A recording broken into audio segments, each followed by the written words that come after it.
We rise higher through the fire. Untouchable empire. Untouchable empire. We rise higher through the fire. Untouchable empire. Lift us higher. Ollie and Fatty, bring truth to the streets. We stand for the people, never fall, never retreat. Untouchable empire, we don't break. We rise higher every step we take. Higher, higher, untouchable. Higher, higher, untouchable. Yeah, we step in the room and the whole crowd lifts. Truth in our blood, that's the realest gift. We talk power, elevation, transformation, untouchables. Yeah, we built this nation. We ain't chasing clout. That's for boys, not men. We chase money, purpose, legacy, and man. Ollie with the flame and Fatty with the spark. We light up the world when the whole world dark. Lift up the people that survive. We bring talk, justice, unity. Every time we swing, we don't bow down. We stand tall and rare. Untouchables, baby, we everywhere. We rise.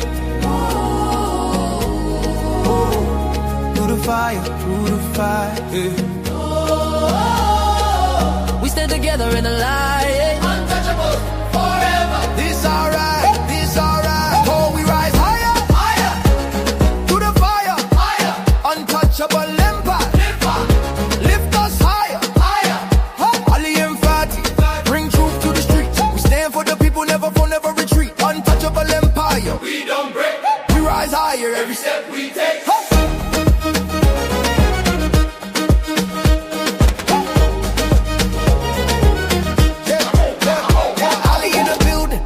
We move with the grace. Power to the people, that's a look on our face. We don't fall, we don't run, we don't hide. Stand on truth, yeah, we walk with pride. Fame don't move us, we built on honor. Heart of a king, real warrior armor. Empower the world, that's the mission tonight. Untouchables. Yeah, we always do what's right. From the city to the globe, we shift that tone. Building up lives with a righteous throne. We step in the storm and walk through the fire. Why? Cause we God made born to rise higher. Hands up, hands up. If you feel that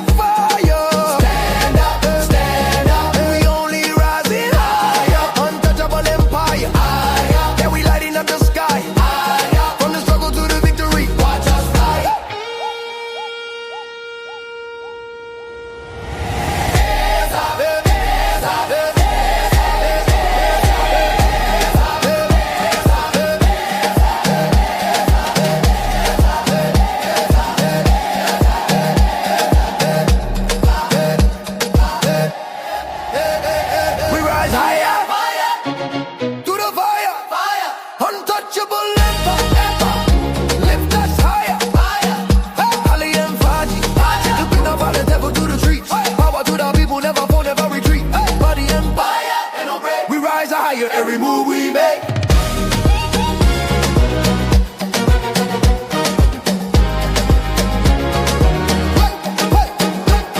Through the fire, we rise higher. Oh, touch, him play.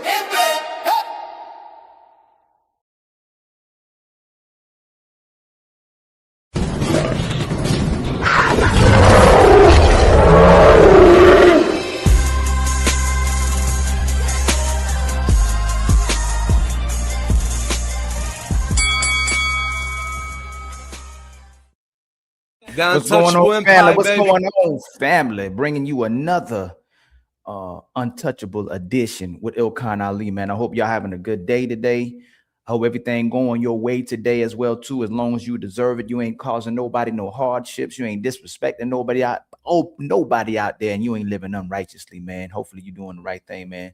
We're gonna have a few people come through later. They have some things to do, but we're gonna have some people pull up shortly. Let me see. Or sooner than shortly. But I'm gonna do a quick review of the Dr. Cheyenne and Shannon Sharpe episode. You know, there's a lot of things that be happening with Mrs. Dr. Cheyenne Bryan. Ain't no disrespect to her, but it's too many contradictions and hypocrisies and delusion that be happening. I be trying to get her on the show. I'm trying to get her on the Friday, but it's kind of hard to get up with her, especially when she's in certain positions where she can go to other people's shows that she ain't got to come to the Untouchable show, you know. But I hope y'all doing good, man. I hope you're having a great Wednesday. We're gonna have a Friday show. We're gonna have the Sunday show coming up this week for y'all, and another all-star panel on both days. What's going on? What now, man? Much love to you, my brother. But hopefully y'all rocking with us, man, permanently, and y'all see everything we trying to bring to y'all. I'm gonna try to go on at least 2 or 3 times a week. It just depends on my schedule and when I got my real estate, or if I got my kids for that day. I got to still spend time with my children and my family. Man, I can't go crazy, go live so much that I can't even spend time with my family. But I'm trying to still find a schedule to where I can come live more often, as we still bringing you the Friday and the Saturday show, Sunday show. And if you can, man, don't forget, man, please like this and please share it with your favorite people, man. Share it to your lives, share it to your channels, share it with your mama, share it with your daddy, share it with everybody. We're gonna keep hitting y'all upside y'all head. I'm just waiting for some of the guests to come on shortly, but we're gonna start the review. What happened on Club Shay Shay? What's going on, my brother Me? And what's up? What's going on, Marcus, man? Let me make sure I take care of y'all when y'all come in the building, especially when y'all got emojis on my side, man. Let me see something. I didn't even start this part yet.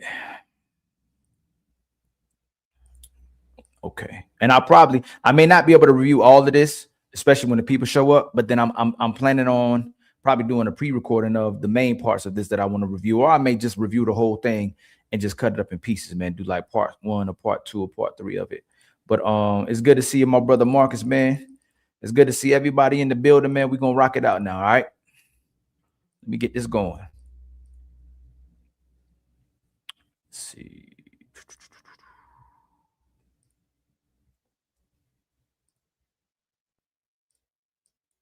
An overthinker, a processor. I was naturally an analyst.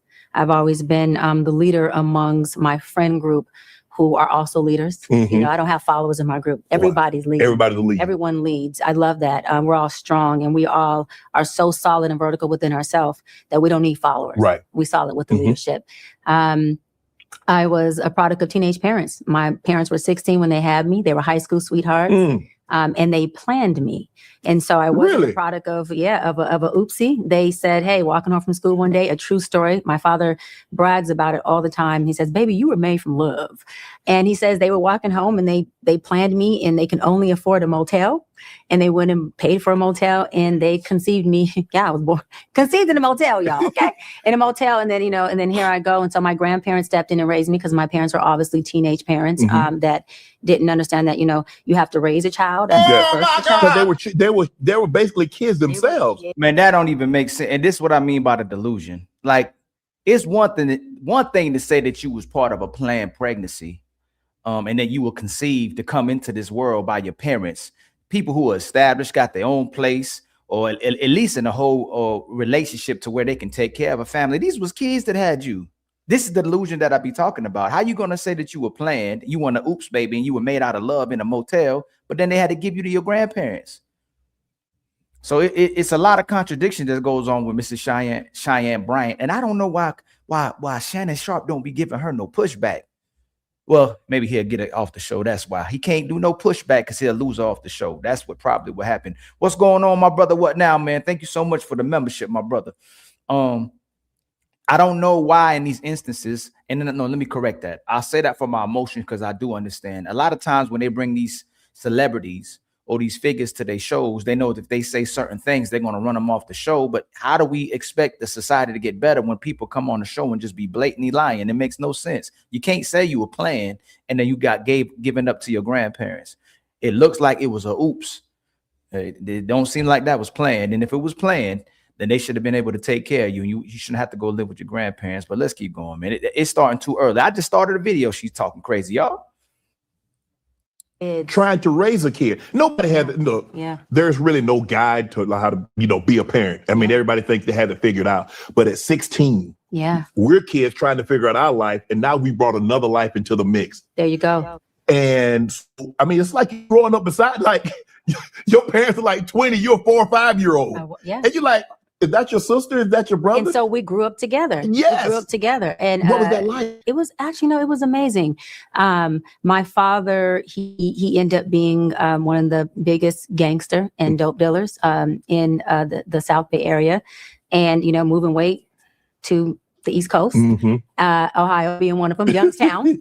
And I could tell it now because it's no longer going on. But he transitioned from being one of the biggest dope dealers into being one of the biggest entrepreneurs and a longshoreman here in Los Angeles, which is working for the port for 20 years. And I got to see him go from the hood to the hills. Wow. And it was really beautiful seeing that. I mean, Shannon, we would come home days when he was in his gangster era, and I couldn't have a key to the house. I couldn't be there alone. And he would have to go in the house with a pistol first and check everything to make sure we can go in. I had the password to the safe that was in the garage. And so that if anybody came in, give them everything, you know, don't let them hold you hostage or doing that. So I grew up a product of a street guy, a straight gangster who didn't play about me, who if I made a phone call, he was going to air it out. And that was a luxury for me. And so I was on Sway's radio one time and he said, you know, Doc, you talk about your upbringing and your father and being the little girl from the inner city as though it was like an honor. You don't talk about it in a way that's like, you know, I came from the hood and it was all this adversity. It was adversity.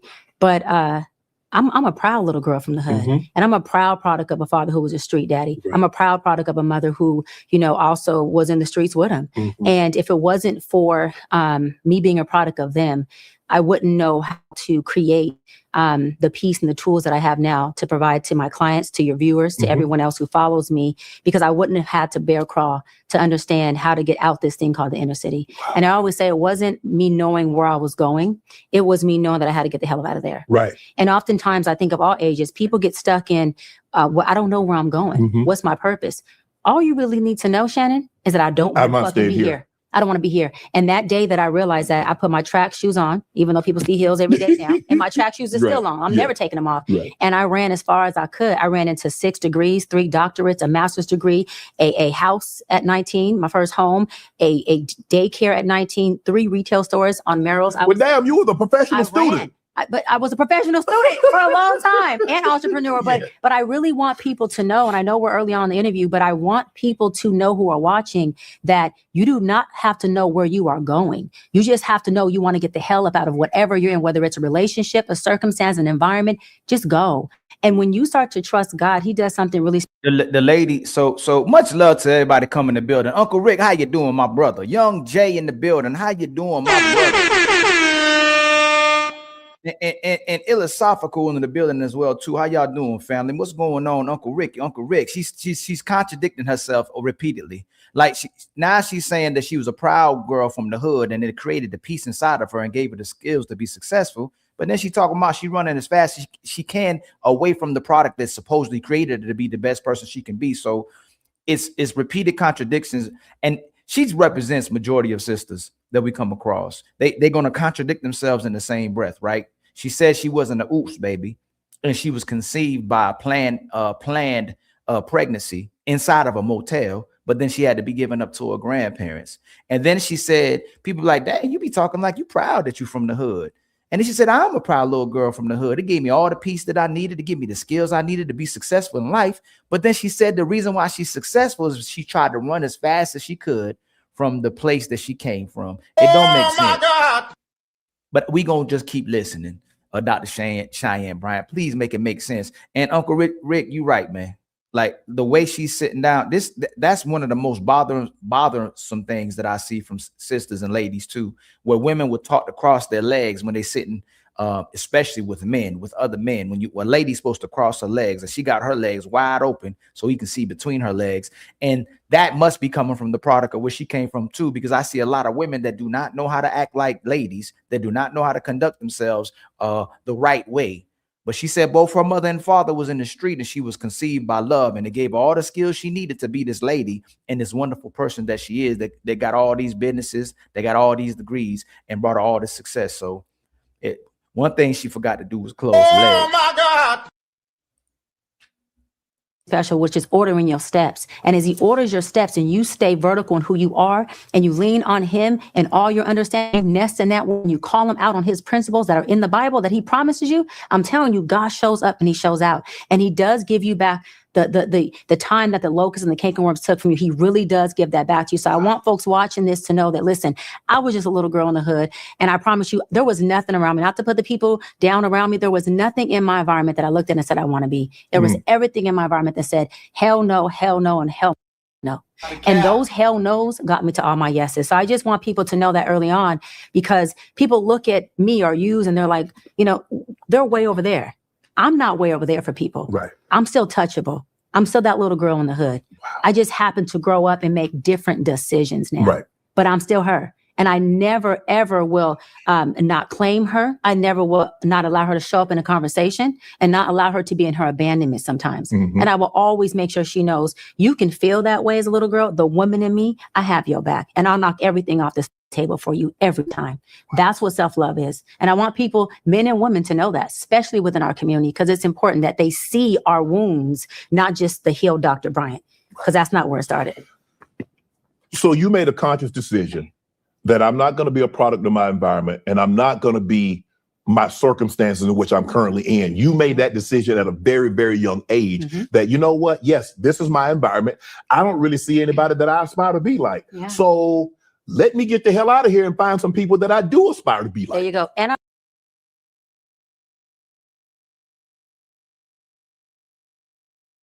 bitch, we see you. Stop lying. We will not have it.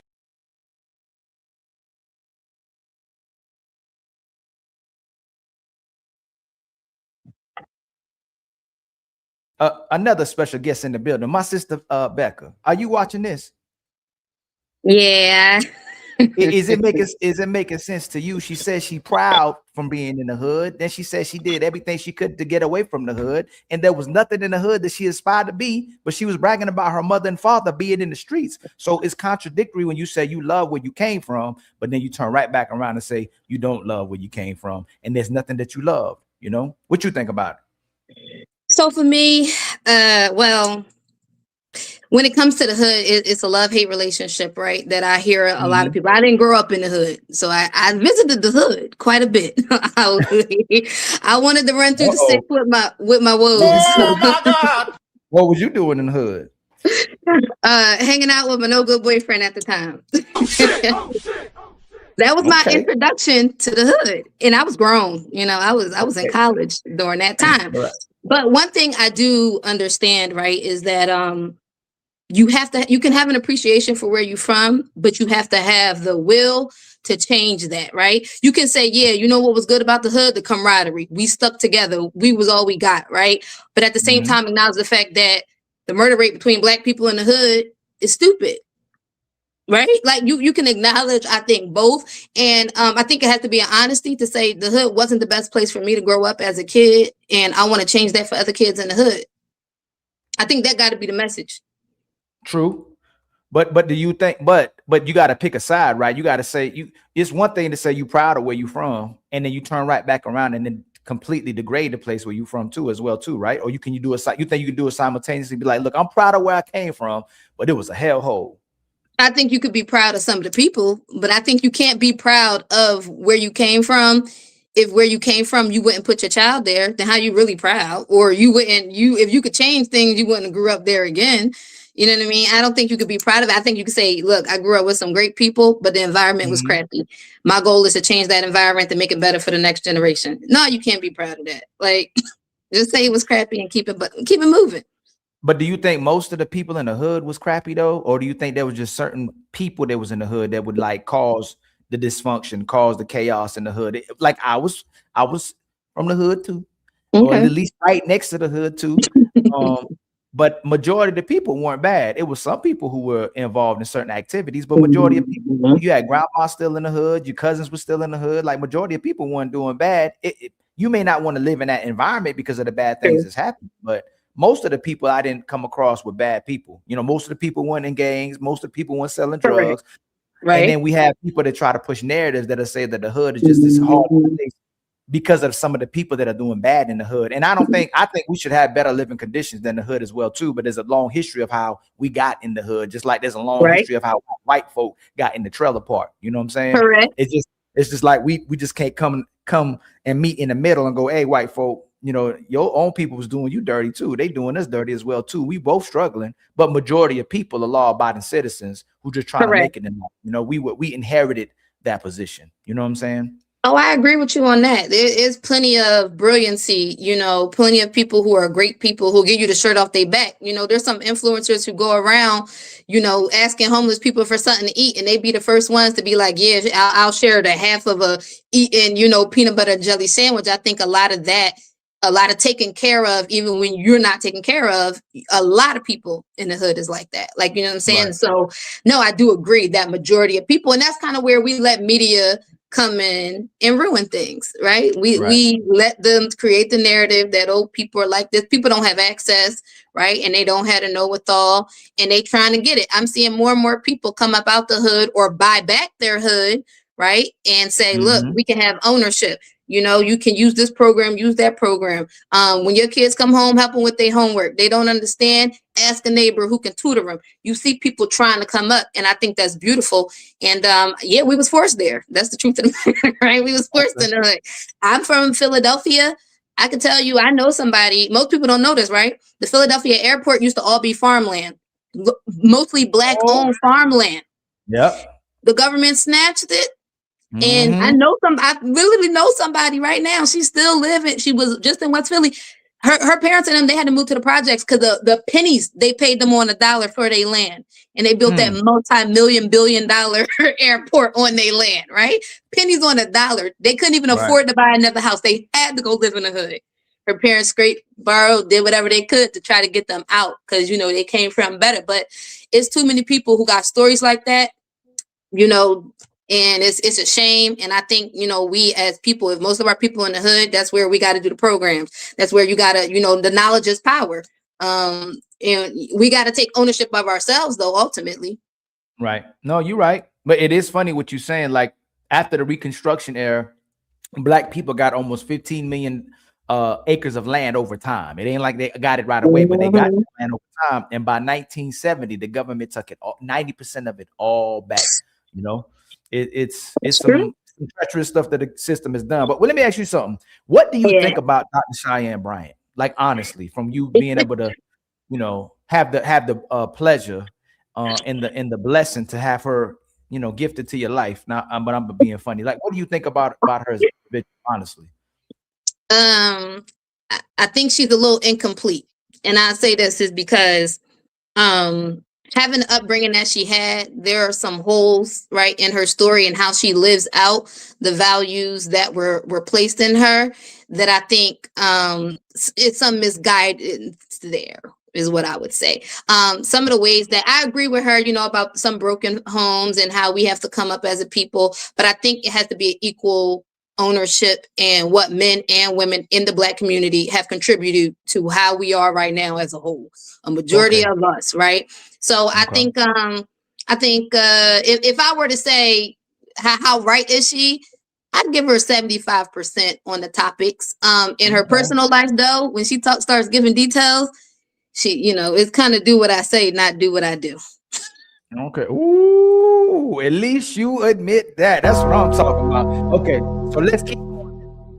Let's go with this, okay? And there's other people up as well too. Okay. Oldest of 7. Oh, so that's and I'm the first grandchild. So there was nobody ahead of me, Shannon, to say this is the blueprint.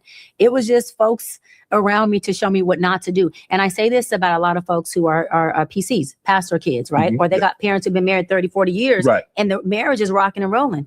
Oftentimes, those kids are robbed of seeing all of the fake perfection, and not seeing what not to do.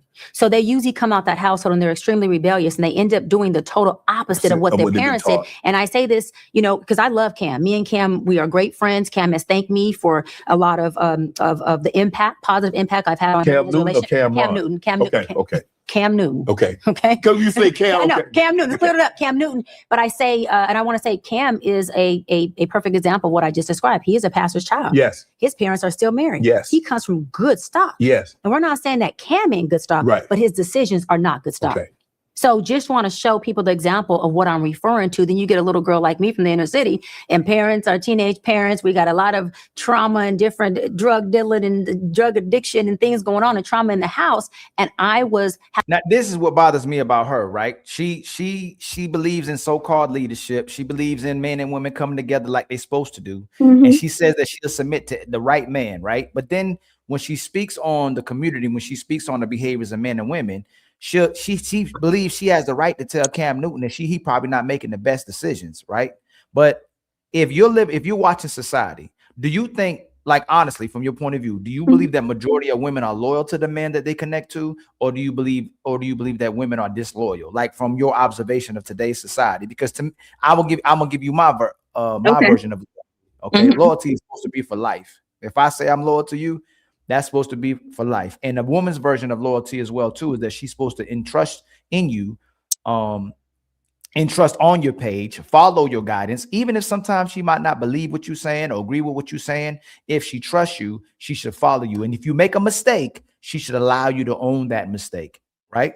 I would hope so, right? But what I'm saying is that women will get the men that typically will abide by their guidance, even though they say they're not the leaders, but then they want to be in control of the man that they connect with instead of changing for the man that they're with and actually following the man. So, and it's for life. I don't think they'll switch up. I don't think they'll entertain another man. They'll watch how they talk. They'll watch how they conduct themselves. They'll watch how they dress. They'll watch how they maneuver in society. And I don't see that version of women in today's society. It seems like when women are in relationships, they're still entertaining other men, and they're definitely entertaining attention. So do you believe that today most women are loyal to their men, or they're just using their men until they find the actual man that they want?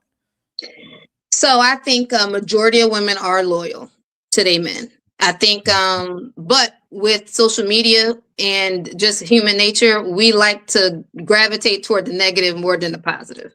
So, I mean, that's like how they'll tell you, oh, rich black men marry white women, 15% of them. What about the other 85%?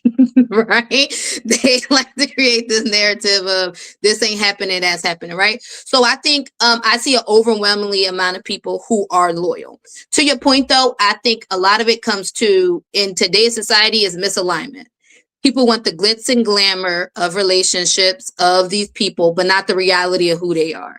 And you see it with people ask, well, you know, how come this person getting cheated on and that person getting cheated on? Because you like the glitz and glamour of that person. You ain't really like them. You hate the way they ate. You hate the way they laughed. You hate the way they cooked you fried chicken because they didn't use Lawry's and they only use salt and pepper. You really don't like that person, but you like how that person looks to society. I think that's the main issue we got going on with women, is that too many women are looking for things that they don't know what their priorities are. They don't know really where their moral values lie and what's actually important to them. They know what society is saying should be important right now. Not too many people are sticking to their guns. So a lot of people are just out here trying to follow the ebb and flows of things without saying, well, what's important to me?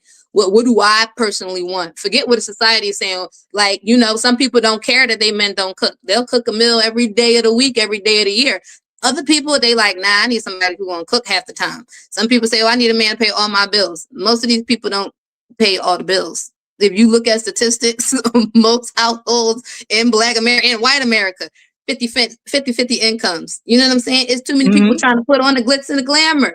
And I think that's where we see the disloyalty come, because people are getting people who look good on paper or look good to society, but ain't good to them.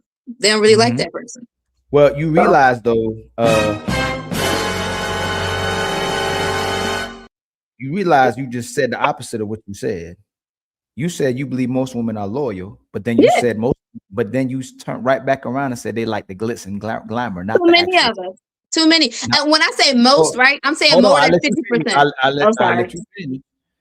But that has to be the opposite of loyalty. Like you literally said, you really don't like that person. You like their version of who they are in society. But you have to admit that most of these women aren't actually loyal, because you already did it. You said they're loyal, but then you admitting that they like the glitz and the glamour. They like how it looks. They like the ring. They like the facade. They like the image. They like how they look to society when they have what society says you should have, but they're not actually committed to what they have. They don't fulfill the responsibility or the obligation to who they want to be with.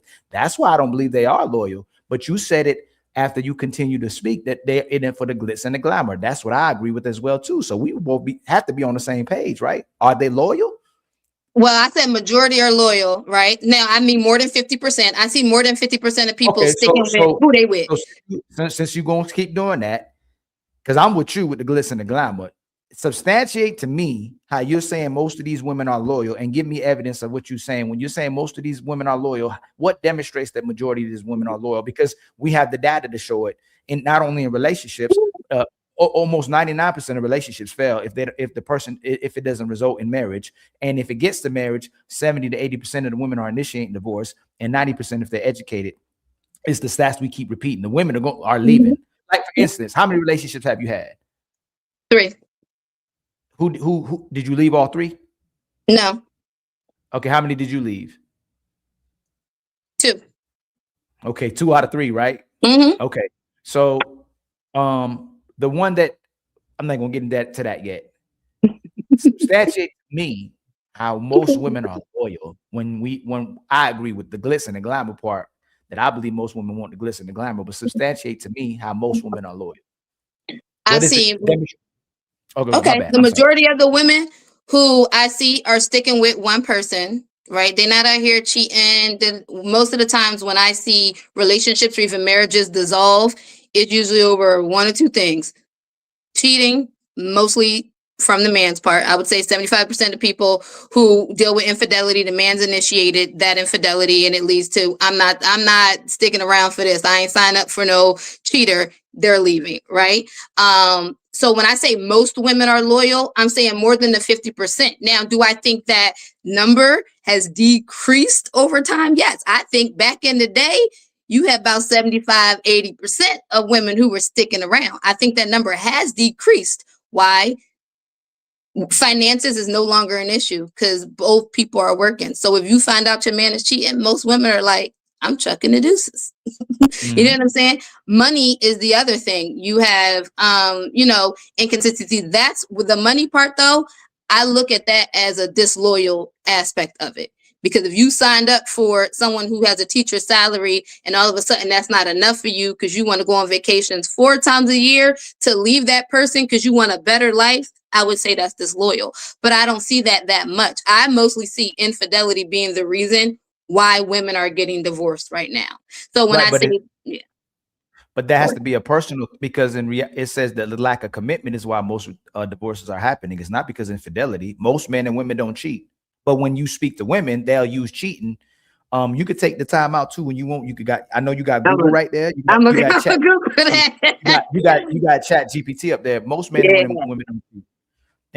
And the big part about this is too, when you brought up cheating, take the loyalty aspect of it. Are most women invested in the happiness of their man? Are most women concerned about how their man feel in a relationship? Do you hear women actually concerned about it? Because the loyalty is always about the loyalty to women is typically if he's cheating or not. It has nothing to do with how they're loving their man and how they're catering with their man, how they cooperate with their man. So let's take that aspect out of it. Okay. Even when women get good men, that guy ends up being boring to her, and she'll find a reason to leave this guy. He's not dramatic enough. He's not chaotic enough. He's putting stability on her. He's putting responsibility on her. He's putting standards on her, and he's asking her to be a woman. And it seems like a lot of times when she's expected to be a woman, that's where this loyalty may come. It's not even the cheating aspect, but how many women are you seeing that's actually asking their man, are you happy? And do you feel good in this relationship? Now, honestly, the majority of people I'm around, and I will say I am around a different quality of people. I will give you that, right? I might not be around the average. Most of the people, those are straight from Jump Street. Especially if you are getting with someone older, right? If you're 30 and above, most people are having a conversation. What makes you happy? What do you like? What don't you like? You're negotiating terms before you enter into agreements, right? That's what I'm seeing majority of people who are 30 and older doing, right? There is no guess. There's no guess of how often do you want sex? How many home cooked meals do you want? How often do you want to go out? How many vacations do you want to take? All that's being talked about. What I think is that the reality that personalities and lifestyles have to mesh. Now, I do agree with you that some people, right, some women, when you're seeing the ones who are getting divorced, right, for non-infidelity, it's because the weight of the pressure and what they thought that they were going to be able to give versus what, you know what I mean? They, you know, the requirements was set here and they said, yeah, I can meet those requirements, but they was really only trying to live life right here. Right. And so, no, I do see more of that than before. Right. But you also have more households who are doing labor outside of the house. And I mean, God rest his soul, Kevin Samuels, for what he was worth and not worth. Right. One of the things he said is that you're like, what's the roles here? I think it's most women that I'm hearing, right? They're like, well, if I'm putting up half of the bills, why are you not doing half of the housework? Yeah. Yes. Right. Because my grandmama ain't put up no half of no bills. She barely had a job, only when she felt like it. Why? Because my grandpa was like, that's a man's responsibility. I take care of everything in this house. I want a home cooked meal, and I just wanted to be clean in here. Right. But do women want to be traditional women today?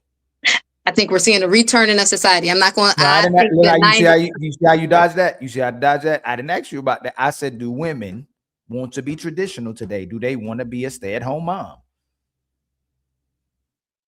I would say maybe of the people that I know, I would say maybe 25 to 35% want to be stay-at-homes. Right. 25% of women want to be stay-at-home. And why do you think they don't want to stay at home? Why? Why do you think the 75% of women don't want to be a stay-at-home mom? Because of finances. Because the lifestyle. No, I'm dead serious. Okay, go ahead. Ali, let me tell you, right? Think about it. And now I'm gonna tell you about my grandparents, and I just compared this, right? Okay. We went on one vacation a year, right? My grandma had nice clothes and all of that, but it wasn't to the level of consumerism that our generation, this generation is consuming now. The most reason people don't want to stay at home is because they want to go on 3 to 4 vacations a year. They want Gucci, Louis, Prada, a little something nice, right? Even a couple of Coach bags. They want a pair of red bottoms. They want this. They want that. They want this. They want that. Most of it is finances, why people do not want to stay at home, because we expect more as far as living, right, in society and being able to go out into the world and do the things and experience the things. Our grandparents weren't, how many people, grandparents or even parents, how many family vacations you went on growing up? Me, probably ever in my life, maybe 2 or 3. 2 or 3 in a year, or just 2 or 3 period? 2 or 3 period. Right. Now, how often as an adult, your kids, I don't know how these kids, or I can say my niece and nephews done been on vacation at least once to twice a year. We going somewhere. We spending. But you realize you did it again. You change it from women to people. Do you think men are demanding go on 3 or 4 vacations? Do you think men are demanding Gucci, Prada, and red bottoms? Do you think the men are pushing for this, or do you think the man gets with a woman that he actually loves and she's creating those problems? She's creating problems because she wants the man to finance the lifestyle, to finance the vacations, finance her clothing. Like Rebecca, you gotta pick one side. Because every time I asked you, you said 75% of women want to be stay-at-home moms, right? For the finances. So why would she don't want to stay at home and actually work for a husband like your grandma did? Your grandma took care of your granddaddy, and your granddaddy said, because my baby take care of me, I'm gonna take care of her. I'm gonna go to work and bust my butt off. And when I get the money, I'm gonna get the check to her. She's gonna cook, she's gonna clean, she's gonna take care of the home, and I'm gonna take care of my baby. Today's women like, nah, I'm going to work too, but I'm gonna keep that check and I'm gonna save it on myself, and I'm gonna spend it on myself, and I'm still gonna demand this man take us on vacations. I'm still gonna demand he buy me the stuff that I want, and I'm gonna tell him I'm gonna use this in case of an emergency, even though it's an extra strategy and plan B in case she don't get what she wants from the man. And she'll say, hey, I can just work, I can go to work. I don't need you. I can do it all by myself, and I can struggle all by myself. So you have to admit that the majority of these women don't want to be stay-at-home moms because they want somebody to finance their lifestyle. They don't want to take care of their men. No, so I personally don't think it's about just financing their lifestyles, because the truth of the matter is that most of the women I know who work are contributing to the household bills, right? So I think that what it is right now is that, and I think it's men and women. I just went on vacation. When I first came on your joint, I was on vacation. I seen as many men groups, friends out there for birthdays, bachelor parties, whatever, right? No, the men out here enjoying life too, Ali. They done got to. I'm just saying. Rebecca, no, you so when I said people want things, right? It's not just women. Men want nice watches. Men want the newest Jordans, fits. They want to go to see their sports teams, right? They getting new PS5s and the different things, and they betting money. They going to the casino. Men maybe want different type of things than women, but they spending their money on the extras just as much as women are. You talking about a single man? You talking about a single man? Nah, I'm saying you see as we had this conversation, you got to bring the man into it. So you keep saying what you see as well too. Is no man that's sitting here talking about I still got to get my Jordans, my PS5. I still got to buy the things that I want. I still got to be able to finance my life. My woman comes second. It's the women who's saying it. I don't want a brokey. He gonna have to pay 100% of the bills. You don't hear women going, I'm about to go 50-50. They look down on men that they have to go 50-50 with. The woman they may actually love her man and want to build with her man may go 50-50, but most women complain about going 50-50, Rebecca. Like, and you know that. They'll say, I'd rather go 100% by myself than be 50-50 with some igga. But it's the man ain't prioritizing the things that he wants and his lifestyle over being with his woman. He's going to take care of the house. He's going to go work just like granddaddy. But you already admitted it. They don't want to be at home. They want it because they still want vacations. They want their red bottoms. They want somebody to finance their lifestyle. So it's not the man asking the woman to finance his lifestyle. You didn't even say that she's going to buy him stuff. You said he's going to still buy his Jordans. He's going to buy a PS5. You just said she was going to buy it. The man has to finance himself and the woman. That's the problem. So she's not getting the money to spend on him. She's getting the money to spend on herself. So in most relationships, though, I don't think that's true, though. Like, if I really look at the financial situation, right, you see, now I do hear some set of women saying they'd rather do 100% by themselves than 50% with a man. But I think that sentiment, when I'm hearing people and I break it down and I said, well, why would you want to pay 100% of the bills, right? They were like, well, it's less housework and it's less things for me to do and all of that. So if you're saying to someone, well, you're going to save on rent, but now you're going to spend more time cooking and cleaning and all of that. People are like, nah, I don't want to spend my time on that. Time is money. And that's what I'm seeing more. People don't want to nurture. So I asked somebody who made good money. I said, well, why don't you just hire a maid if you don't want to spend the time doing those things? Why don't you, meal prep, get somebody, Some people just really don't think about the other things of life. And I do think that I don't see men for real spending money on women like you're saying. That's a small subset of men, right, who can even afford to do that. The average Black household income is what, $75,000 a year between two people. The average people, right? I'm talking about average. The average Black couple, they ain't doing all of that, right? So I think that the money that's being spent without two incomes, you can't afford, both men and women can't afford those extras in life. They can only afford the basics in life if only one person is working. And I think that's why you see two people working. That's why women don't want to be stay-at-homes, because they still want the access to the other things. They still want to vacation in Cabo. They still want to go do this, go do that. But I think men are also... You cannot keep putting us in. No, it's not. I'm not sacrificing my woman because I didn't get the vacation in Cabo. And you might be a good man. Slow down. I'm not. No, man. You don't hear men saying that we grew apart. You don't hear men say, oh man, she couldn't finance my lifestyle. You don't hear men say they'll sacrifice their women over the things that they want. It's you keep having to bring men back into it because we won't let women take their L's by themselves. She will sacrifice her.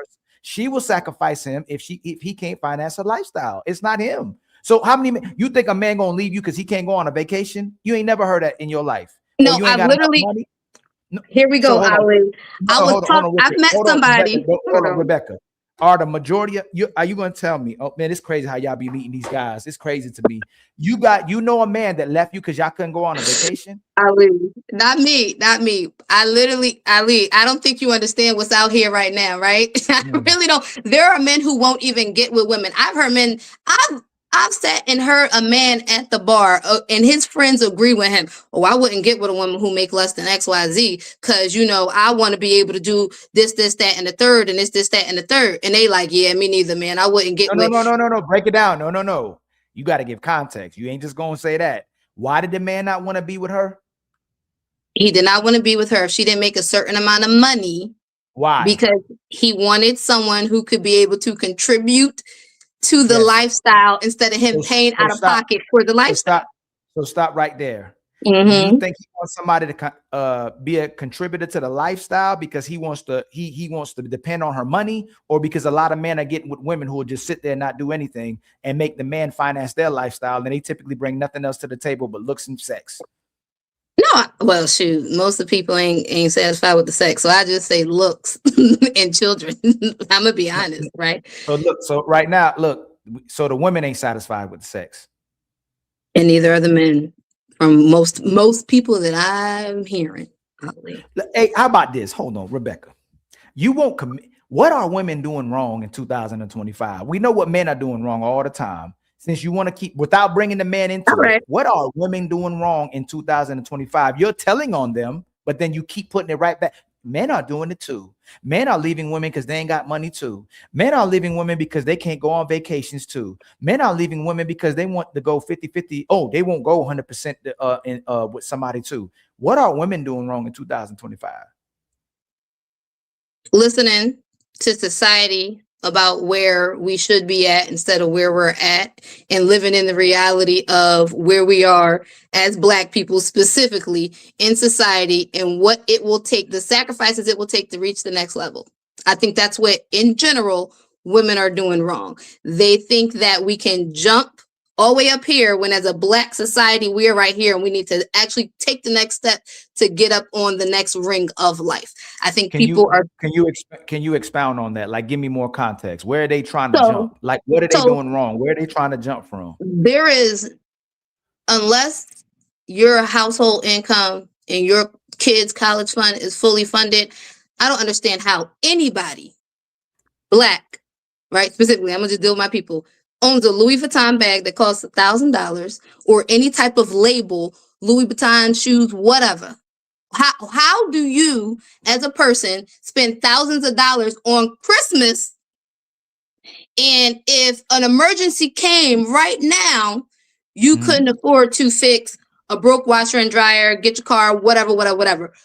That's what I think Black people, specifically women, are failing at, is learning how to save and invest to actually bring their whole legacy and their family up to the next level, instead of worrying about the nice things in society that give the appearance that you're on the next level, when in reality, we're not there yet.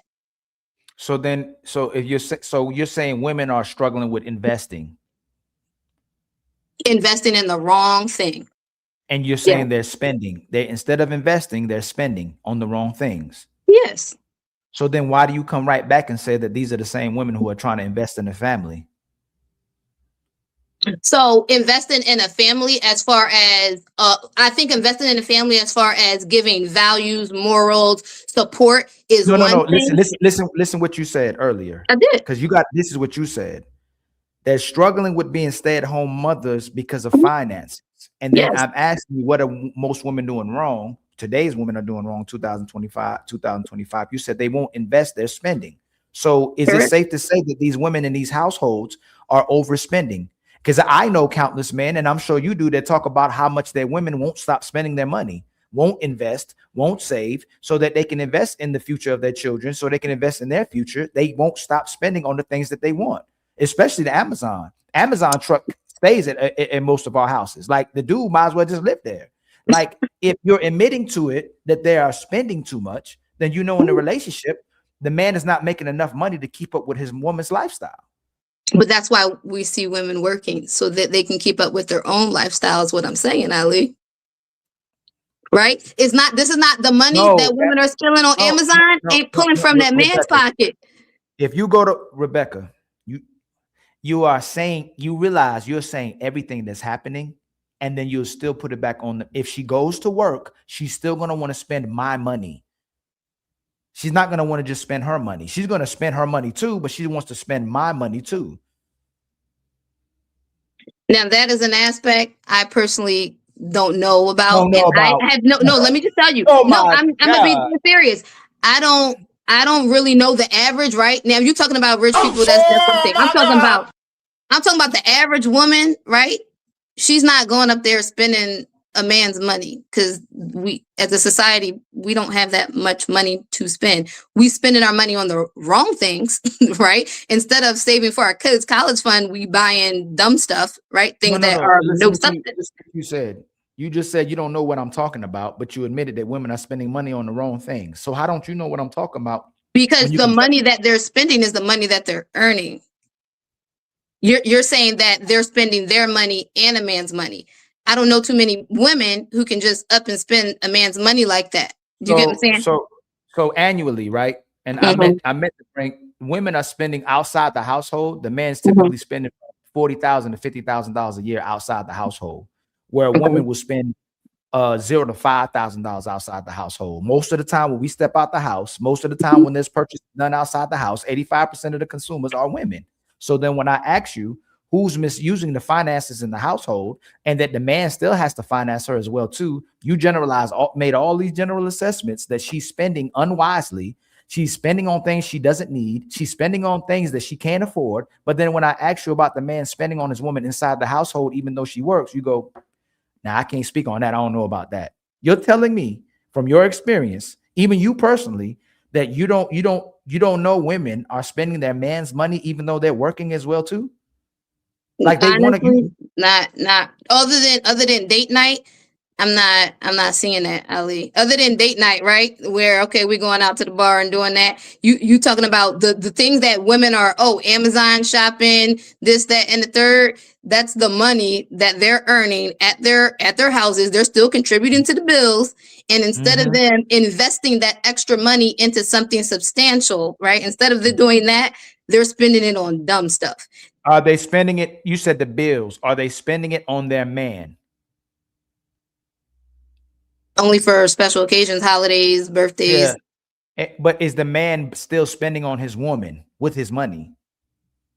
Date nights is what I see, holidays, birthdays. So there's one up on men because they're paying for dates and stuff like that. Most people I see are going 50-50 on vacations. It's not that the man is footing that bill for vacation. How much is vacation? They putting in an equal amount of money. I'm telling you about the average that I see, right? Rebecca, you a trip. Rebecca, you know what's going on. I'm being serious. You're smarter than the average one. You know what? I've spoken to a lot of women on these channels. You are smarter than the average woman, but it's like you still don't want to look a certain way to the sisterhood and the women when you know what they're doing. It's not I think we definitely got to do better. I'm saying we do have to do better. Shout out to the 100 people in the building. My brother Uncomfortable Truth. How you doing, my brother? Shout out to my sister Smell the Roses. Shout out to my brother Super Pete, DJ Vapors, August, Wendy Assassin, everybody that's in the building right now, y'all. Don't forget to hit the super chat and the Cash App. We need 19 more members. Shout out to my brother. What now with the membership, man? Much love to you. I'm gonna give you love about maybe 30 minutes ago.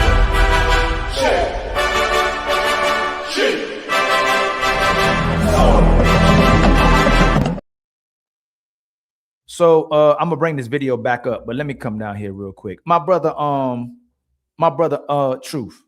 My sister Becca knows what's going on. She know about history. She know how about the white man took the land from the black man. She know that the women don't want to be in the house because of finances. They still want to invest in themselves. They still want to invest in luxury. They still want to invest in the wrong things. They struggling with investment. But then when I ask my sister if when she's in the household, is the man doing the spending on her as well too? She says she don't know if that's what he's doing. What you think about that? Well, she can't acquiesce to what you're talking about because that'll go against the sisterhood. So she's very knowledgeable, but this is just how very knowledgeable. The majority of women just naturally act like they don't know what's really going on in the general household by basically maximizing what the woman does and minimizing what the man does. It happens all the time. So when it comes to finances, we all know the same. The man's money is her money and her money is her money. And that translates the majority of times when it comes to bills, when it comes to vacations, when it comes to basically every order of operation. The man is the one carrying the heavy load, the heavy lifting, while the woman, she's picking up, I like to say, men, we gather all the clothes out of the dryer And then if a sock drops or face towel drops, the woman picks up the easy things. That's usually the responsibility that's bestowed upon the man. So she what you think about Rebecca? There's songs that go, they're like while we've been growing up, what's mine is mine, what's yours is mine. Like there's even literally like countless songs where the women are saying like, and the men will say what's hers is hers and what's mine is mine. We've been programmed to believe that Bills, Bills, Bills by Destiny Child. It's countless songs where it's basically, even though women pay have my had bills? Can you pay my telephone bills? Can you pay my automobiles? Even though women have been given the opportunity to earn more money, all it shows is how selfish they are, because they're making more money and they're keeping it for themselves. And it's like, are we really building? Women always say, I want to be able to build with a man, but it was just an episode on KS channel, Kevin Samuels, where the majority of women don't want to work. So it's basically like, they're showing how they have the opportunity, but they're still solipsistic, self-centered, and basically mine, and I'm gonna watch you spend yours. Now, how is that building if one person is doing the majority of the work or all the work, and the other person is sitting on the sideline just watching? We're not building anything. And then 50-50 was a problem, but then when divorce time come, now we talking about 50-50. Right. I'm happy everybody's stationed there, boy. Everybody driving out today, boy. At least y'all coming on the show, man. How y'all, Uncle Ricky? How you doing, my brother? Is it Nonzo? Yeah, Nonzo. How you doing, my brother, man? I like that name, family. Appreciate it. I'll be right back. I gotta hook something up. I'll be right back. Okay. What you got? What's your take on it, my brother? Man, what you going on? My sister Becca, very intellectual lady. I mean, woman. Excuse me, young woman. I want to call lady. I think lady could be offensive sometimes, right? She said she knows a lot about this information, except for the fact that she said that she don't know if brothers are actually spending on their women in the relationships, if they're using their money to spend on their women, and the woman she's spending her own money on herself, but the man probably not.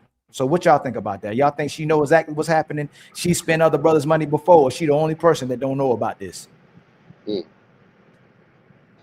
No, she don't know what she's talking about. It's okay though. How about you, Lonzo? What you think? How about y'all? When y'all was in relationships, were you spending on your woman, or she's like, nah, babe, save your money. Since I want this extra stuff, I'll spend on myself. No. Anybody got that experience? Oh no. My God. I guess Becca Man was the only person who was like, nah, I ain't got it for you today. What was Becca's experience? Go ahead, Becca. Tell me what you see. I asked her if when these women go to work, are the men still spending on a woman? She says, I don't know about that. I can't speak on that. But she knew about everything else. So when I asked her, and Becca, in your relationships, was your man spending his money on you? Or were you like, nah, babe, save your money. Since I'm working too, I'm going to spend on my luxury. You were spending on the luxury. He wasn't spending on you too?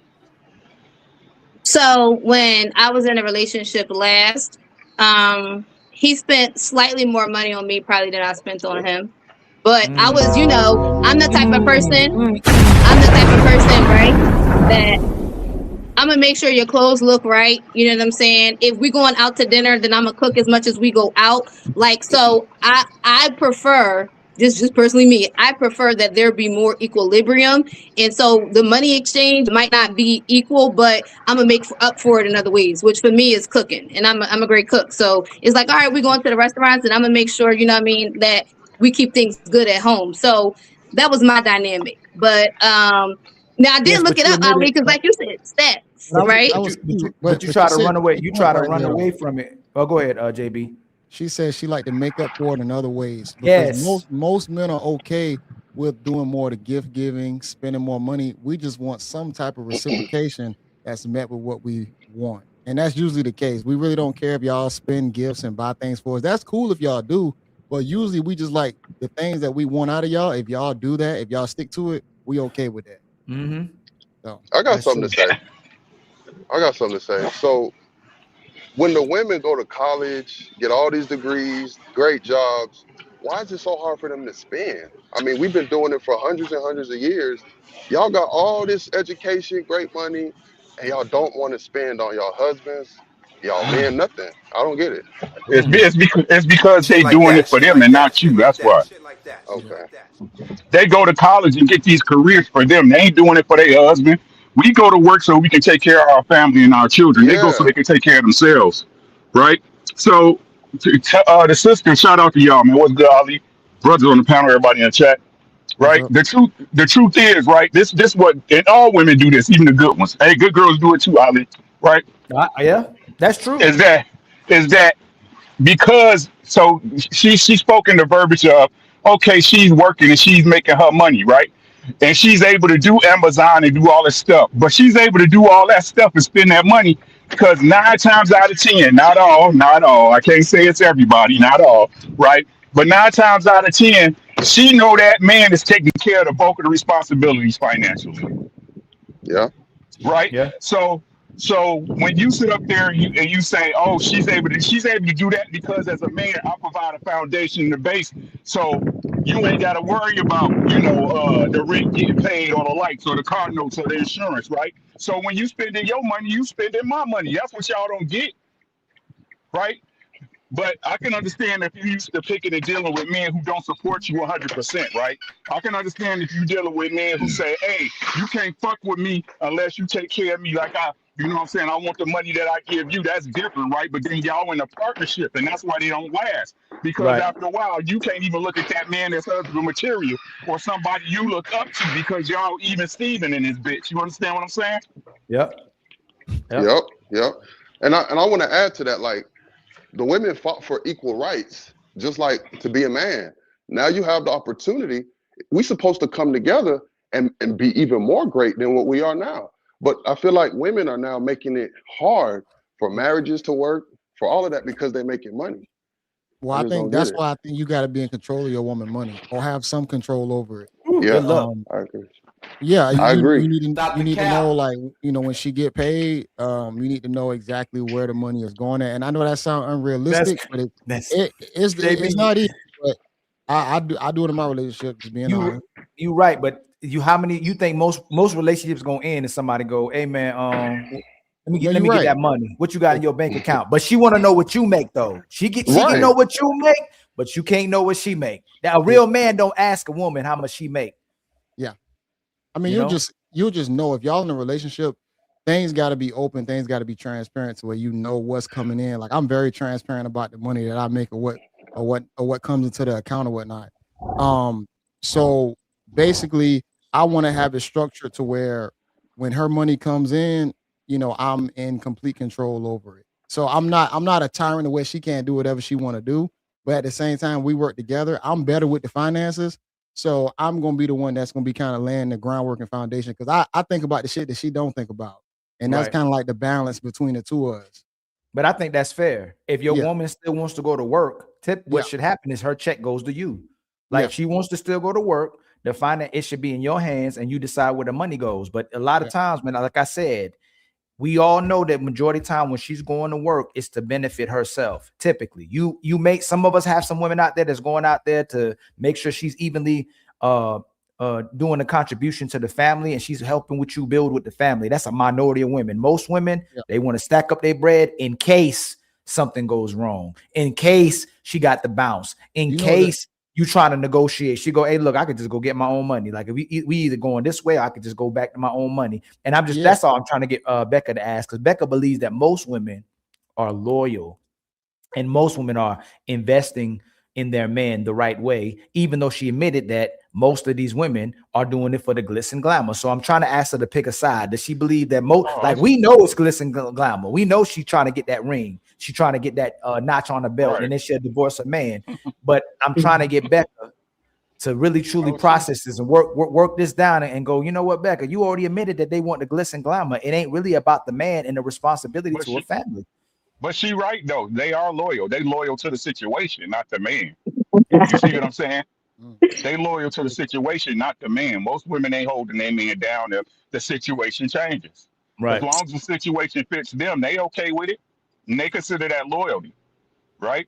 Fellas, I got a question for you. Okay. Right. How many men who done got locked up and they women go up to the prison every week, whatever, to see them? One, I don't know a lot of men that's locked up, but you making my point. Or whoever. I mean, just how many? No, I don't know a lot of women that's locked up, but I will tell you this: I don't know why she can hold down the dude that went to jail and he ain't got no job no more, but she can't hold down the plumber. She can't hold down the electrician. She can't hold down the construction worker. She can't hold down the honest man, or man that has expectations and standards for her. She'll literally go hold down the drug dealer who lost a job, lost his family, lost his woman, instead of holding down the person who's actually investing in you and holding down a fort. You'll give him trouble, but the guy that's giving you trouble and giving the law trouble, that's who you decide to hold down. Ali. And to tell the truth, she and you know anything about them jail relationships, right? Is that once them dudes get out and they can move around how they want to, most of those relationships don't last. A lot of those relationships where a girl is holding men down and they're in jail because they know where that nigga at all times. You know what I'm saying? They okay with being his only lifeline to society at that point. But as soon as he get out and he start moving around, then they break up. So again, she's just loyal to that situation. I want to give Unc some pushback because he said that it's about the situation. I still think it's the man, because a lot of those guys, like you said, they might not be doing the most for that chick. I think it depends on, if the chick really likes the guy a lot. If she's infatuated and she's, let's say she done pair bonded to him, the sex was real good, she's gonna be attached to that guy because you definitely got some crash outs. But JB, we got to stop going there. Right? We all agree with that. The point is most women don't like these men. That's the point. It's gonna be so. And it's the type. It's what she has in her mind, like what Becca said. It's the glitz and glamour. It's what other women like, and it's what she like based off those women. But even if she gets that guy, she's not loyal to that guy. She don't hold a responsibility to that guy. She don't know how to love that guy properly. So I agree with you. This woman has to love this man more than she loves herself in reality. Yeah. You know what I'm saying? Yeah. And don't forget Ali, the boyfriend she had that she kicked out once her man in jail came home. Oh shit. God dang, yeah, cause she was loyal, right? Hey Becca, these dudes when they go to prison, they woman holding them down, right? They ain't messing with nobody else, right, Becca? They just sitting home waiting for you. That's what they doing, right? While they serving their time, that's what they doing, right? They ain't getting smashed though. Listen, too many of them out here being faithful and holding it down, and later finding out that his side piece still going up to the jail too. Okay, I done seen a number of fools. I done seen a number of fools. Hey Becca, hold on. Becca, hold on. You said you was in the street. You was holding down the street, dude. He was a street man, but he was smart enough not to go to jail. But then who? So how? You said the women you around ain't like this. So these women that all these women was holding these dudes down in prison. I don't know. I know too many people who had prison. If me, JB, and Unc and Truth was holding down women in prison, would you say these are some good brothers who are smart, or you say these some dummies? No, that. Listen, if you there when somebody's risking it, no, you smart. No. So hold on, I'm actually again. Hold on. That's funny. God damn. Has anyone on the panel been to prison? No. Okay. Hey, don't go away from the question. Don't go away from the question. I'm gonna go because I actually been. Don't go too far from the question. Hold on. I'm gonna ask Becca again. All our women is in prison and we holding them down. Are we smart men or are we some dummies holding somebody down in prison? No, you're supposed to hold down the people in prison. If that was who you was with and they go to jail, that's what you signed up for. If you know someone into illegal activities, okay, and they get locked up, that's what you. Come on, man. That's loyalty. You was there when they was spending them good dollars on you. You was there when they was making it rain, like in the club, popping bottles. So you're supposed to be there. Was doing it. Okay, if you holding down a woman who's selling drugs, is that smart? No, it's not. That's what you signed up for. No, if that's what you signed up for, you knew that. If you knew that woman was selling drugs, sit beside her. And I tell a girl the same thing. If you making the benefit of I dated a drug dealer. I knew you go to jail. We had a whole plan. This is where the money at. This is what I got to do every week. This is what this is. Do you know why? Because I signed up for that. He's a drug dealer. I knew that in the beginning. Loyalty and sticking with it. Man, women sign up for marriage and they be the first one to get out. Hold on, don't go too fast, Becca. You just told me that you just told me we need to prosper as a community. We need to get from here and go here as a community. Why would you say it's smart for men to be with a woman who's drug dealing, who dealing drugs? I'm confused. Wouldn't that take away from the community? Yeah. Weed was just considered a drug till the white man took over. Lottery was considered illegal till the white man took it from the Italian mob, right? I honestly believe we're moving through a society where we're actually about to be more like European countries that have legalized drug clinics. Why? Because they realize they can't stop the cocaine from flowing in from Colombia, Mexico. So the government will be the next pushers. I work for the pharmaceutical industry. I told people opioids wasn't nothing but a synthetic form of heroin. They seen that, oh wait, you know what we could do? We could push this stuff. We could do this. Man, listen, all I'm saying is that if you make that decision and that's the life you want to live, stick beside it. Stick to it. I wish they would have that about marriage. Can y'all stick with me real quick before y'all respond? And Truth, you got to restart your phone, man. It went black. I didn't ask about sticking to what you picked to choose. So if I choose, that's a whole different argument about being loyal to what you stick to. Again, as a community, should we promote men dating women who deal drugs?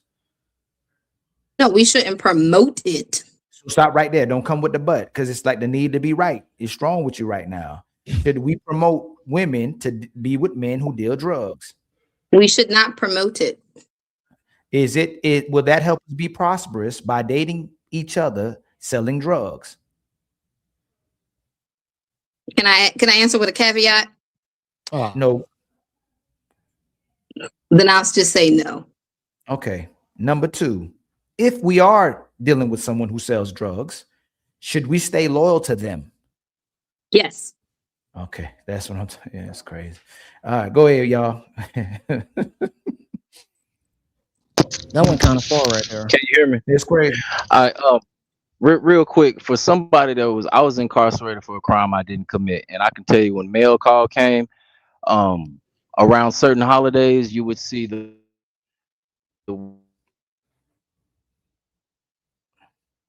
Is that him or me? Moved on about the majority of smart men. What I said, even though I was incarcerated for a crime I didn't commit, the woman I was dealing with at the time, I told her, go live your life. I can't do nothing for you in here. And even for the men who didn't do that, those women were leaving. Now, the ones who stayed around, the ones who were loyal and holding their dude down, a lot of times they were the women who couldn't get a man outside, so they had to get a man inside.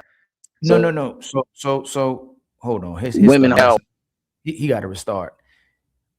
Becca, this is the problem of what you doing is that you conveniently saying what we should do when it fits your narrative or when it feels right for you, when we should never promote a time to be loyal to anybody that's doing something that's bad for the community or bad for us. You should, if you're with a man that's beating you, but you love him, should you stay loyal to him? No. But you're fine because it's convenient for the woman who can choose that lifestyle to stay loyal to a drug dealer when you shouldn't be staying loyal to no drug dealer. If black men and black women have to change their behaviors and how they conduct themselves, then you have to be able to go, hey man, if you with a drug dealer, if you with a kingpin, you need to get out that relationship. That isn't something you should stay loyal to. Yeah. If you're trying to push the prospering of our community or people, any community, black community, white community, all communities, we should not be dealing with people who are selling drugs to the communities, because at a certain point, the street's going to compromise them or the law enforcement going to compromise them. Now you ain't got no man or woman, and you ain't got a father or mother for your children. Listen, cool, I agree we shouldn't promote drug dealing. But when it comes to being loyal, I'm going to stick beside what I said. If that's what you sign up for, stick beside it. Don't make the switch up because of, no, I'm just saying, don't make the switch up because that person got caught doing what you already knew they were doing, and now the consequences have rolled out. I'm not going to tell anybody they should be selling drugs. Why? Because we all see what it does to our society outside of weed. Now, weed, we can have a whole conversation on another topic on that. That is what it is, right? But I'm talking about any other illicit hard drug, right? No, you shouldn't be doing it. No, we shouldn't. I'm saying that, though, if you decide to go the wrong way and you decide with that person and you know the consequences is jail time, You switching up because the consequences finally rolled down, that's not being loyal. Now, do I think anybody should be selling drugs in our community? No. No, but that's just like you dating a cheater. I'm saying if you dating a cheater and he cheating before, and now the consequences roll out, and you like, oh, he's still cheating. You signed up for a cheater, baby girl. What's the point of, like, if you know that, right? We're here right now. We're here right now because she moved the goalpost so much and deflected so much that's where we got to stay loyal to somebody we've been building with, because she kept because Becca deflect. No, Becca know what she did. That's how we got here. Well, I'm just saying, hey man, if you signed up to it, you better stay loyal behind it. That's what ends up happening with the rationale. No, if you with somebody who doing something that's detrimental to you or me or the community, we should give up that person. We shouldn't be loyal to somebody like that. That was the main point. But if you started being loyal, you're talking about actually being loyal to somebody you committed to. That's not what we're talking about. Obviously, you should be loyal to somebody you committed to, but you had to change it to that for us to come to this place. You shouldn't be loyal to a drug dealer in the first place. Shouldn't, but people sign up for the life all the time. And right? And I'm saying, if you signed up for the life, stick to it. If you know what the consequences are, don't change up, because the consequences roll around. That's all I'm saying. Whether you right or wrong, I agree with. Listen, I understand what you're saying, Ali. Why would you be loyal to somebody who's detrimental to people? Are loyal to detrimental people all the time. I'm just saying, specifically in the drug dealing, crime dealing situation, if you sign up for that, see it all the way through, even when the consequences roll down, is what I'm just pushing. I wish they did that with matrimony. Signed up for that, see it through, be loyal. Don't go away because this man didn't meet your expectations that you've been looking at on Instagram or on Love and Hip Hop or whatever. I wish you have that same sentiment to tell the sisters, because we already know who files for the divorce the most over the most frivolous reasons. Not only that, and that's 100% right. Hey Becca, are women more loyal to drug dealers or good men? Good men, definitely. Not the cap. Probably drug dealers because they fear them. Man, it's crazy, boy. No, they're more, like I said, the narrative is that they're more loyal to good men. How many plumbers, electricians, construction guys getting divorced?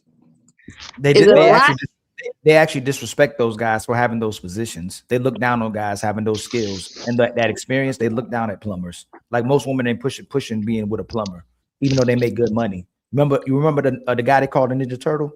What's his name? What's that guy's name? Aaron the plumber. I'm not going to be with no plumber. I must have missed that part of social media. I had to look it up. Oh shit! And plumbers, electricians, truck drivers, we all make over $100K. Yep. That is true. But the job isn't sexy though. That's what it is. I'm at it right.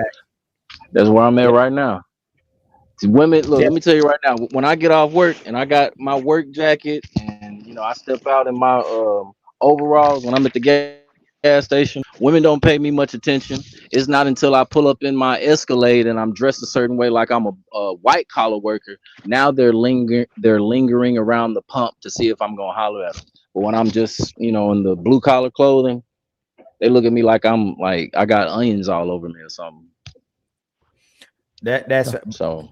Go ahead, JB. What you about to say? I know, yeah, like growing up in school, like you always had like certain types of people. It just wasn't the most attractive person. And then once you get into life and then you get into certain job fields, you still kind of, fall into the lines of not being as attractive. So if you blue collar, if you're a plumber, like you said, a truck driver, if you look kind of dirty, if you don't have on a suit or tie, a lot of women will write you off as if you don't have anything. Even if you drive like a beater or whatnot to work back and forth, just because you might just want to save gas or whatnot, you will get judged for it. But like you said, like he was saying, if you in one of these more sexy professions, or if you a street pharmacist for like the hood chicks or whatnot, they gonna find you as the cool kid. But we all know in school, the cool kid don't always win at the end of the day. So that's where a lot of young women need to reconstruct their minds to start looking for the opposite of what they feel is just attractive. But look, Lucky gonna cap, Kim gonna cap, Rebecca gonna cap. You don't hear nobody saying they don't want anybody, no plumbers. They don't want no plumbers. They don't ask for truck drivers. They don't ask for the electricians. They don't. Like, we got to keep it real. They want the CEO and they want a man that got his own business. Yeah. What you now? So what you about to say? No, I was listening. I just got in, but yeah, you're right. I mean, mechanics need love too. I mean, everybody need love. Yeah. So it's just the high value. That's like what 5-10%. Yeah, we all strive to be that, but let's be honest, we all ain't gonna be there. So that means we ain't supposed to have families. I don't get it. So that's all I got to say about that. That's what I'm saying. Like Becca, you know, our sisters got the highest divorce rate, right? Their divorce rate higher than their marriage rate. So they marry us just to leave us, especially the good guys. So when women say they like the good guys or they like these guys with these skills and experiences, they're not staying loyal to these guys. And you say you may think these women are loyal based on your experience, but they're not loyal. We have the most, we have the based on data, the most disloyal, and we out marry our women. Look it up. You're gonna see. You're gonna see. Let me make sure. Let me see if we do it. Dang, black women. Can I ask a question when you're done? Did you see it? Because I know you just looked it up. Did you see it? Well, it does. The first thing that came up was divorce rates generally decrease as household income rises. That's not the part I asked you. Can you look at who it say black women have the highest divorce rate? The only person who may have higher divorce rate than black women is lesbians. Okay.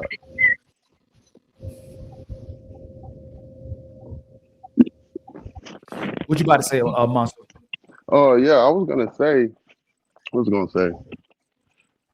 Damn, I lost what I was gonna say. But it's gonna come back when it come back. But again, hold on. We got. Let's read these two real quick. Hey, shout out to Zyrax for becoming a member. Much love to you, my sister. The Untouchable Empire, baby. And then my brother, American Rifleman, gifted a membership as well too. So much love to both of y'all for becoming a member.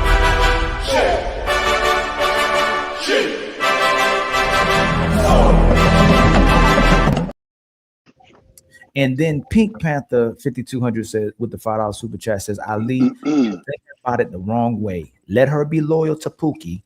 That way she won't end up ruining the lives of productive men. Dang, boy. Thank you for the $5. We were all born to be untouchable. And then Becca, maybe us brothers are lying. Can you tell me what sisters are talking about? What type of man they want to be? Not just like the good man, the righteous man, the kind man, the loving man. What kind of careers or positions do you see black women saying that the type of man they want to be? In case we wrong, that they want these plumbers and electricians. What do you hear women say they want to be with? Honestly, when it comes to profession, the people that I'm around, right, which I think is different than probably the general populace. The people that I'm around, they're not caring, right? I come from a family of construction workers. That's all I grew up around. So I think maybe the perception that I have of a blue collar worker might be different, right, than the average person. But most of the people, listen, I know you watch social media. They're looking for 6 figures. Thank you. Is what most women will say. They're looking for 6 figures, right? And a quick Google search will tell you who makes 6 figures and where, right? So I do find a majority of people that, you know, I hear, if I just go by what I see on social media, I want a man to make 6 figures. I want a man to make 6 figures. I was like, well, what does that mean for you? Do you make 6 figures? Is usually what I ask somebody. Or like, what's your career? What's your career trajectory looking like that you want somebody to make 6 figures? What do you think is going to afford you in life? Because I traveled the world making less than 6 figures. So I wanted to know, like, what did they think 6 figures was going to afford them lifestyle wise? Yeah. And the answer was, well, I think you need 6 figures to be able to do this, that, and the third. I'm like, not with your money, not if you got low debt. Because if somebody got high debt and a high income, that ain't gonna help you. If someone got no debt and a medium income. So 23% of men in America make 6 figures. 6% of black men in America make 6 figures. Is that realistic for all women to get this man?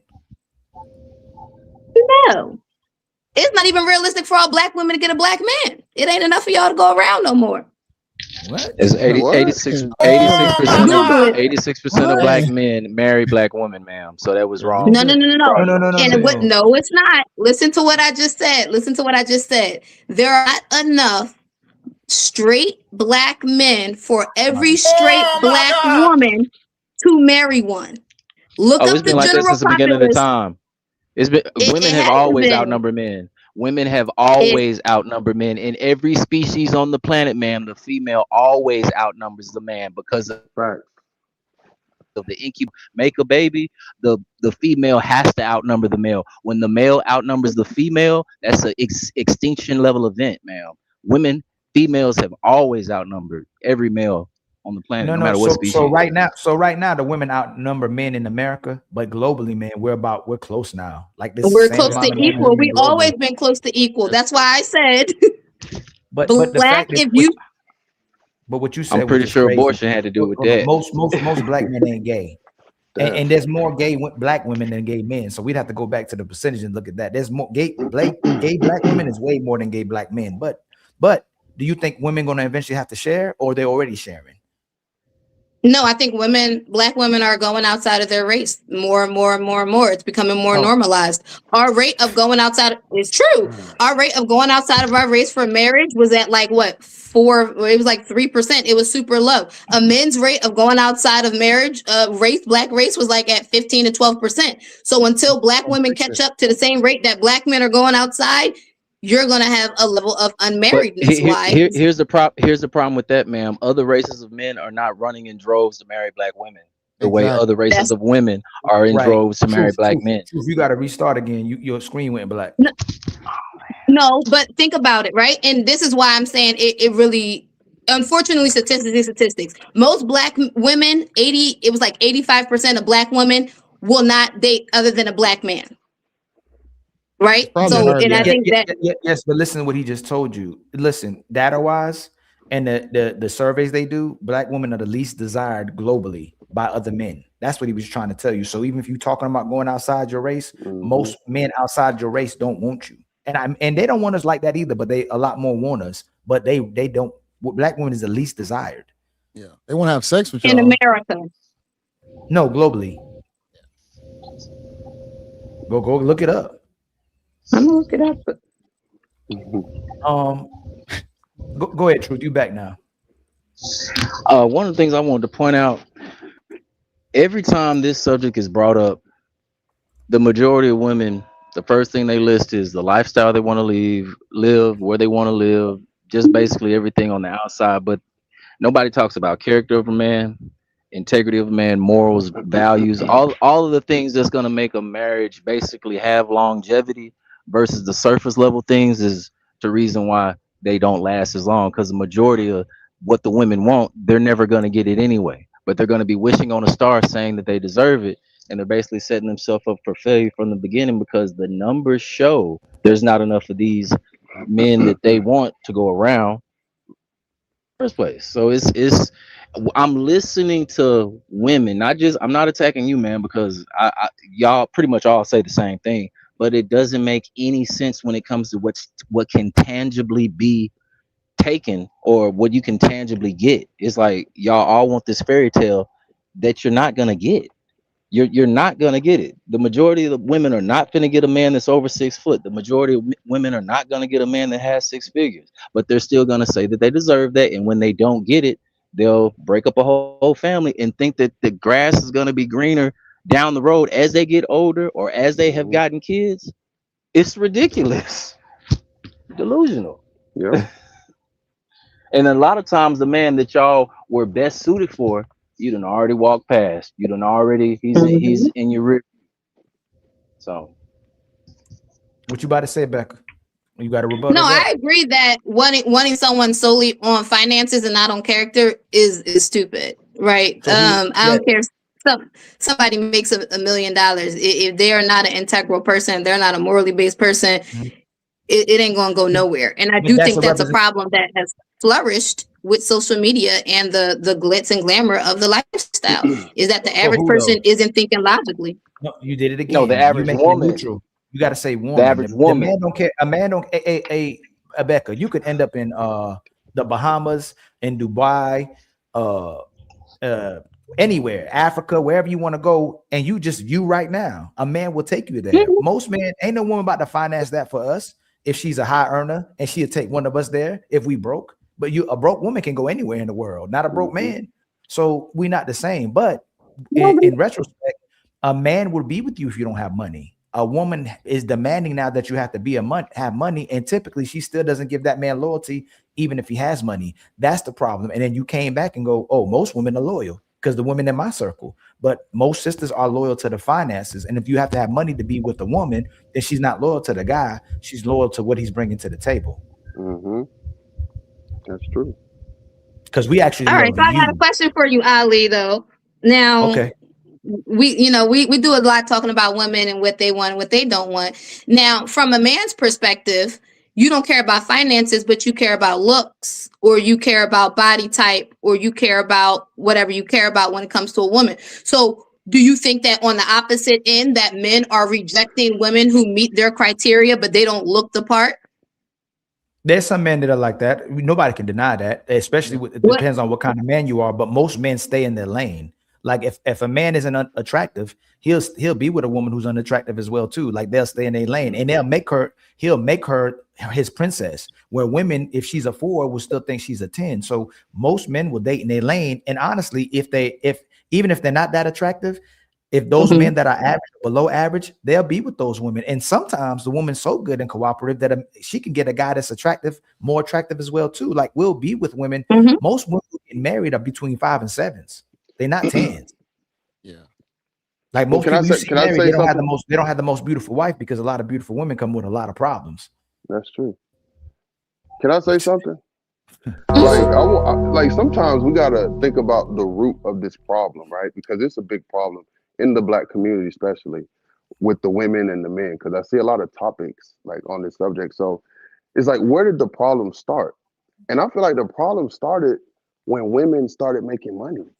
Because we wouldn't have all this combativeness, we wouldn't have all of these subject lines if women just didn't make money. I know it sounds harsh, but I'm talking to my man right now because it's a problem. Like our houses, our homes are getting ruined. You know, our kids are growing up crazy, and we have to. And here we are talking about money. Who's making 6 figures? Who's making 8 figures? But the root of the problem is our women are working and they're becoming masculine. And now we're competing with our women. It wasn't like that 40 years ago, 1,000 years ago. So this is a new thing. So we need to understand how we can either work together, or because we're just going to ruin our community. And it really seems like it's the Black community. I don't hear Chinese people going online talking about they man did this. I don't hear Mexicans. It's just our community. So we got to get to the root of it. I don't think it's her making money. It's the fact in one breath she says men are the leaders, and in the next breath she say we equal. You can't say we're leaders and then we're equal. So when you have a society that's telling a woman that she's equal, that's where problem comes in. Because if she wasn't taught she was equal and she was taught she was supposed to follow the man, then when she went to work, but are they not equal if she's making 100 and you making 100? Hey, is a woman equal? Are you? Is a woman equal to you? I'm asking you. Like, if a woman making 100, she gonna feel like I don't have to listen to him. She gonna feel like that, but it's not the truth. I know it's not the truth. We know that. But when you put that kind of power and money in their hands, what do you expect? No. I agree. I agree with you, but I think society did that on purpose. The man in power did that on purpose. I agree with you 100%. But it gives them the false impression of equality when they still want to be treated like a woman. They really don't want to be treated like a man. They just want power. So I agree with you. Once the society said, hey, you can choose yourself with feminism and you can choose to work and provide for yourself, that's when we got most of these problems, because now she can negotiate with you. And now if she can't use your money, she can go make her own money, get her own house, get her own car. Exactly. And that's ruining the family, because when a man says, no, we ain't doing it like that, she can say, well, we're going to do it like that because I said so. And what you going to say? I don't need you. And that splits the home up. But it's not the fact that she's working. It's the fact that how she's being conditioned. So so hold on, walk slow with me. It's not because she's working, because she always was. Like, our women are working in the household, right? When I say working, I mean earning. Who? When I say working, I mean no, but earning. even then, the women. So I have Palestinian friends, I have Arab friends, I have Indian friends. Their women work, but they put the money, they give their money to their husbands. Like, they're working under their businesses, like they open up businesses, or if she goes and work outside the house. No, I said our community, our Black. I said our community. Brother, are you listening? Hold on, brother. Listen to what I'm saying, because we missing each other because you're not listening to what I'm saying. It's not the fact that she's working that's the problem. It's the fact that she's conditioned to think that she's equal to a man or don't need a man. That's the problem. She could. There's women that go get money and bring the money right back to their husband, or they build with their husband. It's not the fact that she's making money that's the problem. It's how her values being inflated in her mind to think she's equal to you, and if she has money, she don't need you anymore. It's probably a community issue. Can it's a bigger. I was gonna say something real quick. Taking it a step further back, like when he was saying about what part you were saying about the men and the no, you were saying women are making money now. I would say take it a step further to where I think the boys and girls need to be separated, possibly like in childhood and like school system or whatnot. Okay. Do y'all think that would help? Say that one more time. Separating boys and girls in adolescence. No. If you separate them, we gotta say why we're separating them. You get what I'm saying? Yeah. So if we're separating them, we have to teach children at an early age what their role are. Like women that say that they don't believe in gender roles, but then as soon as you get out in the real world, she expects you to pay 100%. She expects you to protect. She expects you to get the work, cut the yard or cut the grass. She expects you to get the cars fixed. She expects you to do all the things that are manly, but she doesn't want to do all the things that were considered womanly. The reason why I say separate, I mean like raising the boys like the girls and the girls like the boys. Since a lot of them are so mixed up, I think the raising process kind of gets impacted on the female side to where they might get taught to be a little more masculine and the boys get taught to be a little more feminine. I'm saying like a separation like that. Possibly. That's how we were brought up back then. The girls would be with the women and the boys would go with the men, and you learn what to do. Yeah, I agree 100%. What's going on, my brother Tommy? How you doing? What's up, Ali? I just want to ask the brother the question, right? Since you said like earning, so if a person have more money than you, that mean they smarter than you? No, I didn't mean it. I said as a female. No, I'm just asking. That don't mean that. I'm not saying people shouldn't out earn. I'm just saying in your household, in today's society, in your household, today's it's a role society. Hold on, in your household, it's a role of leadership, right? Yeah. So leadership doesn't have anything to do with providing. That's mindset and mentality, right? I mean, we're talking about today's society. You see the divorce rate. I mean, we could go back and forth about this all day, but you see the divorce rate and they leaving. But that's not, you know, that's one side. You feel me? Like that's not, a lot of men don't want to leave a wife.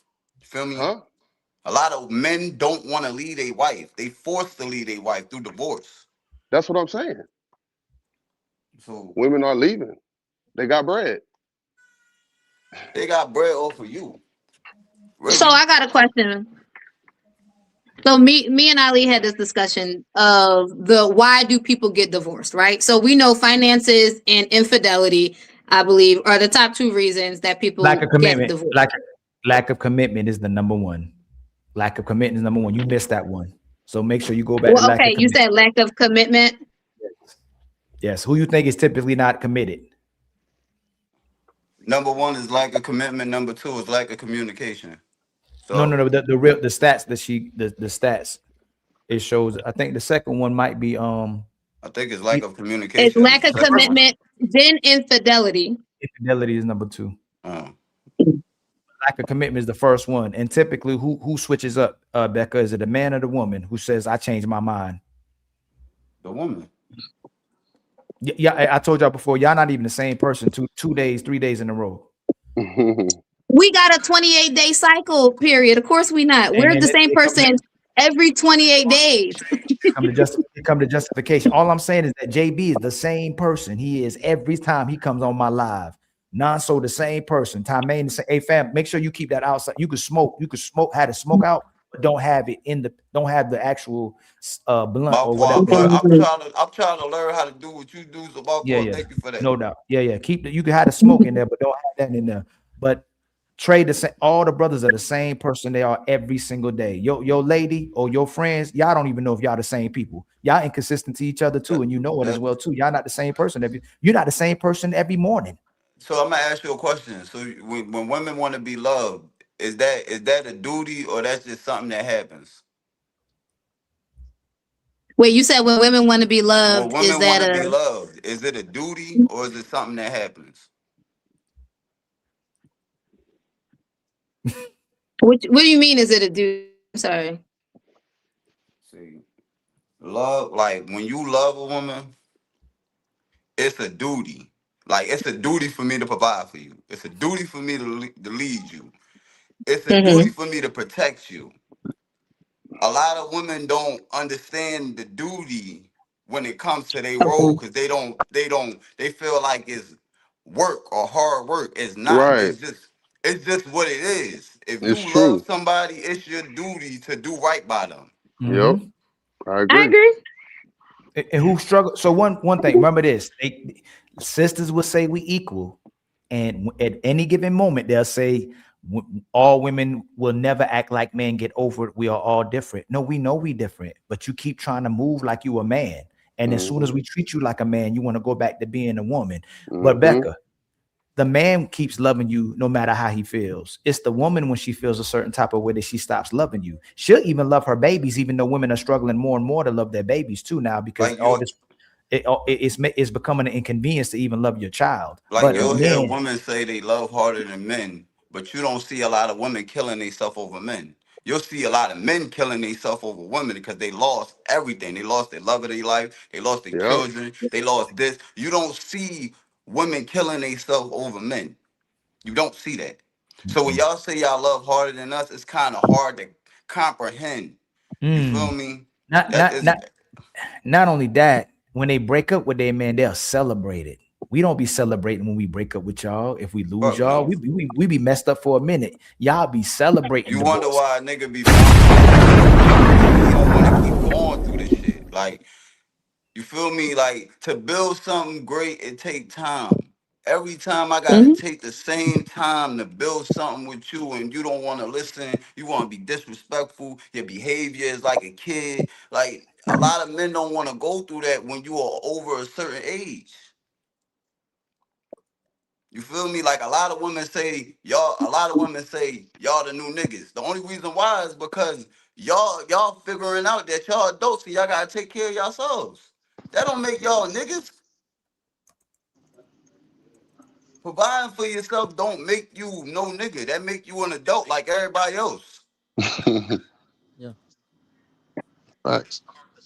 What's going on, Blu-ray man? How you doing, family? And I ain't give everybody the crowd check, Make sure y'all celebrate yourselves, man, when y'all come up in here. What's going on, Blu-ray? What's the word, fam? What up to the family, JB? I know JB. What up, family? Shout out to all the brothers. Man, I just got this $3,000 purse that I bought my ex. I heard that men don't be spending money on women. So, I was watching. So bro, this is crazy. God. This the crazy part. It's LV. Let's get close. That's the monogram one. I see that. That's the monogram one. But listen. She broke over me. She gave me everything I bought her back. That's crazy, ain't it? You know what I'm saying? So. You know what I mean? I thought that, huh? Let me get to the budget, bro. We just talk about that later, bro. Bro. Hey, so look, listen. I just heard Becca say that men don't be spending money on their women. So, but when we broke up, she gave me everything back. That's just one of them. I can talk about everything I bought her on a whole nother date. You know what I'm saying? But I just kept it. That was 5 years ago. We broke up. So she gave me everything I bought her back. But she crazy, but it is what it is. But I did have smoke for Becca. I just want to see if she gonna tell the truth. Now, me personally, you know what I mean? We was talking about the age gap thing, right? The other day. Now I want to ask her a question. I want to see if she's gonna be real though. Becca, promise me you're gonna be real. So I bet. And I'm gonna believe whatever you say. I'm gonna take that for a grain of salt. If Elon Musk shot at you and he said, I'll give you a real estate portfolio and I'll give you $1 million every year for the next 10 years, would you date him? Hell no. That's cap. Nope. That's cap. Stop the cap. It's really not. And let me really be honest with you. Here we go, right? I got an ex who broke my heart. And he know to this day, it don't matter if that man turns into a billionaire. It'll always be a no. And when I say always, I mean always. When I stick to it, I stick to it. Now, me personally, right? I know me, I'm a religious person, so my religious convictions is going to be the reason I'm like, you into all this type of weirdo stuff. Elon creeps me the hell out, and I'm pretty sure when we all get chipped in our brains, he gonna be the reason why. So him personally, no. Okay. But most people, no money. Yeah. You a religious person? Yeah. So you know men are the prize? No, a woman is the prize. That's why in the Bible you had to pay for a woman. Don't talk the religion if you don't know what the religion is. I do. I'm a Christian. Hold on. Tameen. Hold on, family. You gotta let people. Tameen, I love when you come and talk, brother, but you gotta let the people land, family. Like let them land and then you come in, because I love the information you provide when you on here. But let them land. Go ahead, Becca. Now, in the Bible, you had to pay to take someone's daughter from them. If you did anything to, someone, there was an exchange of funds that flowed from that man to the woman's family, to the woman, and that was her inheritance, right? So if you look at it, Jacob had to work 7 years for each of his wives. If you know what I mean, there is an exchange of where women cost men money. Okay, so no, I do think a woman is the prize, right? And that's just based on the things. Okay. Right. Hold on. I wasn't. I asked her a question. I wasn't even finished, but I'm gonna keep it real. I'm sorry. Go ahead. Oh, sorry. I wasn't. I was talking to my brother. Hey, but don't forget your thought, fam. I got you. I'm rocking with you. So I heard a woman say one time that it's easy to say you won't date somebody until that actual person that has that actual network apply pressure to you. You've never had Elon Musk apply pressure to you. So even though you might say you wouldn't date him, but until you actually encounter somebody of his caliber applying pressure to somebody like you, you don't know what you're going to do. Now, I take for what you said for a grain of thought. Now, all right, where's your father? I'm just asking. Since you want to bring up the Bible, where's your father? Hour and a half from me. Okay, cool. Because you know that when you go on statistics, when you go on from the Bible, then you gave the money to the father for the daughter, right? And so you're willing, hold on, now watch this. You're willing to date anybody that purchased, because remember, it's, in the Bible, it wasn't up to you, it was up to the dad. The woman agreed. Hold on, it was up to your dad. So if a man you were not attracted to purchased and your dad see that that man was suitable for you, then you are okay in 2025 of that man purchasing you from your father. Based on the values? So let me give the caveat to this. It had, listen, ma'am, Rebecca, it had nothing to do with what you seen as value. They bought you from your father. Whatever your father deemed that man that seemed valuable for is who purchased. So you had no say so in the deal, ma'am. You did have say so. I'm no, sorry. You did not. That's a false belief. Ma'am, the daughter had no say so. Where you get this from? You say you read your Bible. Can I reiterate? Did you read the story of Rebecca? Wait, did you read the story of Rebecca when they asked her, do you want to go with this person? Ma'am, she still went. What are you talking about? Hold on. Hold on. She still went. Because she agreed to go. Hold on. No. She had no choice, man. What are you talking about? Do you understand why a woman gets prepared for the king? Talk to her, brother. Go ahead. Why do a woman get prepared for the king if she a prize? Hold on. Sorry. Why do a woman get prepared for a king if she the prize? They dress her up, right? They do a year of preparation to get her in tip-top shape. To prepare her to be a queen, and then she goes to marry the king. She's still the prize. He had to search. He had to search. Don't move, y'all. Let her land. Let her land. Every time I ask you, brother, let her land. No, please. He had to search for a queen. Oh, sorry, I was glitching. Sorry, I didn't hear that. No, he had to search for a queen, and then the finances, right? Financially take care of that person because she's the prize. right? Everything, when you have a prize car, even when you go to buy the car, right, and you got to exchange that money, you agree to take care of the car. That car is the prize. You're presenting yourself and your finances to purchase a prize. Even with a woman, I'll just use the example of a car. She's still the prize. She's still the thing that you are seeking. Hold on. Hey, Becca, can the queen make a king? Yes, 9 months in her stomach, she makes a king. No, I didn't know. See, now you're talking about giving birth to you using like a social construct, and you defining the king based on how you feel like as a woman that you gave birth to a queen. I mean, king. Remember what I told you how you do? Can a woman make a king, an actual king? I don't think any single person can make a king. No, can a woman make a man a king? Becca, is what I'm asking you. No. Sorry, I'm gonna need you to explain this one. No, I'm not, because my answer. Somebody got their stuff up in the background. Ali, yeah, who's that? Who's got sound in the background? What's going on, my brother Stacey Prince? The only way a woman becomes a queen is if a king makes you a queen. You inherit that. You inherit the throne. You either inherit the throne or someone makes you a queen.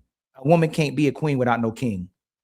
And so I can go make a whole bunch of women my queen. A woman can't make that. A woman, you can't just make somebody a king if you're not a queen. Do you understand what I'm saying? It doesn't make sense. So wait, I'm sorry. In the scenario, you're saying a king can marry a woman and make her a queen. Yes. And in your opinion, a queen, because there are queens out there, one just died. When she marries a man, you're saying she cannot make him a king? No, nope. She cannot. No. There's only two ways a queen could be a queen. Common way is through marriage. The other way is through inheritance. Those are only two ways. Let me ask you a question. If a man don't deem you a wife, are you a wife? No, but if you don't deem him a husband, he ain't a husband. Oh my God. This is the problem that we have. For time. Hey, but hold on real quick. You quote the Bible and then argue with what's the words in the Bible. No, well, if you want to go based on that, right? If you look at the woman at the well who had previously had 5 husbands, the one she was sleeping with now was not her husband. So if king and queendom, I really have to look at that. You're not making sense using that scriptural reference. Too fast. The main point is that a queen cannot make a man. That a queen has to have the actual government or the monarch make this person a king. She can't make him a king. The man makes his woman a queen. You can't make a man a king, ma'am. And hold on, and then not only that scripture reference you just used, ma'am, that was he was letting them know that what you're doing was wrong. Exactly. Right, you using the scripture out of context, ma'am. No, he was saying, can you make? Look, go ahead. No. Don't move from this. Don't do that. No.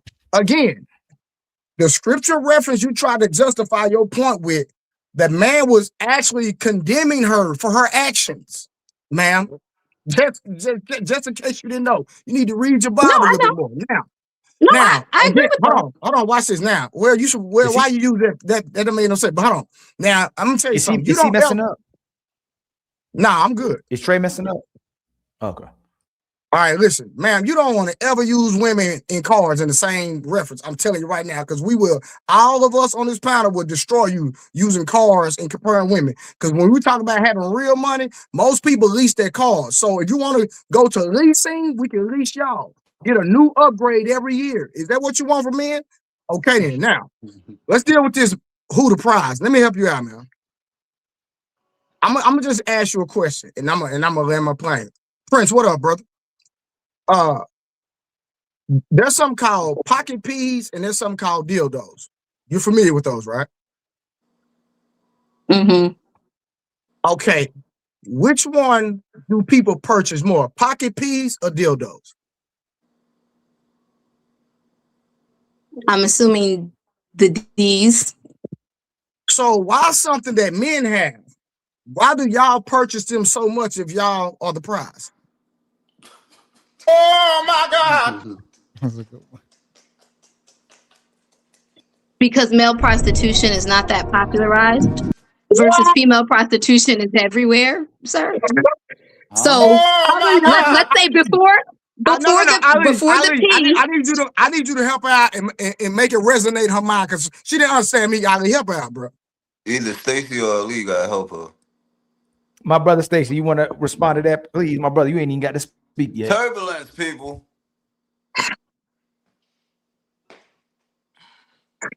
Mike, you got to unmute, man. You got to unmute. Can you hear it? Can you hear us? Can you hear us? I don't know. Maybe not, because Okay, so let me say it in this way. So you got women that don't like men, but they still use a men replica of a genitalia to still please themselves, right or wrong. Now, how many men you know with a pocket peep? How many men you know that carry around a pocket peep? To see you far and in between. No, how many men you know personally that have one? I said a few far in between, meaning I might know. You don't know now, nigga with no pocket peep. Quit lying on this line. I swear to God. What's his name? Listen. I'm not gonna do that. I'm not gonna do that. You capping. Women, I'm not capping. I literally know. I'm gonna lay my plane here. I'm gonna lay my plane here because I know other people gotta talk. Women purchase more dildos to please themselves than men purchase pocket peas. Point blank period. It's not even close. So if y'all were so valuable, then why are y'all not? Why are what we have more profitable than what y'all have? Well, I will pause right there, right?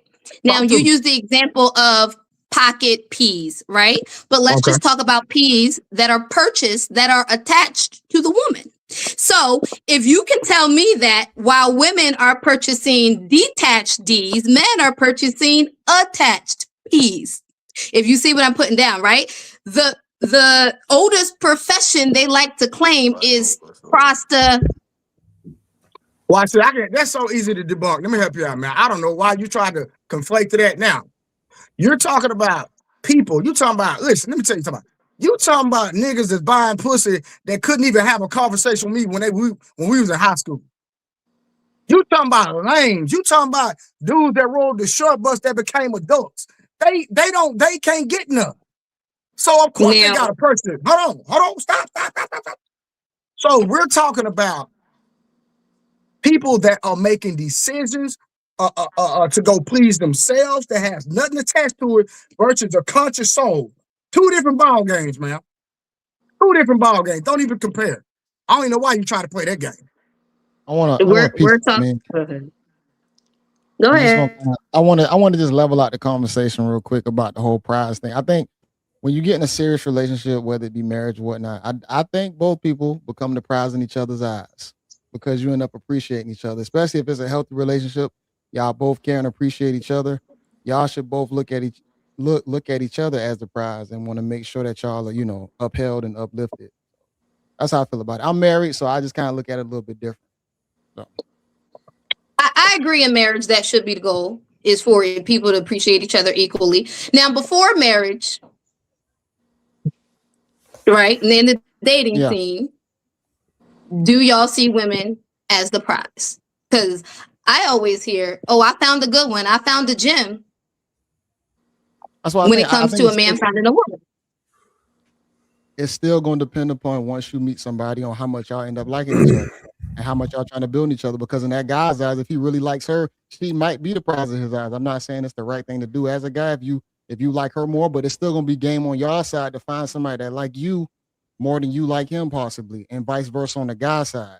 So both of y'all will kind of understand where y'all lie, in that, dynamic. So it just really all going to depend on the person at that point.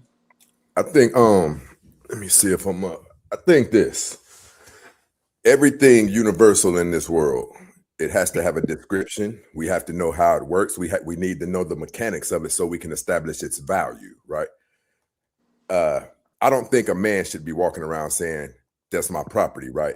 I do, however, think that each person's role in this world needs to be established. The reason that it needs to be established is because if we could establish it, we wouldn't have these things going on in the world that are going on today. Right. I'm just going to be real. This is going to be a little bit harsh. But if all women disappeared right now, men could survive. If all men disappeared, women could not survive. You could not run the infrastructure.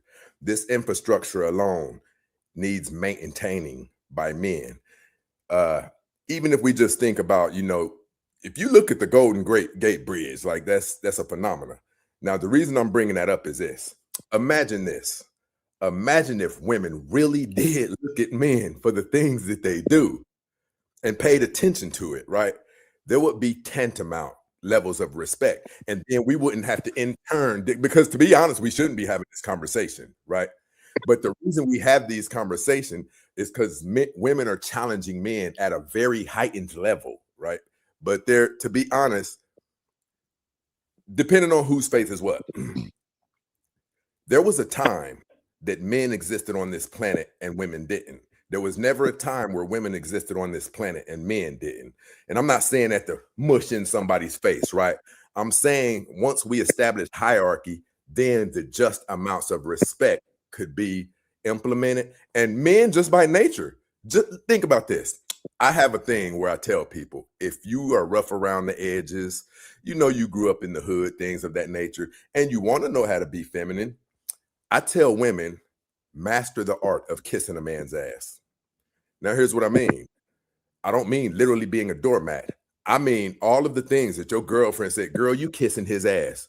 Do more of that. You know why? Because men never stopped doing it. If you look up the textbook for kissing a man's ass or kissing someone's ass, it alludes to doing something to gain favor from that person, to get something. Men never stopped. We still do it. On the first date, when you're a stranger and we don't know you, we're investing financially, right? So I just think, if we could see everybody's contribution, there would be greater levels of mutual respect. You know what I mean? Yeah. And Sister Becca, a man is bigger, a man is taller, a man is stronger. Men are the philosophers, men are the creators, men are the builders. The man's sperm literally determines whether a child is a man or a woman. And women are literally fighting to be equal to men. And I keep saying this, if there was a planet with one man and 100 women, I'd have a nation. If you had a planet with 100 men and one woman, you'd have a problem. So the fact that my seed I can get women pregnant every single day and have multiple children, and you'd have to wait 9 months till you can bear a child. There's no way you can say that the woman is the actual prize. And not saying you're not a prize, but when you're seeing who's actually meant to produce and take care of everybody, and he carries the power of the sperm, because you'd walk around here invaluable if a man didn't touch you.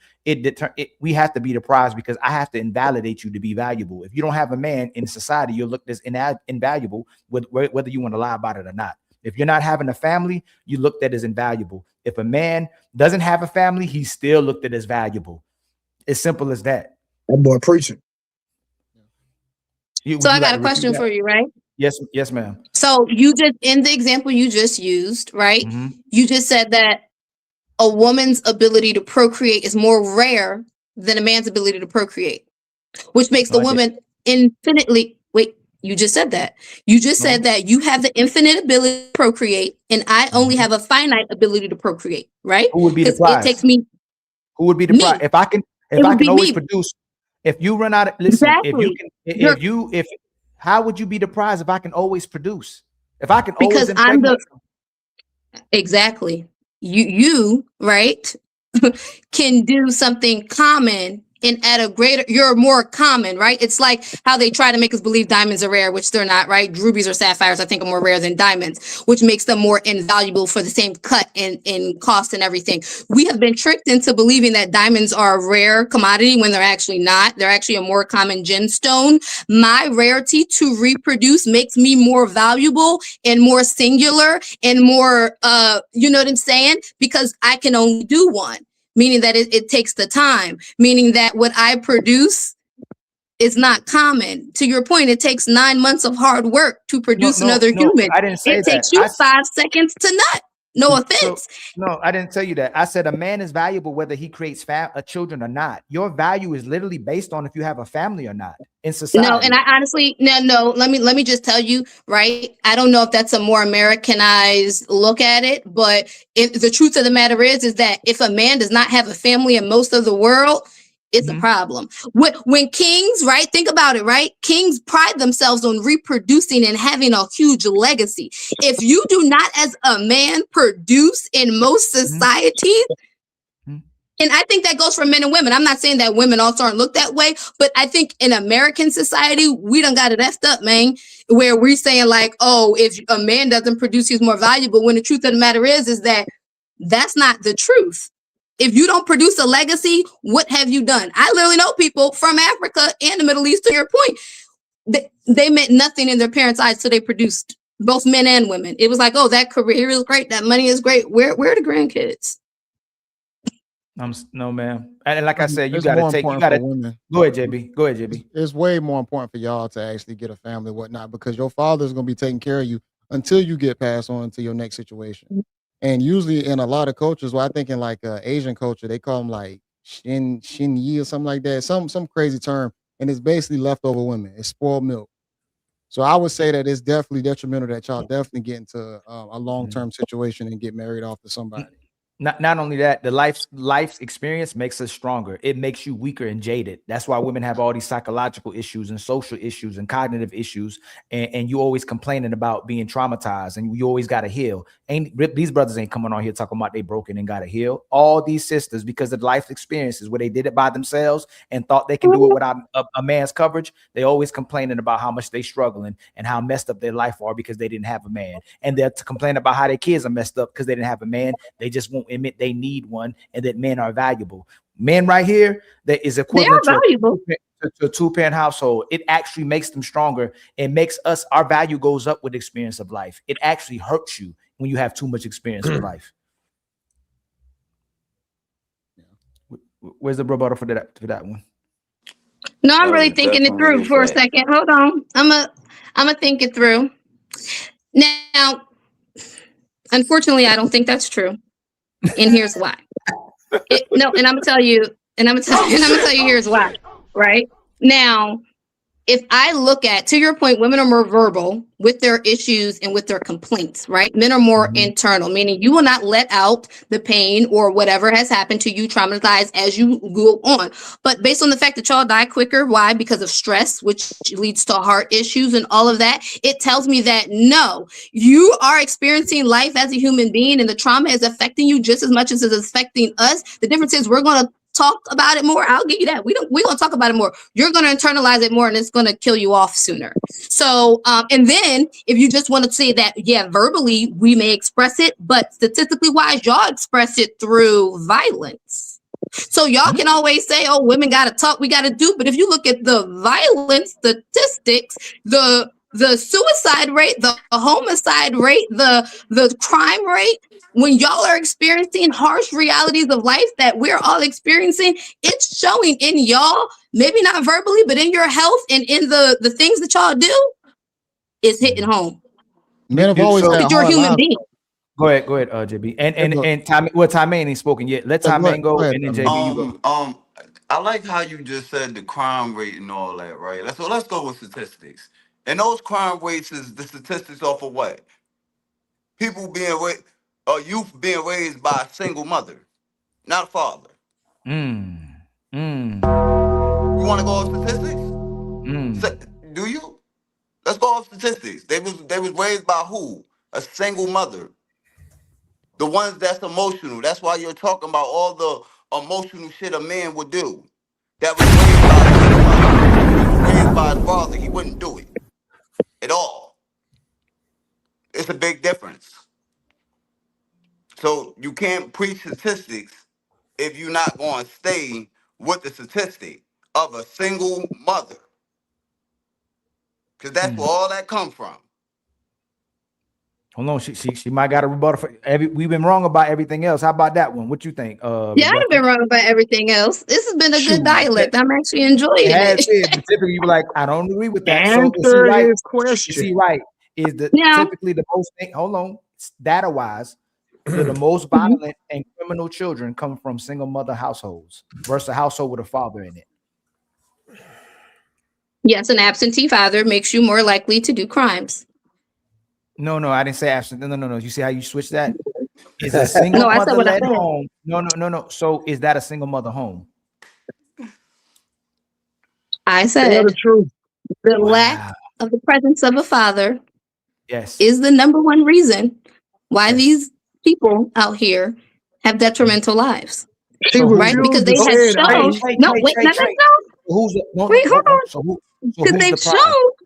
So who's the prize? So who's the prize? If you're struggling without the father and an absentee home struggles this way, who's the prize?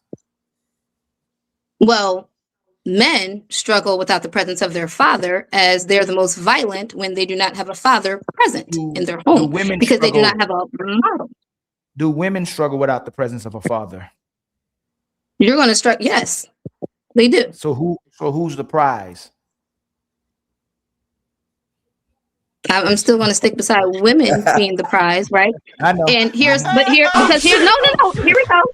Here's the thing, right? The absence of single mothers is limited compared to the absence of fathers, right? A father being non-present in his child's life is higher than a mother not being present in their child's life, right? So you can Google it, right? I just Googled it about the percentage of single father household. Tell me the percentage. There's almost 2.5 in the million 1,000, single dads make less than 10%. Less than 10%. Well, this is only from 2011. Okay, I'd have to look at one that's more recent in 2024 because I know the numbers have significantly changed. But as of 2011, I'm gonna look up the 2024 statistics. Crazy. There's 2.5 million more women in the African American community than there are men. Of that, 80% of our children are raised without fathers. You guys are getting pregnant by multitudes of. I'm sorry. Of that, 70% of you have multiple kids by multiple different men. Mm-hmm. You can't even beat those numbers at all. If there's 2.5 million more of you than there are us, and 70% of that 2.5 million have multiple children by multiple different men, we couldn't beat that if we tried. What do you mean you couldn't beat it if you tried? Have you ever seen Ayanna Fix My Life? Maybe like an episode or two back. Okay. You guys are having like 5 and 6 and 7 kids by one man. Mm-hmm. Okay, so listen, if you guys are having 5 and 6 kids by multiple different men, by the same multiple different men, and there's 2.5 million more of you guys, then you guys would be responsible for the overwhelming bulk of children, right? Yes, women are responsible for more children, right? Than men are responsible for more children because of single parent homes. Their fathers are not present. Why you keep saying not present? You guys don't want the fathers there, so you can get that SNAP benefit. No, she's wrong about that. So you're wrong about that too. So CDC reported, it's self-reported by Black women. 58% of Black men live with their children. 78% of Black men are involved with their children. So you keep saying absent father, just say single Black woman or single woman. If the father is there, you can't. You're a single woman. You're not a single mother. You still getting assistance. So wait, from the father. Ali, add most involved too. Ali, you forgot that one. Yeah, they're the most involved by any other race. So when you say that, when you say absent father, most Black men are not absent fathers. They're just staying. So you're saying that. Hold on. So you're saying that the single mother home. So you're saying 70-something%, right, of the Black community is raised a single 80%. Mother home. 80%, but of that 80%, right? Because you just said 50% the fathers are in the home, so you're truly not a single mother. No, it's 58% of Black men living in the home. living with a black child. No, that is still like it's this. Listen, the kids still being had out of wedlock. So it's not. They don't mean they're married just because they're living together. So 58% of black. So 58% of black men are living with their children, where 78% is involved with their kids. Oh yeah, 58. My brother Stacey Prince, 58% of black men live with their children, ain't no whether way married that's or true, not. though, Ali. There ain't no way that's It is true. I promise it's true. We wouldn't be in the detriment that we're in. You think it's higher or lower? So majority. This is the thing. 70% of the children are had with black women are had out of wedlock, but most of our women aren't. It ain't a mass majority of women that's having these kids out of wedlock. That's the problem. We're conflating the stats with saying it's most black women doing it. No, it's not most black women. 27% of our only 27% are married. There's no way that's true. Yeah, that's married. No, yeah, 20% are married, but it's not majority of the women that's having children out of wedlock. We're conflating the stats. That's all I'm saying. So let me single mother homes.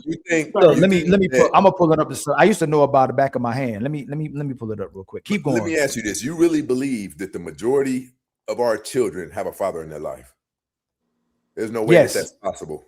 That's true. Yes, we listen to women's rhetoric by saying the father isn't involved. Majority of black men are in the lives of their kid, the lives of their children. How many of y'all don't know that? So I'm sure y'all all got friends on here, right? Most of the men that got children, who do you know not involved with their kid?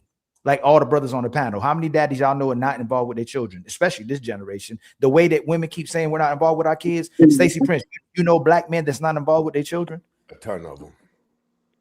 That you personally know, that you friends with? Ton of them. What you mean? What do you mean? Say like know where they live or something like what do you mean? No. So the ones when you say ton of them, are you saying these fathers are avoiding these kids? Are you saying that the women is keeping the father from being able to see the kids? I don't know no father that's so you know a whole bunch of men that avoid their children. No, I'm saying both. Like I know instances where the woman is using the kids as pawn. I know a significant amount of those. And I know, listen, I'm gonna be honest with you, man. We just talked about this a couple of days ago. Okay. Bro, one of my friends got 7 kids and he could care less. Another of them, well, it's not my close friends, they back home. And another one of them, man, he got 6 kids and he could care less, man. Like that's real. We are broken. We are broken. So I'm not saying we're bad people, but when we come out without a father, we get out and we make other children without that father. That's the majority of black men, bro. That's the majority. No, we wouldn't even be. But it's not. Well, Stacey, I didn't have my mother. Hold on, Stacey, I didn't have my mother or my father. Me neither. And my kids stay with. One of my kids stay with me, and one of them down the street. You know what I'm saying? But I'm in my. I'll say it again. You're an anomaly. Oh, okay.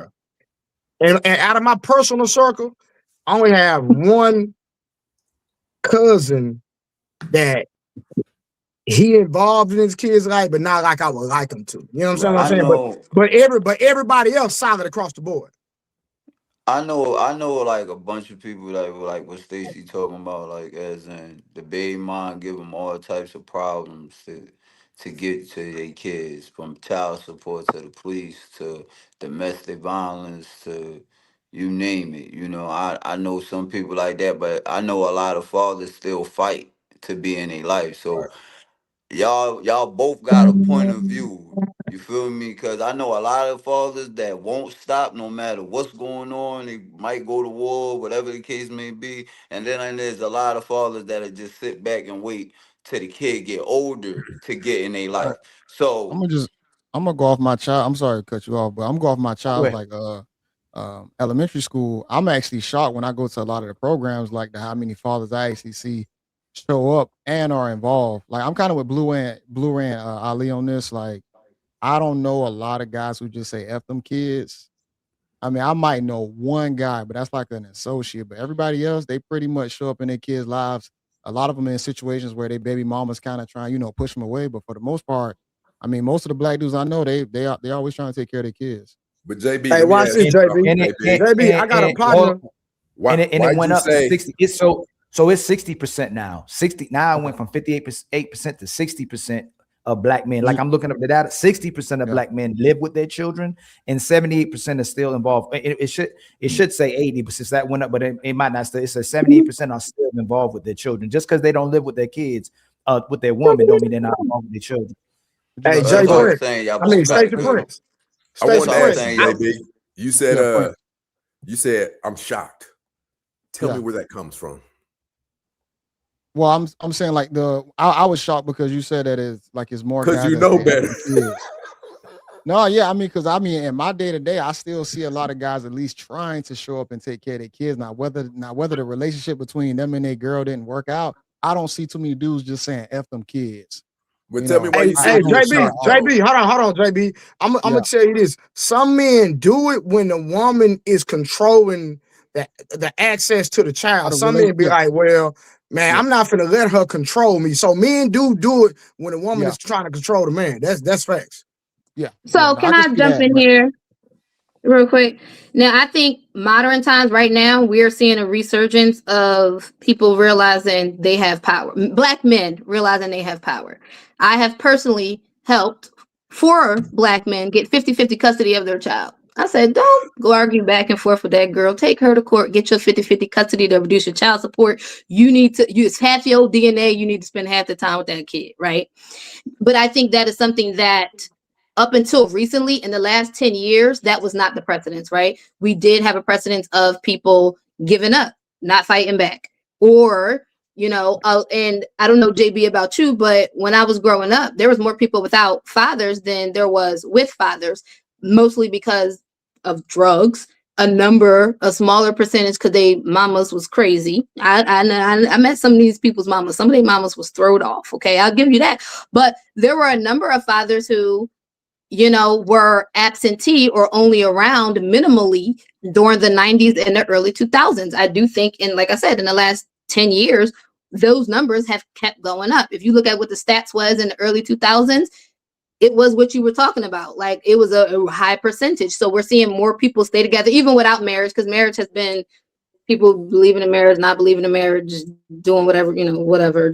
That's a whole different issue. But Rebecca, you're not talking about across the board in every state. Like Texas, it's easy for a man to get his rights in Texas, but not in every state. I don't know why you trying to make this seem like it's across the board, because it's not. Well, I think a lot of men also trying to. Oh, my bad. I'm gonna let y'all think. I think my fault. No, I think that's what I'm saying. Majority of states, it seem like it's easy. It's not, because in the majority of states, though, right now, it actually is. Oh, did it? It glitched on them. I thought so. Something happened to him. No, but listen to what you. Oh, there we go. Yeah, it's like the whole stream had messed up. Okay, you good now? That was just you, brother. Oh, that was me. Yeah, that was just you. Well, hey, listen, Ali, don't you start? I'm gonna you. No, but listen to what she's fighting. You're telling a man he has to go to court to fight for his children. You don't think that it's already messed up? The system's already messed up. If I have to go to court instead of the system already saying, hey, both of y'all have 50-50 custody of this child, both of y'all responsible of this child. The fact that we know that children do better with men, why would a court system give the kid the primary custody, or why would the system give the woman the primary custody when we know the children do better under the father? So literally with the people I know, there was no custody arrangements. What I have seen happen is that there's an arrangement when a child is younger that maybe they'll spend more time with their mother, right? For whatever reasons, young children, some people believe they need to be with their mother more after a certain age. Wait, no, I'm about to tell you. No, just answer my question. Don't you think it's a flawed system that gives the children primary custody to the mother instead of at least giving it to the father, or at least making it 50-50, 50-50, right? But you know what the problem is? I do believe that's right. Father, the women would close their, and if they don't close their legs less, they're going to have children less. If you give these kids to the father and say she got to pay child support and he gets primary custody, women are going to have less kids. And this would fix this problem drastically, because they think they're going to get because they're watching what their mothers do, but when they get older, they find out it ain't working out like they thought it would. They're not getting as much as money they thought they would, and they're not getting support from this father like they thought they would. Because a lot of times the women try to trap the father, and the system allows them to do that. Instead of incentivizing women, the women should actually get consequences for trying to play the system like that, and you on your own. unless you go and try to get this man back in your life and you get assistance from this man. That's what Trump fighting for. I agree. But let's do this real quick though, because I don't want to neglect the people, man. Hold on. It's time for some super chats.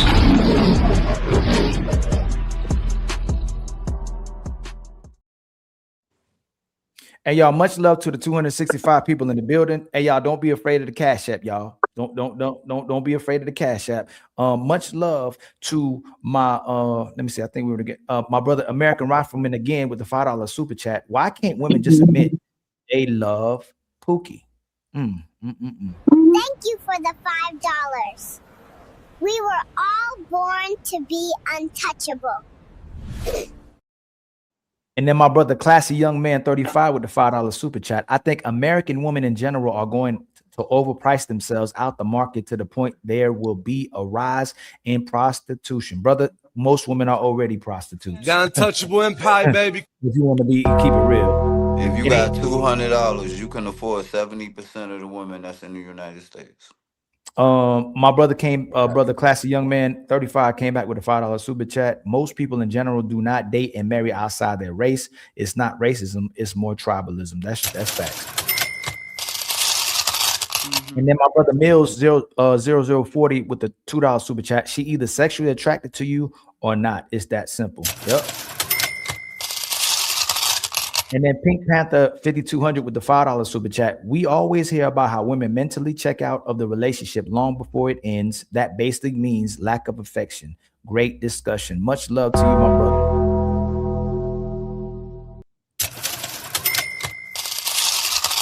And then my brother Courtney with the $2 super chat. I'ma show love to your goal, big homie. Much love to you, my brother. I truly appreciate it. And then but the OGJ Speed with the $5 super chat. I agree along with you. We have got it messed up, but you are the problem. Women sometimes talk too much. Oh my God. Oh. And then my brother OGJ Speed comes back with a $2 super chat. Big eyes, big mouth, and small brains. Oh man. And then my brother L Nixon with the $10 super chat.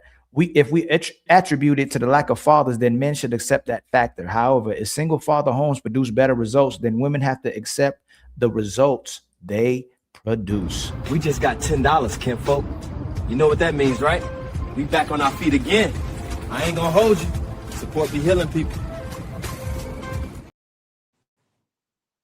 And then Zion 7Z with the $5 super chat. You're not an ugly black woman, but please lose this color purple view on black men. It's a black woman mind virus. Man. Thank you for the $5.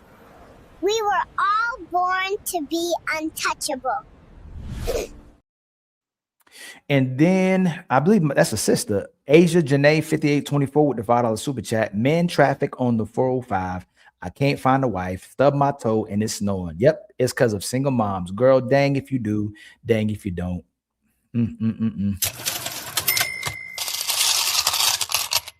They won't lead us, but they don't listen. They love you, but they don't listen. They need you, but they don't cooperate. They won't let you tell them anything to do, but it's your fault the relationship failed, because most men never get the ability to lead the relationship because the woman won't give it to him, but then you'll blame the failure of the relationship on the man. It's the craziest thing in the world. Who was saying something? I forgot who was saying something. But Rebecca, that damn if you do, damn if you don't part. Who do you think loves who more? Do you think men love women more or women love men more?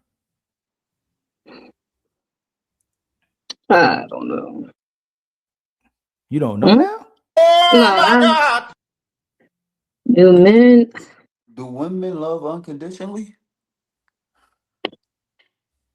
I don't think anybody. I don't think nobody loves unconditionally. That's a lie.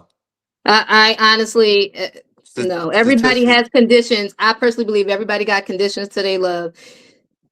When it comes to anybody, no. Right, we do got conditions, but Becca, a man will stay in a relationship being disrespected, not getting sex, not having his needs met. So there's a part where he may have preferences, but what the brother is saying that typically a man can love unconditionally.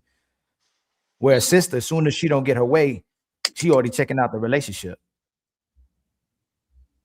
I think men check out in different ways. I see a lot of men who check out. You move the goalposts. You move the No, goalposts every time. because you like to talk about loyalty. You like to talk about loyalty, right? Listen, we're talking about right now who prioritizes their feelings over the person.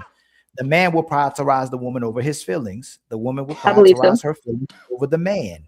Then you moved it to somewhere else. No, I believe that's true. But if you're talking about, women are the detriment. So stop, because you move so fast. If you know that a man prioritizes his woman over his feelings and a woman prioritizes her feelings over the man, who loves more?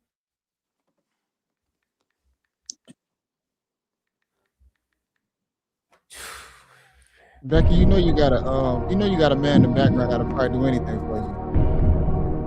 Yeah, but I would do anything for him right back. So it's an equal thing, and that's real.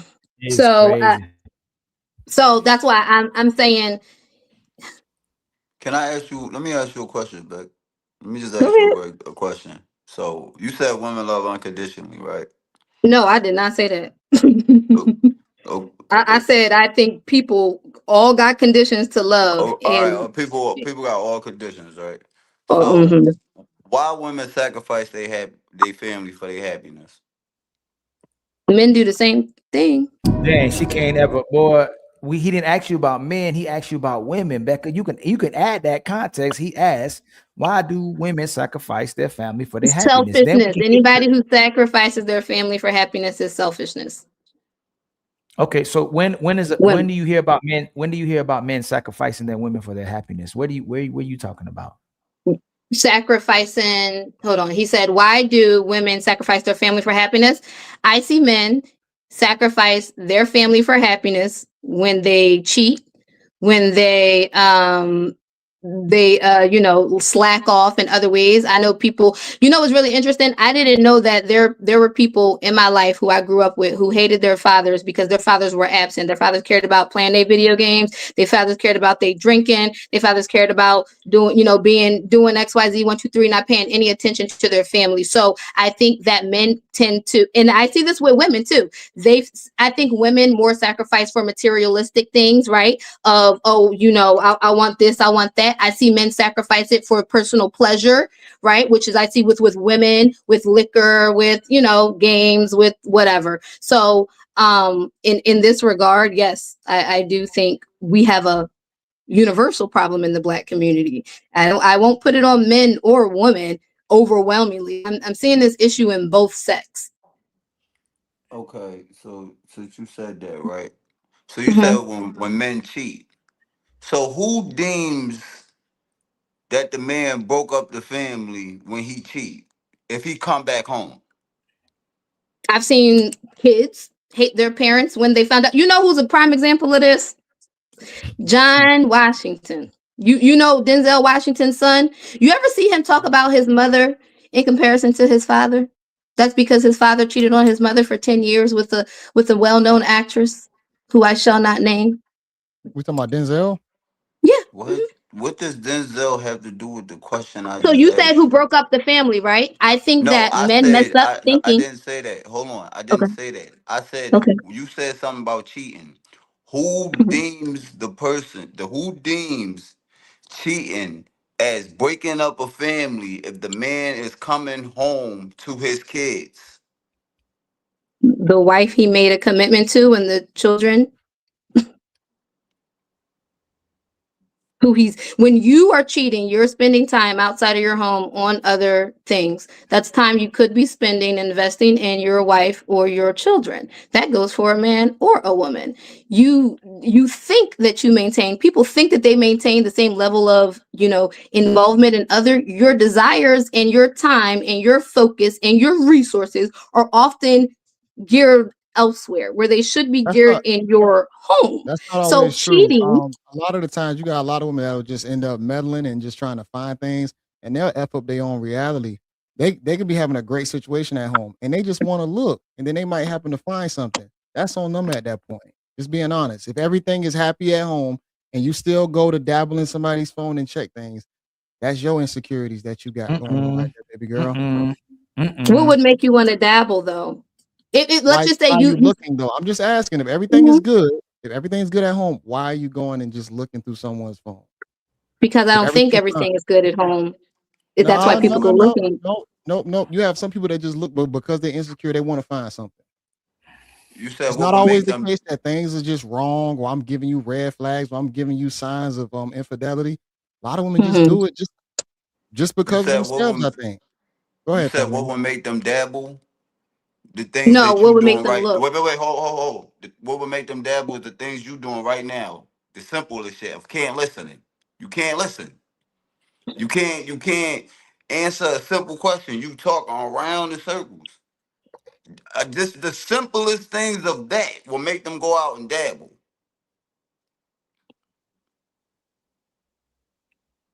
Playing with a man's intellect is the most dangerous thing you could do. I don't know how women didn't understand that yet. Like if you already know men are polygamous by nature and typically the type of guy. I know y'all hate that, right? Even though y'all hypergamous by nature, but we don't go like that. We just accept your nature, right? That's why it would make sense for a man would deal with multiple women, because a lot of women get lazy in relationships. Why would you not expect him to, if you already cut off his nature to be with you, to be cheating outside and going outside the household? If like the brothers say, women demonstrate on here countlessly how they can't even demonstrate the ability to listen, the ability to be empathetic to what we're speaking about. And then when the brothers talk about sexless relationships or women who not cooking and cleaning, why would the woman not expect the man to step out the household to get some type of peace to remain in the household? Now, if you're lacking something in your relationship, you can leave or you can cheat, right? One is upfront, the other is sneaky and backstabbing. It's disloyal. You didn't respond. Becca, so, you are not directly. You're not directly responding. What was your direct question? I'm sorry. If a man, so women will justify when they cheat. Women will justify when they leave. Women will justify when they shut down. Women will justify when they disconnect from their man.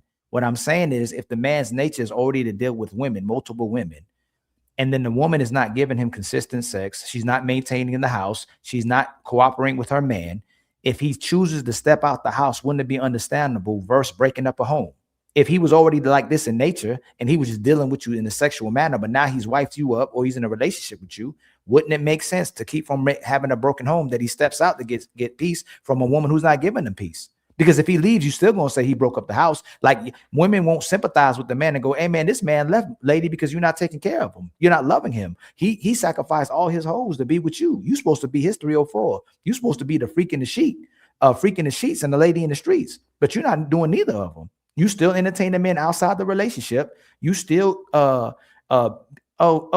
Becca, I know you going like this, right? Mm-hmm. We get to see what women in relationships and marriages are doing outside. They still posting their booty. They still posting their leggings so we can see the creases behind their body, their booties. They posting their breasts. They constantly want validation and attention, and they're literally in relationships. And the only reason why a lot of men don't call out these men, because a lot of men are in relationships where their woman is doing too much too. So you're saying he shouldn't be cheating, but the ladies are typically already unfaithful in a relationship when she's getting attention outside the household, but then she's not investing in her man or giving him intimacy inside the household. So wouldn't it make sense for a man to keep his family together that he cheats instead of breaking up a family? Personally, for me, no. I would rather a man leave and be honest, right? And be upfront that you're not giving me all these things, right? I'm not satisfied with how you act, how you nurture, how you protect, provide, all that things, right? And so the consequence of that is that I'm leaving you. And that's why I say you're being disingenuous and you're not being sympathetic, because instead of saying this woman that you already communicated with, she needs to get it together and make sure she's giving this man love and cooperation and cater to him and give him the love that he needs, but you go quickly to leave. That's why a lot of y'all are disingenuous. You keep telling a man he needs to leave if she doesn't listen, and be a woman that loves and respects you, instead of saying these women need to be more loving and respectful to their husbands, especially when they sacrifice the outside to be inside of a relationship with a woman inside. And you have to demonstrate a lot of times sisters are still the problem. You just tell a man to leave. Well, you're demanding men to be leaders. You're demanding to be righteous. You're demanding men to be orderly, but you're still not putting no demands on the women. The women just stay together so they never look bad. It's always still the man's fault. Just playing devil's advocate really quick. Of course. I've always said this, like, women have a nuclear bomb button they push, and it doesn't need to be pushed. There's so many different forms of arsenal that you can utilize before you, dismantle a family. I call that the nuclear bomb. He cheated, you dismantle a family. And you guys just said, I think you guys just said it, and I support it too. Like, there's so many other things. Talk to this man, do this, do that. Now, I believe the same thing applies for when the man gets ready to cheat. Go talk to that woman. You know what I mean? Before you go cheat, go talk to that woman. And, that way you guys can get an understanding, and he probably prevent him from going to do what he was about to do. So I think that works both ways. You know what I mean? I think that's real. I think it probably is good to put that honesty pressure on her to where now it's in her head like, damn, this man possibly about to cheat on me. Shit getting bad. Right. Maybe I need to make some corrections or whatnot. I mean, I think if women feel that pressure more often, it probably would. I would hope that it would give them some correction to say, maybe I need to do a little bit better. I need to fix some things. But we all know in reality. But it don't. Hey, I was about to say, let me turn this just a little. Let me turn this just a little bit. Since you said maybe not. Okay, so I think Ali said that. I just want to turn these gears just a little bit. JB said, put a little pressure on them, and then maybe they. Okay, so there's around 50 to 70% of women who are currently in relationships who already have a backup plan in case this thing don't work, right? Yes, that's true. So you might just piss me off and give me the excuse that I've been looking for to go back out there and mess with Tay-Tay. You know what I mean? And one of the most unattractive things a man can do is talk to his woman about sex and getting sex when she's not having sex with you. Imagine you, hey babe, can we have sex more? We're not having sex. Like, automatically. Like, it's so what do you expect the man to do when he can't come to you and talk about something that you already look at him in resentment and reject him for when you're choosing not to have sex with this man and you put him in that kind of position? Most men already communicated it 50, 100 times and then they finally give up. Yeah. And then you expect them to live in a household like that where the woman isn't catering towards her man. And you go, oh man, why he cheat? It's the craziest thing in the world. And a lot of women know that a man look at respect and still disrespect them. That's the craziest thing. Like, a lot of women know that a man look at respect over love and will still disrespect him and think she not cheating or think she ain't being disloyal. That's unfaithful. It's unfaithful. Yeah, no, that's what I'm saying. It's unfaithful. Go ahead, JB. I was gonna say a lot of men lie about it to just kind of protect y'all from the lie. You feel me? Sometimes y'all can't handle the truth. So even what Stacey was saying, that conversation, y'all possibly can't handle that type of a conversation. And what Ali was saying is that even if you have to ask, like, "Hey, baby, can I get a little bit more ass?" That's cringy because you shouldn't even be in that position having to ask that question. You about to say something? I know y'all don't believe that men cheating because of the woman tripping, right? If men are cheating, the majority are cheating because they want to cheat. Yeah, I think so too. Yeah. No. Of course, we do agree with that, right? If he wanted to cheat, he cheat. What I'm saying is that if there's a man that don't want to cheat, like he really don't want to cheat on his woman, he don't want to break his household, and he's like, man, I got my needs though. That's what I'm talking about. That's realistic. There are men who cheat because they're like, man, I got to get some type of peace outside this household. I don't want to break my family up. That's from the beginning of time, man. But men weren't expected to be loyal in that capacity. The woman was supposed to give you fidelity because she knew all the women wanted this man. So she asked to be protected, to get resources, and to be part of his family. She never asked him to stop being a man and not dealing with multiple women. And if she was doing what she's supposed to do, if she took care of him in the morning, at night, he wouldn't even have the energy to do it. If you're draining your man enough, he won't even have the energy to cheat on you. I mean, I really think women don't really like marriage like that. Like, I think they look at marriage as like a fairy tale, but reality of it, they end up not liking it. So they really don't want to have sex all the time. Dudes do become sexless. A lot of guys, we think about sex pretty often. And I think if women had to really concede to how often we really would want to bust them cheeks, y'all be too tired. You feel me? I mean, I think a lot of the time, if we hitting y'all consistently, I'm tired. I don't have the energy right now. So I think a lot of y'all think y'all about that life, but y'all really not about that life of real marriage to really listen to your guy 100% of the time. Sex and servitude. Like, it's like y'all want to be the king and the queen. It can't work. Those dynamics is never gonna work. That's why, like, when you go ahead and try to go outside and survive, you end up getting hurt. Cause you don't know, you ain't got no type of leadership or guidance. That's why you just get hurt. And you still don't learn from your hurt because you ain't gonna say you the problem. You gotta work on this, you gotta work on that. You probably gonna deal with a couple more men before you find out you the problem. Don't be like Vivica A. Fox now. You don't wanna be like her at all. No woman on earth want to be like Vivica A. Fox.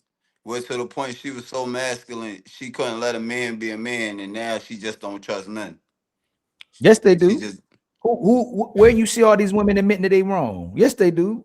Family, that ain't even deterring them no more. Like, they still gonna do the same thing most women do. They don't change their behaviors. They don't care about their reputation. They don't care if their body count go up like that. They don't care if they wore out. They still doing the same thing. They're not changing. And Vivica Fox admitted that she was the one who was wrong, that she missed the great catch. Now all of a sudden she's saying, hey, y'all don't date rappers. And then she tried to call him gay. Yeah, you know, masculinity now is like they trying to. I gotta go, y'all. All right, hey, thank you so much, Becca, for coming. It's been a great time. And Thank you for the conversation. I appreciate you being transparent and standing on it as well too. You're giving the actual realistic conversation, so I truly appreciate that. I appreciate y'all too. Have a good one. Yes, ma'am. I'm a dog, but I still want to party. Now is like is they trying to turn it gay, you know. And that's what's crazy. Like, you'll say you want a masculine man, as soon as he correct you, he ain't masculine no more. That don't even make sense.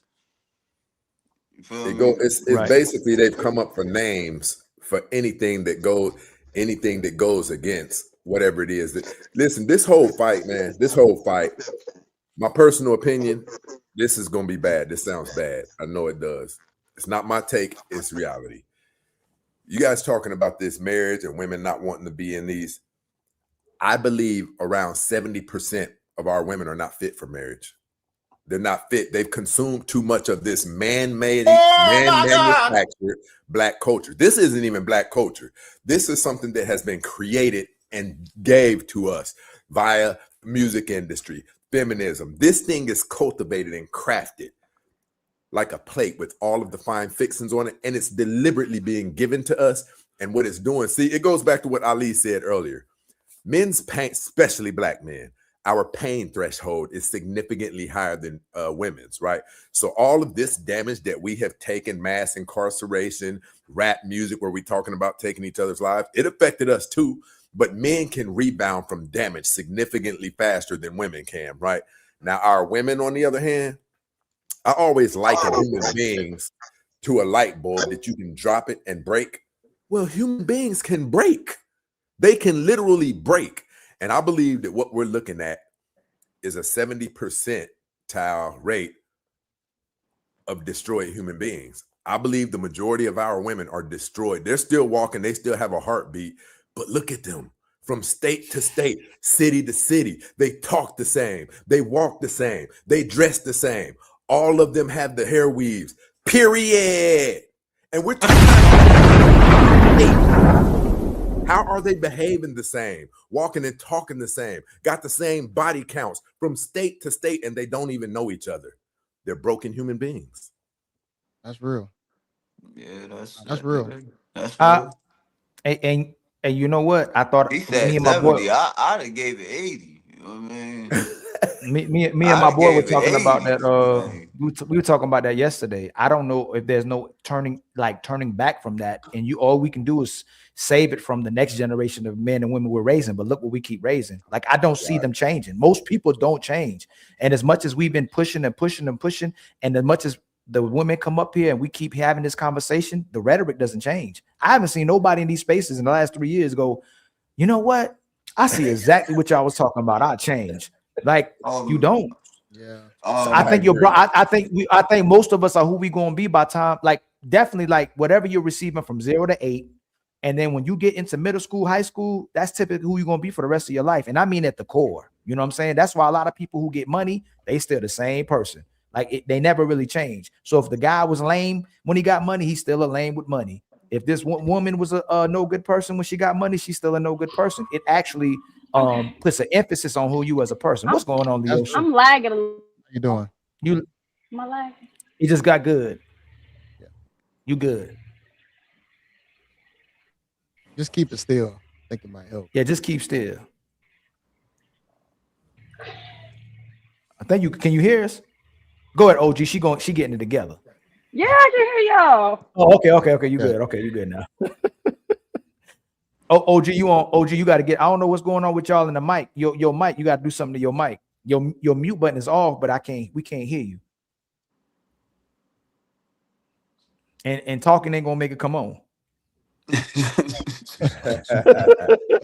Oh my God! They be like, does it work now? You better fix something. I don't know. Like I think like women have lost their grace. Like all that hurt that made them lost their grace, lost their feminine ways, the feminine touches, the nurturing. Them balancing, trying to be feminine and being an adult was just the more too excruciating. Along with men that hurt them and being with the children. Like I just feel like, like it's gonna take some different type of fucking men to make women change, but it's starting to happen, but it's happening like at a slower rate than what you would think. I think what Ali was saying, it's gonna be the next generation. Like the people of this generation, they're not gonna be able to be saved possibly, but hopefully the next generation they might be able to be reconstructed, the mindset. But I kind of doubt it. I can. Y'all can hear me? Yeah. Yes. I agree with what's his name, Tymaine. Ali, you done took your chef hat off and gave it to this young man. I agree with you. Oh my God! And I wanted to say something. Y'all was talking about father and how men will love their children. Is it an echo? Hold on. A little bit. Just flip it. Is it still echo? No. Okay. No. Hold on. It's a little bit. A little bit. Okay, I'm on my bus, y'all. Y'all gotta excuse me. So, a little story. I have two dads. I have my biological father, of course, and the man that raised me. I call him my raised dad, but to him, he's my father. My mother she wasn't an honest person. So I didn't have a dad until I was 2, and he took me. He heard that I may be his test or nothing. He took me in and he raised me to be his. Real father was, and got a chance to have a relationship with him. But I agree with what y'all was saying. I was trying to get in here, y'all. There's a lot of traffic out here in Chicago.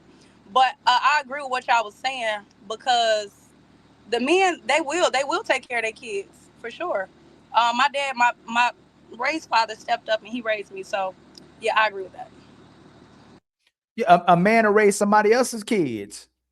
You know what I'm saying? He'll take on your kids. That's why I don't get, if somebody gives you the grace to take on your kids and they're not his kids, don't you think you would love that man even more? Or you already know, or you look at him a certain type of way with disrespect because he sit there and he co-signed on somebody that didn't give cooperation to the previous man. I don't know who that is. That you, Leosha?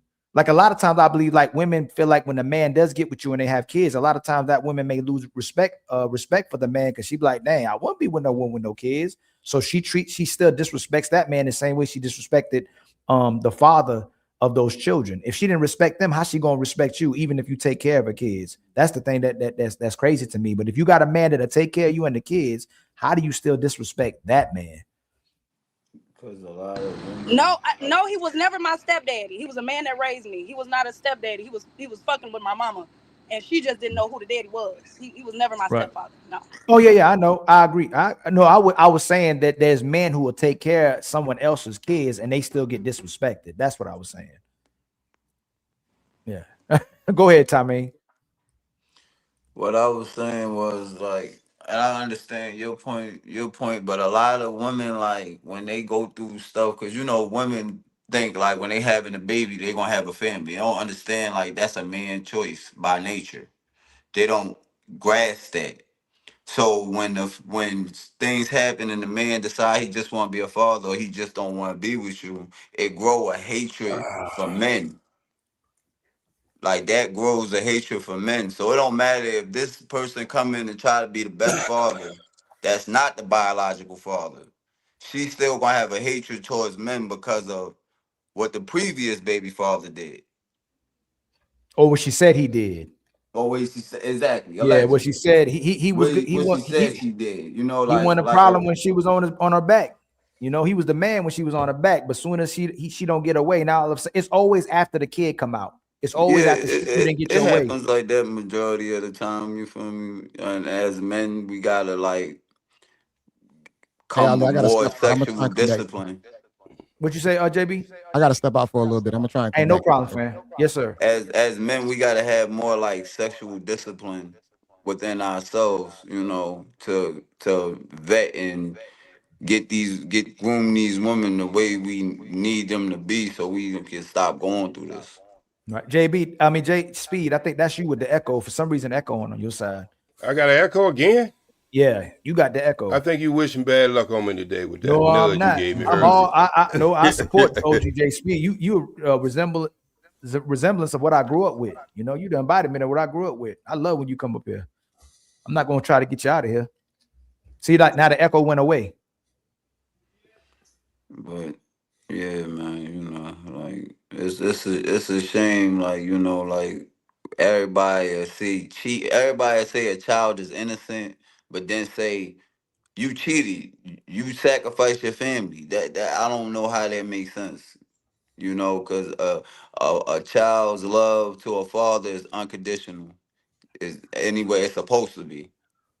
Yeah, it's supposed to be, but and like I said, I was raised seeing the same thing you saw as well too. But then we was raised with a different caliber of women as well too. So yeah, you know, like back then when men had side chicks, they was actually quiet. You know, they didn't want to be outside and say, "Yo, I'm fucking your man too. I'm at his house like this, laid up." You know, women wasn't doing none of that. They was more quiet, more private.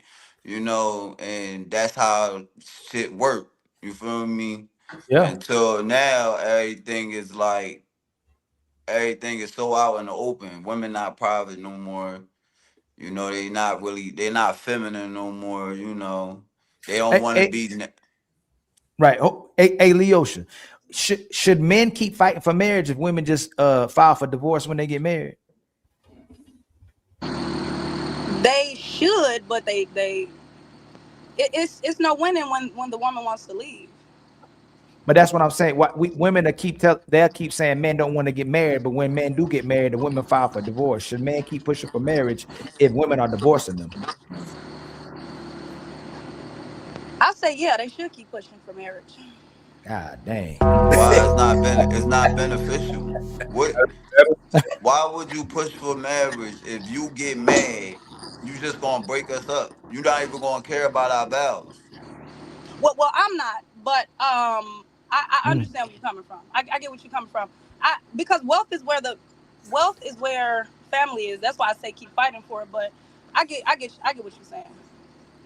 Like I'm just saying, if it's not conducive to the man, why would he do it? It's not like you marrying the same woman over, but I get what you're saying. No, we don't know that. Leosha, how you got? Women got emotions, so we don't know that. But I get what you're saying, but you might tell me that you don't act like Yolanda, but when I get to know you for a year, you act like Yolanda. We don't know that. Right. And to see if you consistent, Leosha. So if women do divorce, should the government implement a consequence as in a fine? If she tries to divorce a man or she divorces him, she should be fined. You should get a certain amount of fine, maybe the same amount a man might have to pay, or somebody might have to pay maybe something equivalent to, I ain't gonna say something equivalent to alimony. We had to come up with a number, but if the woman leaves a marriage, like she'd have to pay a fine. Shouldn't there be a consequence for leaving a marriage that you wanted? You on mute. You talking to the. I'm on mute too. Hello. You good now, OG? I think. Okay. Want to say something?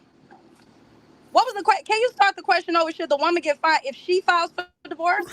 If she files, because when women divorce, it hurts the man and the women, but it drastically hurts the man financially. He invested a lot of money into this family, and now he's stuck in the big L. And then he's got to pay lawyers. You got to pay lawyers. It becomes a financial burden to this divorce.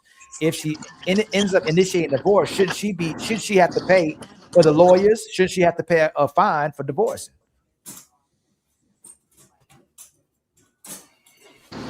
I say yeah.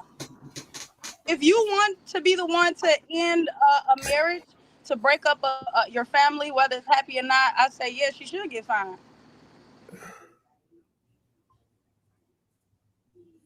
You on mute? The reason I say that is because it costs more. Am I on mute? It costs more to break up a family. It costs way more to break, especially if you got kids, especially if it's kids involved. So yeah. What you think about that, OG? I got to bounce out of here, Ali. Hey, take it easy, my friend. It's always good to see you, my brother. It's always good to see you, my brother. You already know. Young lady, you driving a diesel? Yeah. Okay, I can tell. That's that mechanic and that master mechanic, and I can tell what you're driving. But anyway, good to see you. Yeah. Ali, I'm not going to talk bad about the last young lady you had, but you missed one of my better chats. I said this is why it's an advantage being old, because I could take my batteries out of my hearing aid and shut it down. So you missed that super chat, but it's okay. I did. Yeah, you missed that. No, I didn't. So it was $5. No, it was $5. That's why you thought it was the same. I sent $2 $5 in. So hold on, no, I read that one, OG. The one with the batteries. We read the one with the batteries. We read that one. Well, okay. Well, I'm getting a little senile with my hearing too. Yeah, we read that one now. All right. Now I know you read the other one. What was the other one? Now I had two. You missed it. You brung it up and then you put it back down. You said women talk too much. I saw that one. And then you said this is the advantage. We read that one. Okay, I got you. Yeah, but I'll read it again. This is the advantage of being old. I can take my batteries out of my hearing aids and shut it down. Enough said. You can rewind it to OG speed. We read that one, my brother. I'm not going to read your super chats. Thank you for the $5. We were all born to be untouchable. The reason I said that out loud because the last time I made the mistakes that she was making on this panel is when I seen a man with breasts and thought it was a woman. But I cleared it up real fast. But anyway. Oh man. Oh man. Oh man. But anyway, Ali, I was one of the, I won't say I was one of the first one, but I was one of them who would make the argument. There's a certain percentage of our community when we talk about the 70% of single mothers. Mm-hmm. Well, that's 70%, I think, at that time when I was making this argument of 25% of us. We always thought the 70% was of all of us, but it wasn't. It was a certain 25% who was having, 25% who was having 7% of the children of the 25%. And that's why we always thought it was 70% of all Black children was fatherless or didn't have a father in the house. So right. I'm glad you cleared that up this morning. One of the things I found out, I am a true example. I got my child when she was 2 years old, and I didn't take the mother to court. She took me to court, and it reversed on her. And that's when I joined an organization called My Child Say Daddy.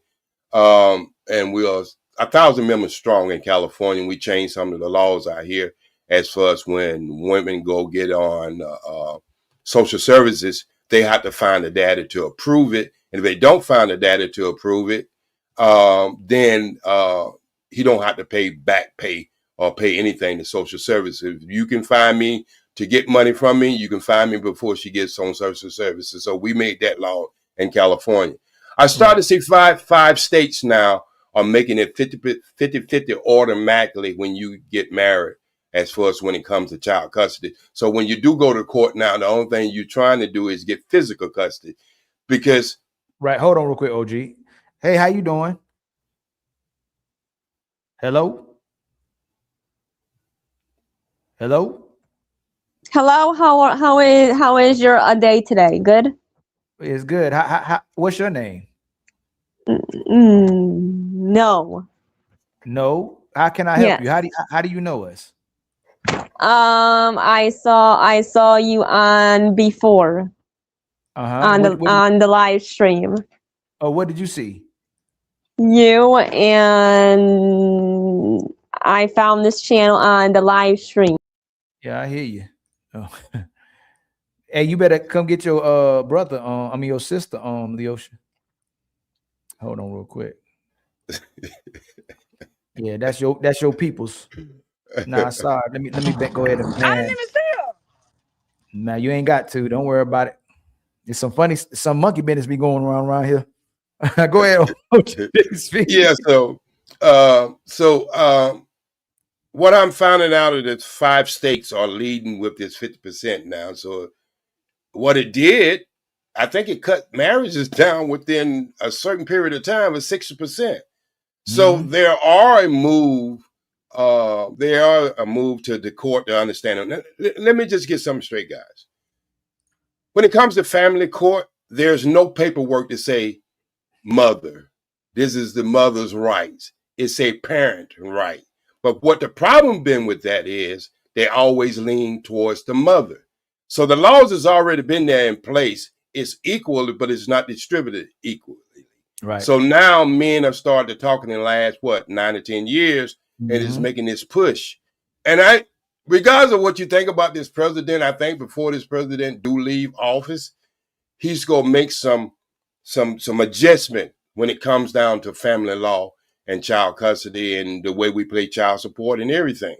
And so I think that if anything comes out of him good, that would be good for all. And I don't want to be long-winded again, but I like the way that we are moving. The younger generation is moving towards having a balance, equal rights as far as when it comes down to parenting, because we know as well as anybody should know, look, you need both parents. If it took 2 people to make it, you need that balance in a child's life. I agree. What you think, Leosha? I agree. I agree wholeheartedly. It's so that's what when Oh, go ahead, Leosha. You sound better over there now. You clear now. You need that balance. You need that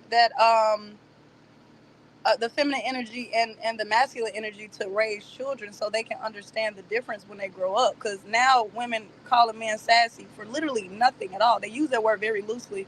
And sometimes you can tell when women are raised by a single mother, and sometimes you can tell when men are raised by a single mother. So I feel like you just need that balance when raising a child, especially how I grew up. So yeah. You muted. When they use the word sassy, why you think they're using the word sassy? They want to belittle the man and make them feel bad because they don't have a better comeback than sassy. And that's it. That's where you stopping.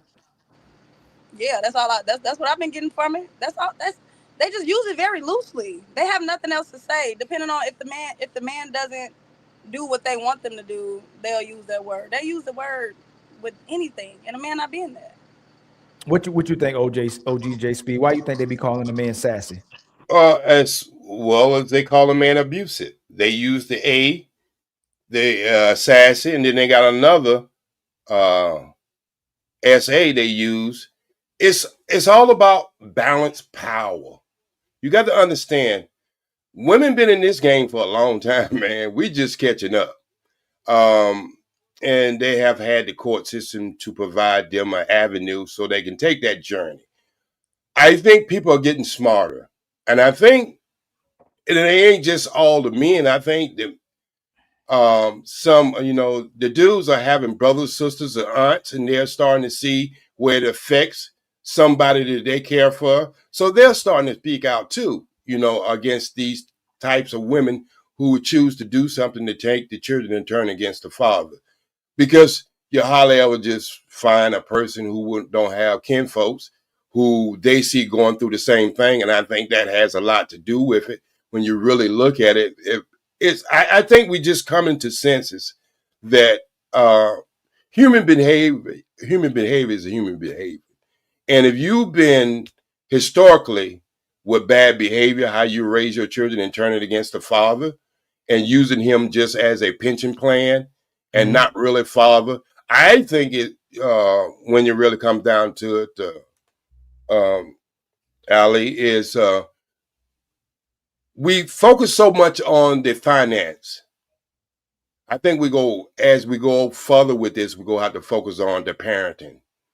We get just involved of the father and the mother's parenting correctly as we do when we get down to the money part of it. Right.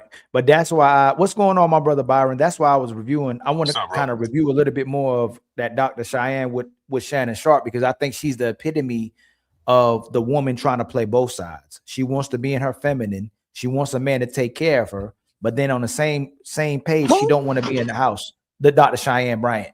Did I say Bryant? Is she a doctor for real? I don't know. I don't think so. From what I heard, she is. I mean, it's from a school. I don't know if the school accredited or not. It was some issues with that. Right. School of Shade Tree, Wet Battle College, doctor. Yep. Okay.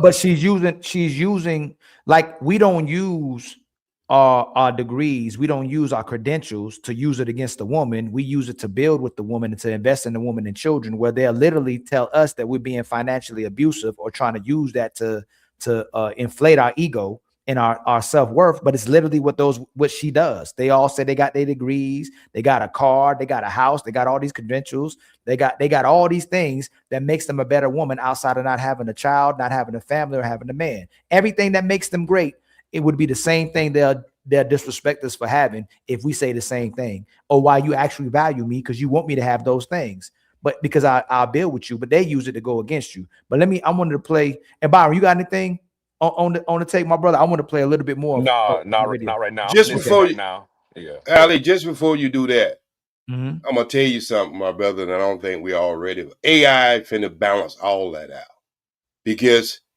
you having degrees, I'm gonna tell you what you're gonna be left with: not a job and a debt. With all them degrees you got. Yeah. Well, I think AI is gonna make it worse. Like everything. That's what I said. Yeah. It's gonna replace all that. It's gonna replace human. It's gonna replace our connections. It's gonna replace families. It's gonna replace our need for each other, and we're gonna forget what everything was about. I'm scared about it because I know how I grew up. I know how you grew up. But the young kids who are coming of age, they grew up with people not together. They grew up without a mother and father more and more. So it's going to be normalized for them. And the young kids that's growing up behind us going to grow up with not knowing the value of a man and woman to each other, or the value of a child. And a lot of kids are going to start learning the value of just investing in themselves, especially when the mother is teaching self-love and happiness, and does the same thing with a child as well too. How much baby oil she got on them legs before we get started? It's a lot, but you see them legs open too. Wait a minute. Is this the Brian lady? Yeah, it sure is. But Shannon ain't trying to. Now, what? Let's go. Let's see what happens. Parents are still married. Yes. He comes from good stock. Yes. And we're not saying that Cam ain't good stock, right, but his decisions are not good stock. Okay. So just want to show people the example of what I'm referring to. Then you get a little girl like me from the inner city, and parents are teenage parents. We got a lot of trauma and different drug dealing and drug addiction and things going on, and trauma in the house. And I had the luxury of seeing what not to do. And I just knew if I did the opposite. Remember what I told y'all? He had multiple women. He has a family. He has kids that he takes care of. And she's bragging about her success, even though she doesn't have a kid, even though she doesn't have a husband. But she's bragging about the success that she's acquired because she came out the hood. But Cam Newton is an MVP, almost won a Super Bowl, has a family, has children, have women that still want to build with him. So why are you taking away from his decision making when you have none of that? So Ali, how much we put into a person who wears a dress or a skirt so short if she sneezes you can see her pubic hair? I mean, how much emphasis we put on these type of people? She's an entertainer at best. Yes, but she's what a lot of women are excelling to be. Women who can supposedly compete with men, get all this recognition, and still be able to get a man when she wants, get married when she wants, have a family when she wants, and then get to brag about it. She's the epitome of a woman who does whatever she wants to do, but can still get a husband. Oh, yeah. But there's a difference in quantity and quality. It is, but Hey, they feel like they're immortal. As long as she keeps looking like that, she thinks she can do whatever she want to do, OG. It had to be better than that. And it ended up being way better than that. Now it makes sense to me why your dad was so enamored. You're the oldest, you're the girl. You're the oldest, you're daddy's girl. Daddy's girl. Yeah. It makes perfect sense now because you adore. I'm just listening at you talking the first 10 minutes. Your dad is your world. You adore him. I adore him. And we're gonna get into this because all these advanced degrees that you have. You were good in school? I was good in school, but I was very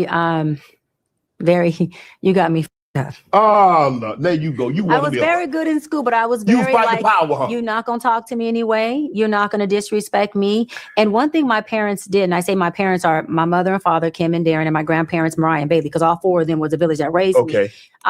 One of the many things they did amazing was they raised a little girl with a lot of self-love and a hell of a backbone.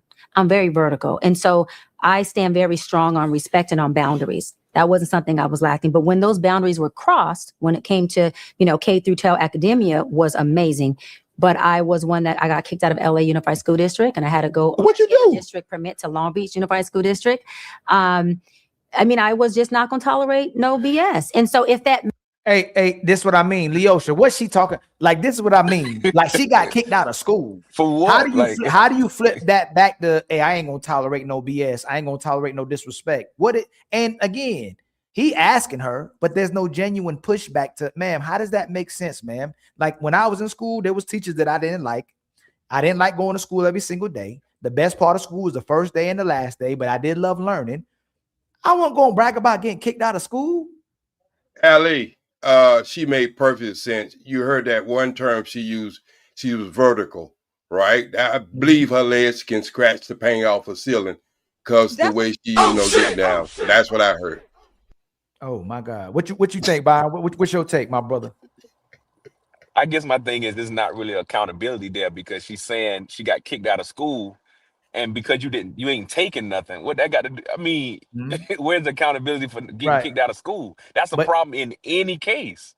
And that's the how invincible they are. Because if we say something like that, man, you stupid. Come on. If me, you, and OG said that as men, and man, you know what I'm saying, I wasn't gonna take no BS, no disrespect, fam. You know what I'm saying, man? I got kicked out of school. We say, man, hey, you was a child, didn't have no obedience. Like you weren't respect.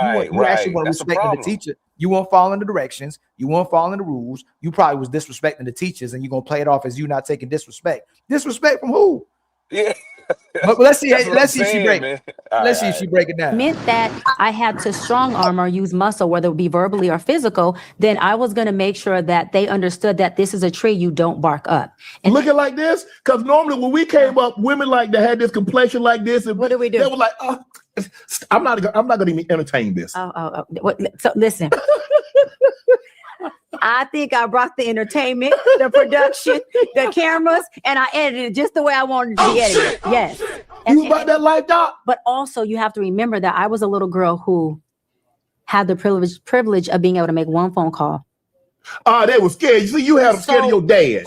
But I had that muscle too. And I got to give my father and my family props because we were the family that would, they would pull up and they would be very, very protective over me.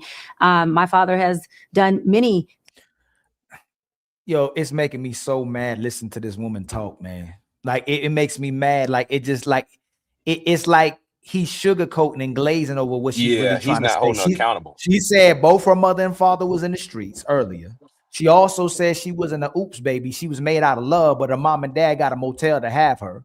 Then she said her mother and father gave up to her grandparents. Like her grandparents raised her, but she wasn't an oops baby. How in the hell you ain't no oops baby if they had you in a motel as kids and then they had to give you up to the grandparents to raise you? You know what I'm saying?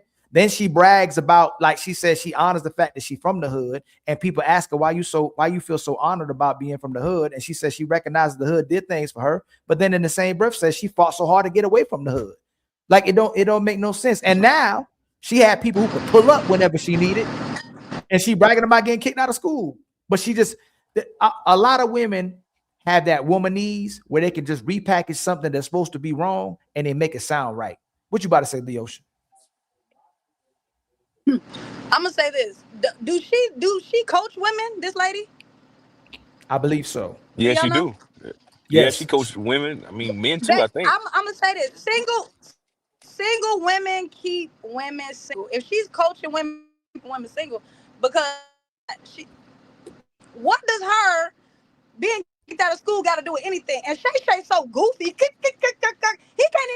even questions because he's so bubbly and all down her legs. He can't even get the goddamn shit out. I don't understand why her getting kicked out of school. I don't get it.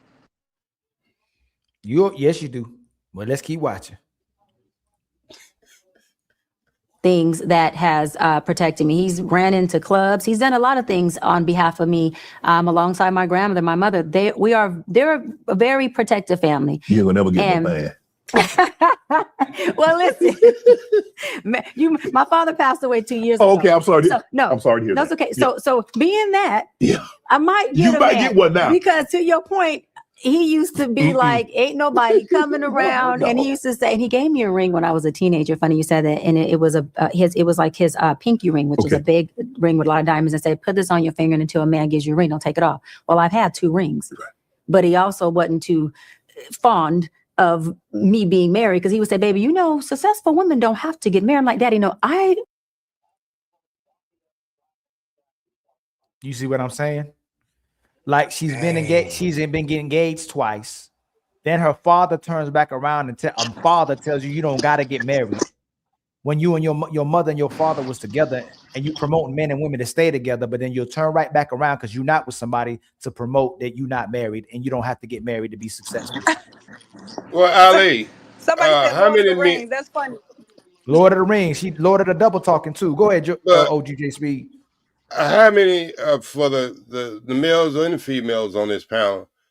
How many men do you know walk around with a pinky ring in the first place? That's number one. See, I listen to people thoroughly what they say. Usually when a man walk around with a pinky ring on, he's a player. He's a hustler. You won't find too many men walking around with pinky fingers rings on.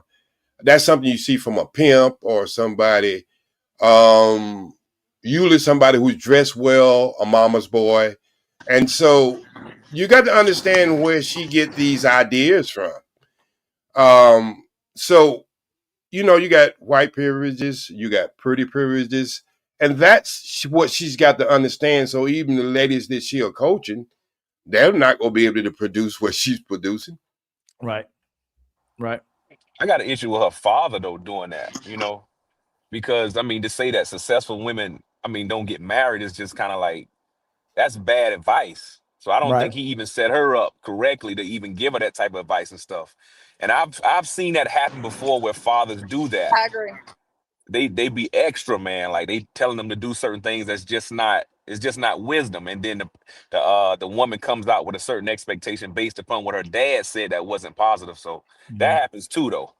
But is that a generation of the mate? So my brother just sent he sent the super chat. Say it with me, Ali. Black men and boys live under a matriarchy. Do you think that's generations of men being under the matriarch of women? Like listening to the woman, whether you in a single parent house or 2-parent household, the women are running the households. So whatever validates a woman that makes the woman look good, that's what the men and women are saying, because we've been being raised under the leadership of women now.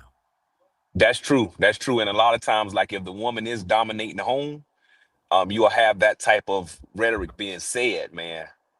That's crazy, though, because it didn't help her, and it's not helping her because right now she's not married, and she's in her 40s, man. And it's like, I don't see her getting married anytime soon, especially to the man that she wants. But go ahead. Right, my brother Six, man. How long you been watching, man? Peace, King. I just got here right now.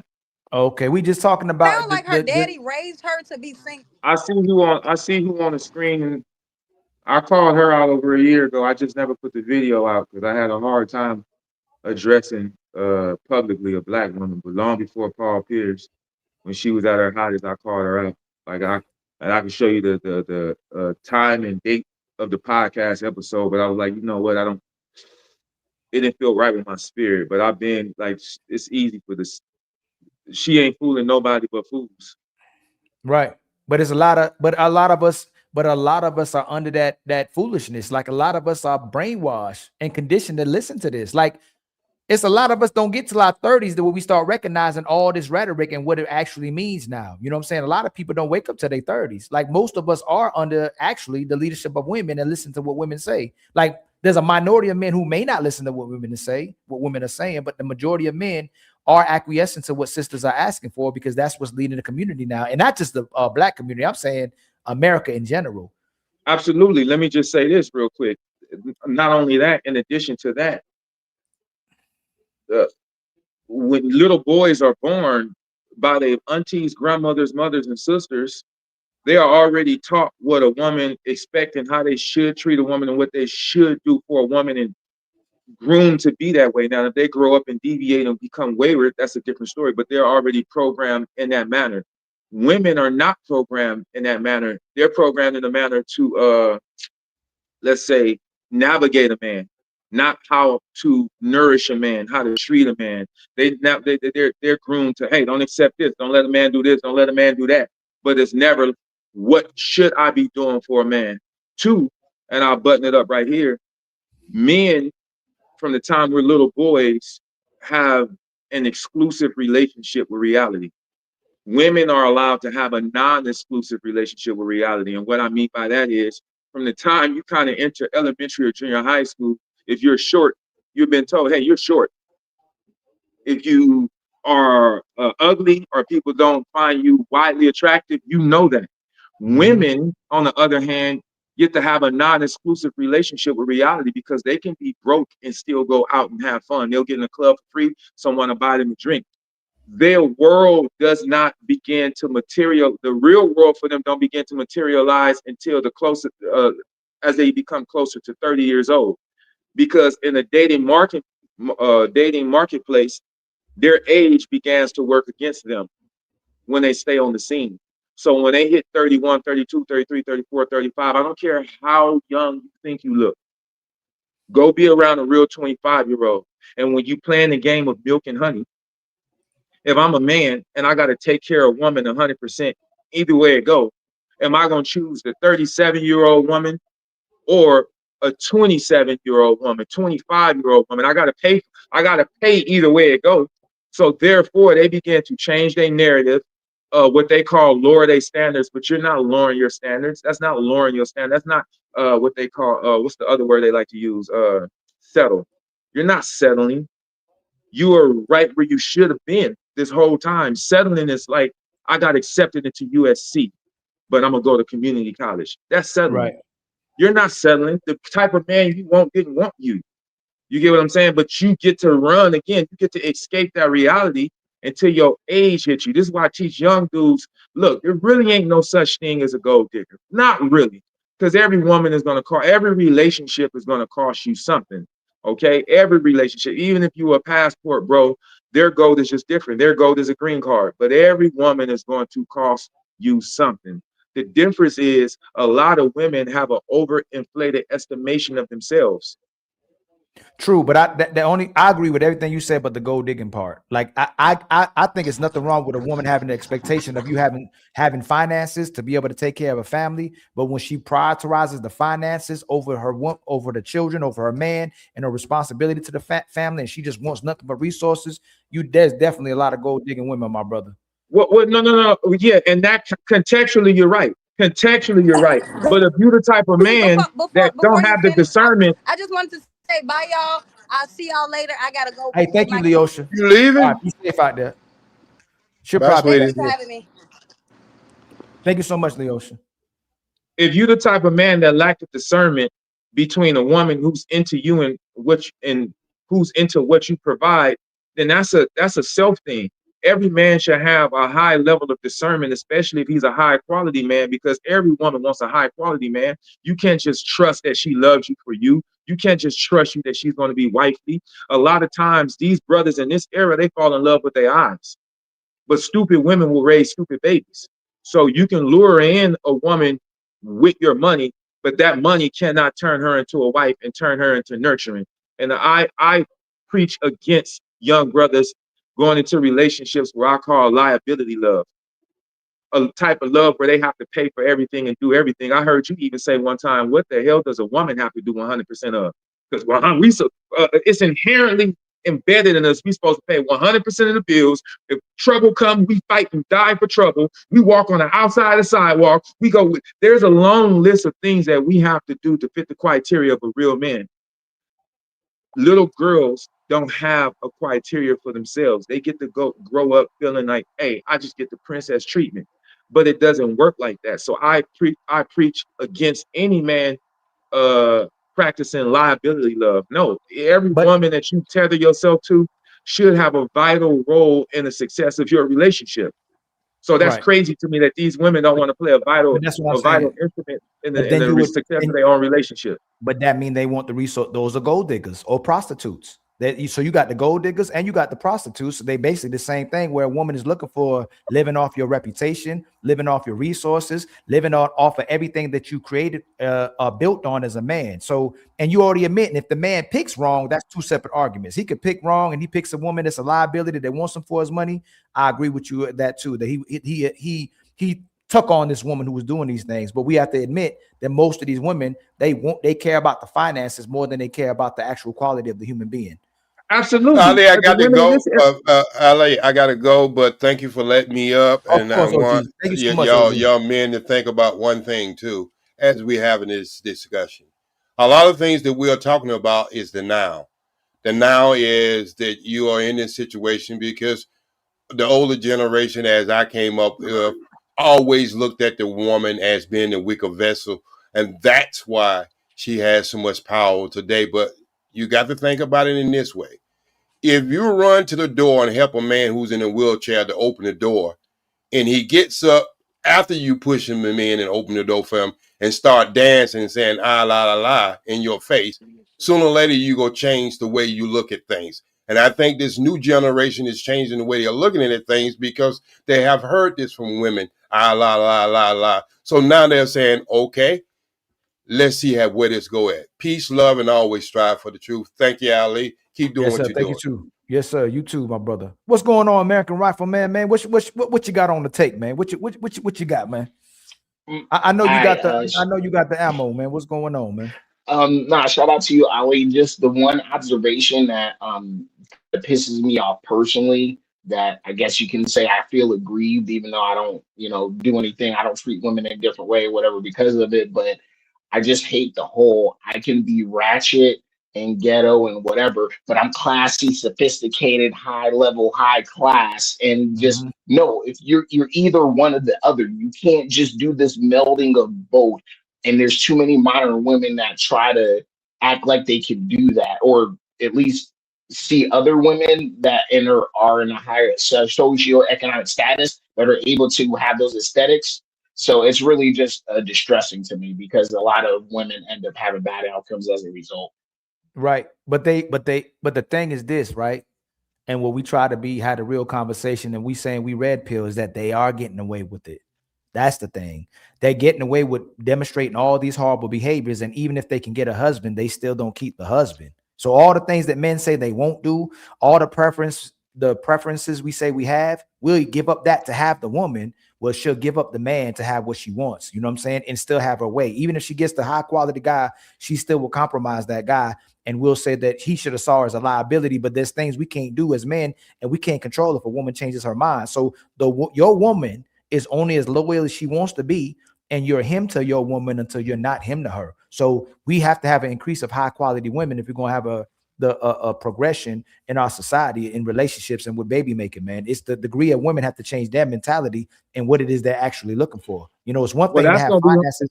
Oh, go ahead, my brother Six. I was about to say that's going to be hard to do because their mothers and the music in this era has gourmetized prostitution. They have gourmetized prostitution. So now every woman is a micro prostitute. They're not in it for love. They're in it for finances. They're in it for what they can get from a man and use him. Even if he has a regular job, they will run that man to the ground, make him work 39 hours in one day just so they can live in poverty, and brag to their friends how I don't have to pay nothing. Right. And when he died, they move on to the next man. And to me, I call it liability love. Don't ever participate in no damn liability love. If she's not willing to make a vital contribution for the relationship, you need to repel, disembark, and oust her immediately. That's absolutely right. But let's get back to his root, because I want to show the epitome of, like, this woman is showing exactly who these women are aspiring to be. And it's almost like we trying to get away from it, but it's like we keep coming back to it, because this is the type of women this is what women are aspiring to be. This lady right here want to be a mother and a wife. Right. So it's going to happen on my watch, your watch, everybody watch. This episode is brought to you by Prize Pick. Pushes. Same time. How did that work? My mom, teenage parents, and your father sold drugs, and I think your mom became addicted to drugs. My mom was addicted to the drug that my father sold at the same time. How did that work? Now remember this. She not a oops baby, but her father sold drugs and her mother got addicted to the drugs that he was selling. Just remember that. So let's keep going. Remember, she not a oops baby. She said she was had in a motel. Her mother and father had in a motel, but she's not a oops baby. Work. How did it work? You mean for them or for me, the little girl trying to process I'm talking like, if I'm selling and the person that I care about, that I conceive the child with, I'm gonna do everything I can not to let her get a hold of it. And I definitely don't want to see my baby see her mommy in this condition, and knowing I'm the supplier, I'm part of the reason why. Wow, I love that you said that. You're so on point. He went and put out a flute on the street and said, if anyone sells to her, then got to deal with me. Got to deal with me. And after he's seen that he couldn't control or take everybody out, right? At some point, from what he told me, he had to put his hands up, and he had to just let life take its form. And the beautiful thing is that at some point before he passed away, thank God, my mother ended up being, she got some health conditions that handicapped her, where she couldn't pick her arms up and she couldn't even move or walk. And it was in her addiction. And I remember her calling me saying, baby, I can't lift my hands. And I'm like, huh? And so we spent years of having her go to different specialists and seeing what they can do. And finally, my good friend, Dr. Ursno Aromo, he said she needs surgery, or she has a degenerated disc disease. It's never going to get better. So anyway, she had surgery. And when I tell you that God keeps his promises, and he does hear your prayers. And the funny thing is, Shannon, all my life I prayed for her to be off drugs, to be off drugs, be off drugs. When I finally told God, you know what? I no longer can pray that because it's starting to consume me. I'm going to let you have her. Now, I'm going to pay bills and I'm going to feed her. So I'm going to always take care of my mother. But as far as her trajectory of her life, I got a hands off. Those in your hands. Hands off. That's when her health condition came upon her. And he broke her down to where she couldn't even move. And after her surgery, she came home and it was just her and I. And she had a bag that she had to use the bathroom in. She couldn't get up. I mean, nothing. It was an 8-hour surgery. And they removed all of her discs. And it was just so intense. She ain't touched a drug ever since then. She is now the vice president of my company. She has her own healthcare company where she helps people who are disabled like herself. That is her company, her business that she started. She cooks and cleans and runs my entire household. I bought the house. She makes it a home. And so when I tell you, y'all listen to this, man. Wait, what? Hey, hold on, Uncle Rick, hold on, your mic. Hold on, we gotta fix your mic. Hold on, real quick. Say something now, Uncle Rick. Check. You good now? Go ahead. She taking care of the house at home, and she handicapped. Oh my God! I think we missing a major point, Ali. These bitches stay lying, bro. Fellas, that's what all they do is lie, bro. When you meet Uncle Rick, don't forget now. Don't get me straight. Oh, my bad. These women, right? Thank you, sir. Thank you. What y'all have to establish off bat that most 98% of these women just are fucking liars, bro. Like, she's a fucking liar. You sit up here and you keep talking about marriage when you know you like carpet. Like, oh shit. Like, what is this? I don't know. I didn't even know her mama was taking care of her house. I didn't know her mother was doing all this maintaining the household. Like this, it makes imagine me saying my daddy take care of my household. You run my business. You know what I'm saying? It's crazy. They can get away. They can get away with all of this. They're never wrong. They're always right. And let me tell you why I know it's not true. Because she'd have been told you that shit as a woman so she can get more attention and sympathy. She'd have been told you that shit. All the places she been at, all the public forums, she'd have been told you, I take care of my mom. She'd have been told everybody that shit. Yeah, I never even heard this. The first time she said this on this live. But like I said, she doesn't get pushback. Like nobody says nothing about, except for like the regular people like us will say something. But if you're in certain positions, they don't want to say nothing because of her notoriety. You know who she is. They don't want to go against the grain. Like Six to say it. I seen Six live. Even with the women he had moderating his shows or his host, he said right then how you feel. Even if you have to lose the host, where these women are allowed to say these things because of who they are. Well, yeah, I don't condone or house women that have a pernicious effect on other women. Just because the type of man you want didn't want you, you're poisoning other women to get rid of competition that you don't have, right? Because you're like, hey, if I can't get a man, I'll keep other women from getting a man. And like my good brother just said, she don't even like men.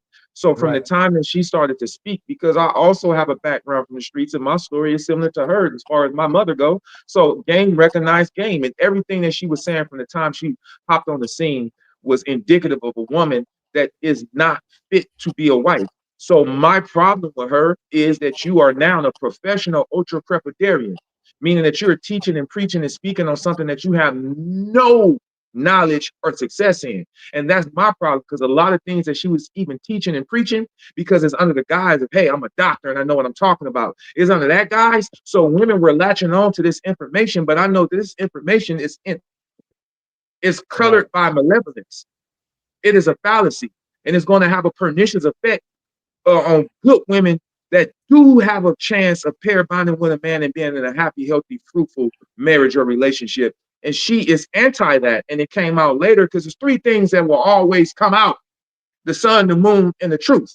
So I don't care how long it was going to take. Eventually, we were going to find out that she was playing for the opposite team, which is fine. But all that means is you should be speaking on their issues, and everything that you are talking about should be centered with that community, because you're not even trying to be a part of this community. So it leaves room for people to feel like you're just here to create a pernicious effect and further the divide.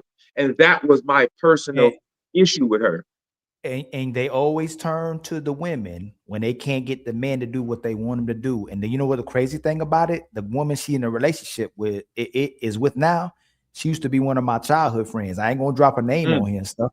But my man used to bust her down all the time. She was obsessed with my boy, but she just couldn't get the control of the men. She couldn't get the dudes to do what she wanted, and she still wanted to live her lifestyle and be how she wanted to be.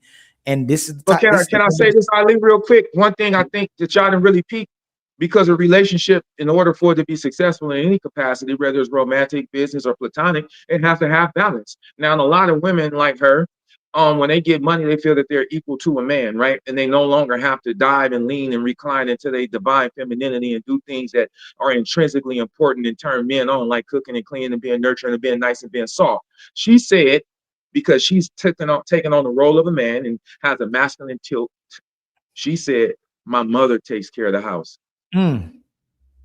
She turned her mother into her wife. Oh shit.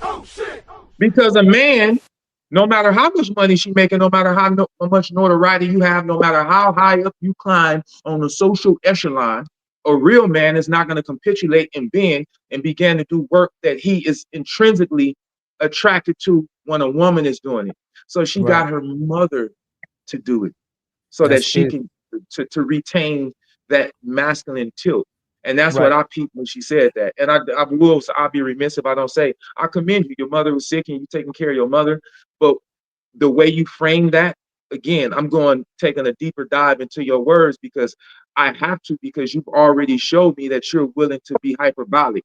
So now I have to put everything you say under a microscope and pull back the veil of ignorance for everybody that's listening to you, so they don't fall for the bullshit. Right. And remember, y'all, shout out to the 250 people in the building. Anybody on my stream right now, I know Six, you a big content creator. I think Red Pill, you streaming too. Blu-ray, you a big content creator too. If y'all want to simulcast, you can hit the simulcast button to your people as well too. Especially if you monetize. So anybody who come up here, they can eat as well too. So if you want to simulcast to your people, you can simulcast as well too. American Rifleman, do you do content?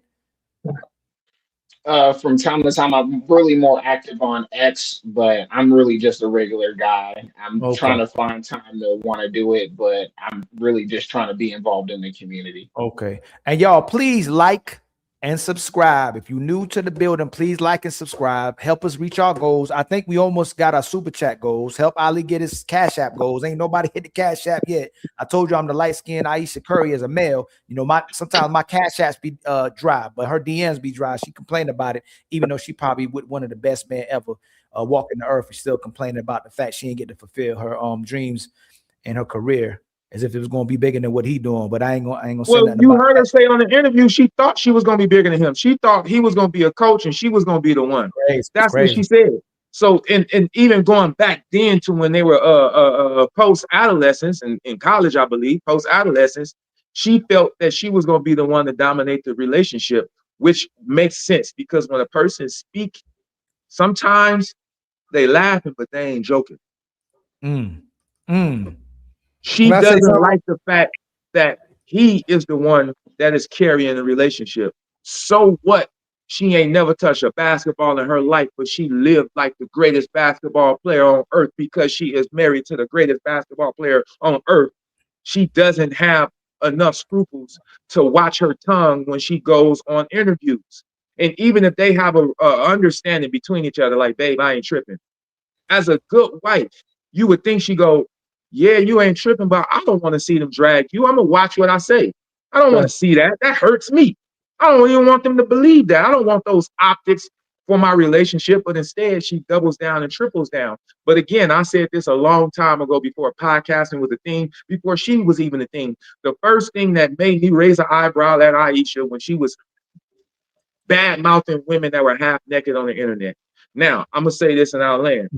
I found it suspicious because of my fitness background or any background where anytime anyone goes out of their way to condemn something, it usually derives from jealousy of that thing. Like if you have a deep-seated antipathy for LGBTQ, then probably some part of you wants to be LGBTQ and don't have the courage. I've seen that. If you have a deep antipathy for money, oh, I hate money, money ain't everything, it's probably because you failed to develop the intangibles to create a lifestyle that you want. So when she said that, I remember telling some of my clients, nah, she's a little jealous because she was a little on the heavy side. Now watch this. As soon as she lost weight, it was about a year. And I remember I lined up every one of my clients. I was like, nah. I said, look, as soon as she lost weight, she was naked on the internet. Literally. So the whole time you were condemning them, you wasn't condemning them. You really was jealous. The whole time you're making statements that have a pernicious effect on the legacy of Steph Curry. It's not innocuous. You're not just, you're jealous of him, but you said it. Words have meaning. You get what I'm saying? And although they postured her to be like the ideal wife with the cookbook and all that, she's not acting like that. And Ali, I'll say this and I'll let you go. Just because she's wearing a shirt that say champion, don't make her a winner. You know what? Lizzo did the same thing. Lizzo was clowning people, pushing body positivity. As soon as she lost weight, she said bye itch to her old body. You know what I'm saying? Then she started supporting being in shape instead of being big. But imagine men, instead of men saying, you know what, my lady, my backbone. Without my woman, I couldn't be nothing. What if men were like, yo, she don't make as much as me. I'm stronger than her. I'm actually better than her. I spend more time with the kids. She gained weight. And since we dated, she don't cook that much. She don't have sex that much. Like, you know what I'm saying? She make everything about her. Imagine men actually come to the internet and actually talk about their women in that way. Most men say their woman is everything. They couldn't live without their woman. So why wouldn't women do the same thing when they come on these panels on real life? Make sure you uphold your man's reputation and say how phenomenal your man is and all the things he doing for your life. Because if you let us all get honest, it's going to be some hurt feelings in the building. Because they were raised by their single mother and was raised to be baby mamas. Lex, Big Polly, Blu-ray, and Red Pill get in, and then we will open them so they could talk a little bit, so we could open the panel right back again. Yeah, I was gonna say, first of all, can y'all hear me? Yes, sir. All right, great. So I was gonna say, I think it's like socially engineered, like the young gentleman, someone said, brainwashing. like you got this like Pepe Le Pew type of situation going on where if women don't have a man under their sexual spell, they feel like they inherently doing something wrong on a subconscious level. And it's really socially engineered from a young age in this Western like society or whatever. And like a lot of people trying to come out and talk about it and, you know, kind of have them see the brainwashing. And even when you show it to them in real time, they're unable to change their actions. I really don't think it's a solution for real. Oh, go ahead, Trey. Oh, so I just got back in the building, man. So y'all was talking about Cheyenne Bryant. Yes, the doctor, the good doctor. You notice I didn't put doctor in front of it, right? I know this. So, Ali, you know Ty? Dang. Yeah, don't say the whole last name. Or don't say the last name. Bro. I did it purposely. Dang, Trey. Trey, how you know her? For real? Oh, we're gonna have to talk after I get off this phone. We're gonna have to talk when I get off this phone. We'll talk about that later. Go ahead. You know what I did? I'm gonna tell you one thing I did, Trey. I used to be nice. I took her and some other when we used to have when we used to go to the Y up here while we was all in high school. I took 4 girls and beat all the dudes in our high school area with 4 girls. And people be hating and stuff on that day. That day when I did that though, I was like, I was a crazy athlete, but that's a whole nother story. But you can hoop, Ali? Oh, I can hoop, Trey. We gotta play 1-on-1 one day. Bro, you don't want to do that. Hey, I'm telling you. Hey, hold on. Hey, Ty, I mean, Ali, you know my last name Curry. Hold on, listen. You know my last name Curry in real life, right? That's my real last name. Just understand. I was step before he got in the league. Trust me. What you Red Pill? What you got on the word, man?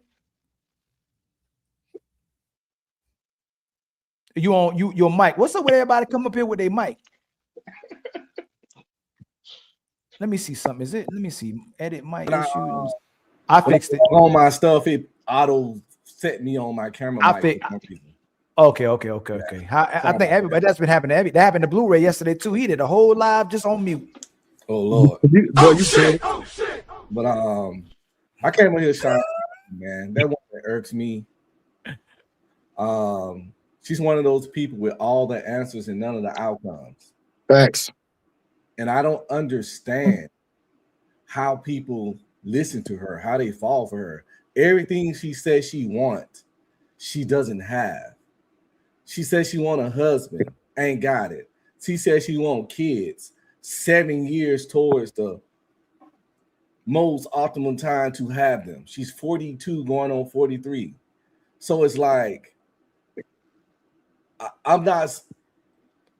What makes her fucking advice even make sense to people? I just don't get it. And I understand if she didn't want to.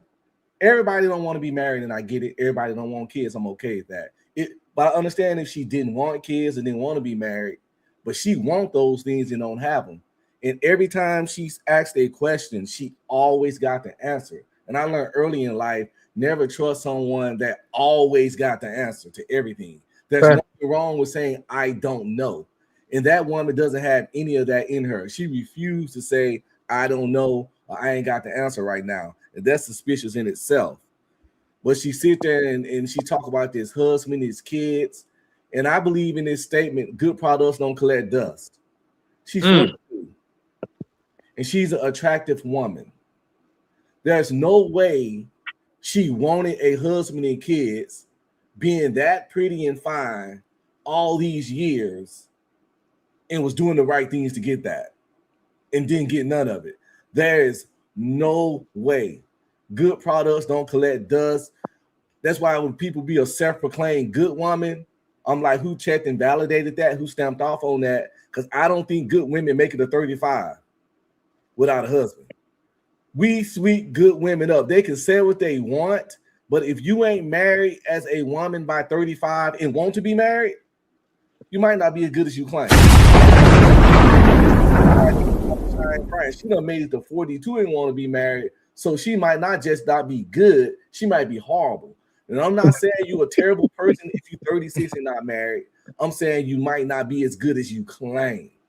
Hey, Red Pill, you see how she how she champions her 3 engagements. That's her highlight of her 42 years of Red Pill is that, hey, I'm qualified because I've had 3 engagements. But hold on, watch. I'm gonna say this, and I'm gonna hand it right back to you, Red Pill. But then when Kevin Samuels was preaching what he was preaching, at least, at minimum, he was actually married twice. But Kevin Samuels got ridiculed for being married, but she gets praised for having 3 engagements. Well, the thing that's because men and women live under 2 different sets of consequences. And me personally, I don't believe none of those engagements really happened, really and truly happened, because we all know almost don't count. Almost don't count except for murder. They call it attempted murder. It's the only time almost count. So I don't believe in giving you credit and championing you for almost walking down the aisle. I don't even believe that you were probably engaged. That's just something you can arbitrarily throw around as a shield to shield you from the questions that people will ask, like my good brother just asked, what the hell happened? 3 strikes, you're supposed to be out anyway. So that I wouldn't even, you sound like a fool even telling anybody that. I wouldn't even regurgitate. I would never tell nobody that. But I stand with you. I concur with everything you said. But you see how women, when she mentions that, they, maybe you know what they default to, 6? The man was the issue. Well, the thing about engagements, they should never be a flex, because an engagement is nothing but saying a man I didn't want or like proposed to me. It's not a flex to turn down someone that you didn't want anyway. That's real. Let your dream man propose to you, and then you deny him, and then that engagement might be a flex. I would understand why you did it, but that's a little more of a flex than a dude that didn't make the cut. Right. What's the flex on turning down a man that you didn't see fit? That's like that dude Beetlejuice off Howard Stern. Remember him? Yeah. He look ugly. If he proposed to you, you're probably gonna turn him down, but it's not a flex to turn down Beetlejuice's proposal. That's real. So, but I think engaged. Where he at though? Right. But he must have been a loser to you if you didn't marry him. I ain't gonna say she a liar, right? But there's a whole bunch of men that would still marry her. So I do agree that the fact that she's not married is because she really don't want to be married, but she probably got countless options. We probably wouldn't. No. Let me chime in. She don't have any options that she won't. Who? There is a lot of men that will marry her, but she don't want those men. The men that she don't want to marry her. See, women, I don't care how attractive you are, and I deal with women all day long. This part of one of my businesses all day long. The finest of finest women, celebrity women. When you get a chance, you can just look up and see some of the things that I do. And here's what I learned and discern. I don't care how fine she is. All a fine woman can do is have sex with whoever she wants. Yeah, it does not give her the ability to marry whoever she wants. Can I say that? Hold on, y'all. But it's a majority of men that will be with that woman. The minority of men. So 6, the men that the men she probably has a whole bunch of access to women. The majority of men who don't have access to women will marry her. But she don't want those men. That's the point. Hold on. Let's not move too fast. No, that's the problem. She won't settle. She won't live in her lane. Like, she can get men. She just don't want those men, and that's fine. But that's a whole separate argument. My problem is that we have to put it back on them because they could be married. They just decided not to get married. That's true. Because they have let me say this, Ali, because they have an overinflated estimation of themselves. The men that want you, you feel you too good for them and deserve him, but he doesn't want you like that. So again, you can be attractive. Attractive women can sleep with any man they want, but they cannot marry any man they want. Attractive women still cry over men. They still get used by men. They still get abused by men. I know this to be true 100%. All they can do is sleep with every man they want. Hey, but 6, hold on, Polly, watch it real quick. Right, but 6, I seen something the other day, bro, and y'all, she actually got, because right now, 6, I feel what you're saying, but I'm kind of siding with Ali, and I'm gonna tell you why. Because me and you know, all of us on this panel know it's a bunch of goofy niggas out here. Let's get that understood. I'm talking about goofy niggas with paper, right? So she got invited to speak for the Cleveland Browns the other day. And we already know what type of circles she's getting put in. So where I agree with Ali is, bro, even though she might not get the men she wants, because she's getting invited to hang around these multimillionaires, etc. She's getting exposed to these men.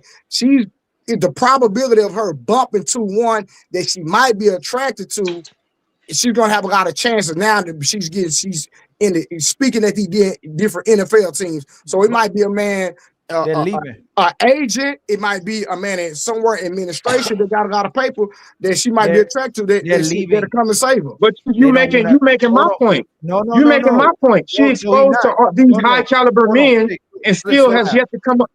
Look at Drea. Look at Brittany Renner. They can still get hot, like so-called high quality dudes. It's just they don't want to fulfill the responsibility to the relationship. They can get young. Become a Drea, an example.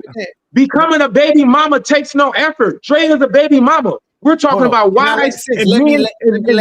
Hold on. We're talking about wives and men. Even then. No, we're wrong. We're wrong. Like I used to believe that. And that's what we'd say, hey, these women don't want the man that they want, but they just not willing to do what it takes to keep the man that they want. But these women can get the man that they want. They just not willing to put in the work. There is no evidence. Hold on. Six, watch it. I agree with what your whole premise. Don't get it twisted. I agree with what you're saying. She's not getting the man she wants. But what I'm saying, I believe that because now she's entered a different arena and being exposed to a lot of more millionaires, that there might be the probability of a man she might be attracted to that's not, he got the money and probably the look, but he don't have the notoriety, right? So she might bump into one, is what I'm saying. That's all I'm saying. Let me say this, John King. Let me say this, John King. Anything is possible. For sure. But some things are highly improbable. So the fact that she's in those arenas and she'll still come out empty is going to further amplify my point, because men marry behavior. She does not even exude the behavior of a wife. And you can say, and go ahead. But remember, she just got, see what I'm saying is, bro, she literally just got in that stratosphere. She just got in that arena. So we might look 3-4 years from now and boom, some dudes done wiped up. That's all I'm saying. Let me say this. Let me say this, and I'm gonna land real quick. It's highly improbable. Here's why. You couldn't even get the kind of man you want when you wasn't in that arena. And men that start making, the more money you make, and I can attest to this person, the tighter your grip is, the less bullshit you take, and the more you expect cooperation and complete capitulation from your woman. She didn't even have what it takes to cooperate and capitulate with the men that were down here. Mm-hmm. And their grips are a little bit looser. So when you start making that kind of money, your tolerance is low. And again, she doesn't embody that from where I'm sitting. She doesn't embody that. So you can get in the room all day long. Hey, I already told you, just because you're wearing a shirt that say champion don't make you a winner. 100%. Can I say something? I think that it's a control thing. The reason why she can't get those men at that level is because she can't exercise control over them. And that's just the basic thing that women keep as a status symbol around other women. Like, it ain't really got nothing to do with wanting a man. If she wanted a man, she would have had one. She's looking for status. And so I agree. But remember, she literally just got in that realm, fam. I'm telling you, 3, 4, 5 years from now, we gonna look up in a goofy that got some paper, gonna wipe up. Watch. That doesn't attest, because out of desperation, you watch football, anybody will throw a Hail Mary. So yeah, she was settled for a goofy, but that's not who she want. 100%. Anybody will throw a Hail Mary out of desperation. She's proven her life is a culmination of the total sum of her decision making. Your life is proof of concept. There is no evidence, and we're just going to go off of facts, not feelings and not speculation. There is no evidence that she can marry the type of man she want to marry, and I'll leave it there, because your life is proof of concept. Plus, your life is proof of concept. So her even giving advice to other women about being married was crazy and disrespectful and left me perplexed. If she gives up her need for control, I'm gonna say this again. If we were all in high school, the baddest girls in the school, all the top dudes was passing around. If she knew how to play her cards, it'd be relationships. She knew better. The top girls in school when we were in high school, all of us in high school, all the top dudes was dating them. and they were just passing them around. The girls who weren't that attractive, the average dudes was passing them around, but the top dudes would get with them too as well too. But these women would jump in relationship to relationship. They just didn't want, they thought they were so pretty, they ain't have to cook, they ain't have to clean, they ain't have to cater to you. So people like Dr. Cheyenne Bryant, all she has to do is move and go in different locations. She can still get the type of guy that she wants. She's not willing to put in the work to get the guy that she wants. That's what the real truth is, because people will still marry this woman. Just like this, Cardi B just left Offset, and we can use celebrities. People hate using celebrities, but it show you what people will do. Cardi B left Offset, and she still got a Stephon Diggs. But he ain't shit. Wait, let me show you. Let me show you, Ali. Based on your own example. Based on your own example. She made herself a baby mama twice. That's what you're telling me. Yes, every woman has an opportunity to make. That's not his point. That's not my point. She What's has the point? Even the top men will give these women opportunity after opportunity. She still got another. She gonna get married again. She still got another top dude, bro. There's a big difference, especially for every woman listening. She's not winning. Turning your coochie into a carnival for men penises doesn't equate to being in a relationship where you're being cared for. Yeah, but okay, it doesn't take anything for a woman to become a baby mama. All she is a baby mama to a rich nigga. That doesn't matter. So what? Ali, this what Six going with it. Hold on, this was Six going with. Let me break this. Hold on. Let me just say this one thing, Ali. What Six is saying is that Six is talking about the quality. That's what he's talking about. So I see where he's going with it. He's talking about quality. Let's break this. Let's break this little honeymoon thing we doing right now. This ego.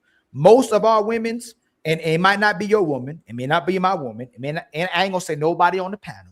Most of the men that's in relationships, that woman has done majority of what those women have done as well too. Like men have to settle, and men are settling for women. We can pretend all we want to, but the women that we are wifing, most people in general, their women went through the same thing, except for their woman ain't public with it, and she ain't got no notoriety. So let's stop the cap. Well, we not. No. I'll let you speak. I'll let you speak now. Let me speak. Okay, there is no honor. Actually, it literally amplifies that money doesn't change your mindset, because you can be from the projects and have multiple kids with multiple men. Cardi B has millions of dollars and still making decisions from a mindset that is infantile.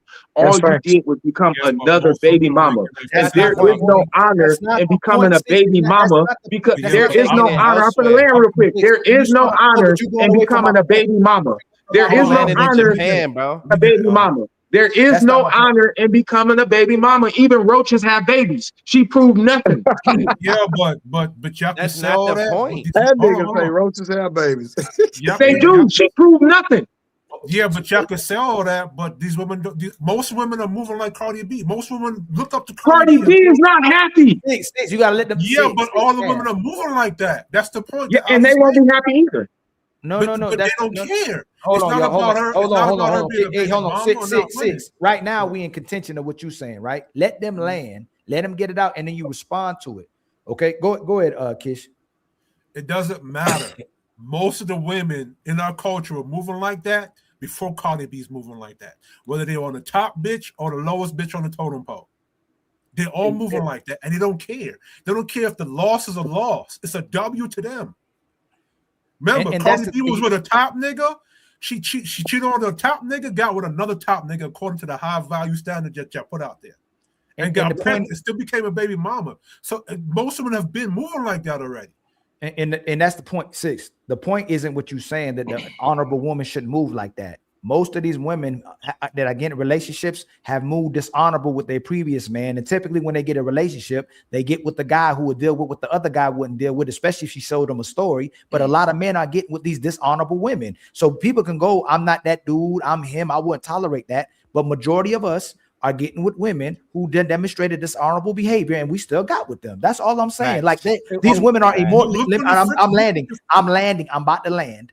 These women are immortal as long as they have their beauty. These women are immortal as long as they got their youth. Until they get that old age where they can go, oh, you know what, Six? You know what, Trey? Y'all was right about what y'all was talking about when I was younger. I should have listened to what you were talking about. As long as they got their beauty and youth, fam, they are still immortal, and their bad decisions doesn't equate to a woman who can't get a husband still. They can still get husbands. They're that bad. They're that they're that disobedient. They refuse to cooperate with a man. That's why they can't get one. It ain't that they can't get one. They're that bad. Okay, so watch this, Ali. So hold on, I got you 6 real quick. So Ali, let me ask you a question. So even though these women in from where you coming from can still get a husband, what about the quality of the actual marriage? I think that's where 6 is going with that. Hey, listen, okay, let's say they all get they're still not happy. That it's not a fruitful institution of what they're in. Because like I say, you got women out here, all right? Now I'm talking about my past, don't anybody judge me, but I had married women sleeping with me. You understand what I'm saying? In the past, when I was doing my thing. So just because she got a husband, don't mean she faithful to that nigga because she messing with another nigga. Yeah, plus, I'm not disagreeing. Red Pill, I'm not disagreeing with y'all on that. But these women have lifelines. They have infinite code as long as they're young. Men are still trying to be with them. They're the one that's messing up. But let me say this now, and I'll let y'all talk. Their lifeline is not infinite, and this is what I preach against. This is what I admonish them against. Their lifeline is finite. When you're playing a game of milk and honey, hey, you're the milk, young, beautiful woman. I mean, you're the honey, young, beautiful woman. I'm the milk. I got the money. I can provide you with some experiences and some expensive things, and we can participate in profligate behavior. Milk and honey. The problem with that is he can be rich forever. Baby girl, you cannot be young forever. And let me ask you something. Let me ask you a question, Ali. Have you ever went on a vacation? You with somebody else or just you? You spent your money? You went on vacation? Did you enjoy it? Yeah. Have you ever went to a club or a bar and just like, hey, I'm about to buy 5 drinks, 10 drinks. How many ever drinks you want? You took your money and had a good time with your money. Mm-hmm. Yes, sir. When you're dating people that's making millions of dollars, me buying you this Birkin so I can climb inside your sugar walls is nothing. They print money every day. You can't reprint the lining in your coochie. So who's the real trick? I make new money every day. This is just an experience for me. It's like going to Disneyland. It's like leasing a Rolls Royce real quick. At the end of the day, they lose playing that game. And then, yes, at the last minute, they can throw a Hail Mary and end up with a goofy, but and appear. They can have the veneer of happiness. Look, she still got married, but she's unhappy. Can I say she knows she's settled. Hold on, let me land real quick. She knows she's settled. She's not with a man that she can respect because no woman truly respects any man that's pliable, assailable, and that will capitulate under her authority. So she's not even happy. But they put this veneer up like, hey, I have all the things. But it takes more than things to drive a relationship to the point of happiness and glee. And that's all I'm saying. She became a baby mama twice as a millionaire because her mentality is screwed up. And that's going to happen to every woman when their decision making is colored by promiscuity and ignorance. I agree with Go you. ahead, Paulie. Hold on, Paulie's going to respond. I want to say this because, you know, I date a plethora of women all the time. I'm also in a relationship, but I'm a polygamous man. So I just date profusely, young women, older women. And, you know, I don't think the age, I used to think the age mattered a whole lot when it comes to relationships, but it really only mattered when it comes to fertility because the cooperation and submission that's necessary is so rare out here these days, out here in this dating world, that you'll pretty much take a 6 if she willing to really, you know, submit and cooperate and be under your boundaries. It's like even the ugliest women, they are unwilling to cooperate in today's time. And then the most beautiful women, they've always been unwilling, you know what I mean, since I've been alive to cooperate. So I really think it's a game, even with Cheyenne, the doctor, whatever her name is, however old she is, she's still decent. She don't look 20 to me. She don't look 30 to me. I'm gonna keep it real. She looks older than that, but in her 40s. Yeah, but I'm saying even in her 40s right now, if she changed and decided today that she was going to be cooperative and submissive, she could get the man that she wanted to get. And that's the facts. That's the facts. I believe there's truth in that. That's why she's so relevant. That's why the only reason why she's so relevant is that it angers the men to watch this woman maneuver like this, and she's still out in the field and lying, but it bothering men because they would still be with a woman like that. That's why women get mad with the men that they would like to be. When they say the truth, they get triggered by it. They don't get triggered by the man who they don't want to be with. That's why the men who they don't want to be with will lie, capitulate, like you said, to what they say, so they can get validated about those women. But they get mad by the men who they want to be with that's telling the truth to them. But majority of them can still get other men. That's the problem until they use their use. And all I'm saying is that when we think the way we think, the burden sometimes puts still back on us, but it's really them. They can get husbands, they can get families, and with all the powers they have, they still find a way to not be able to live with a man because they can't live with themselves. That's what really the truth is. It's hard for them to live with themselves. It's crazy. So they lose an unlosable. But what can lose an unlosable game? What can they really get? It's not a flex to get meat. Women like Dr. Cheyenne Bryant can get Pound Town University, PTU, Go Hammers, alumni.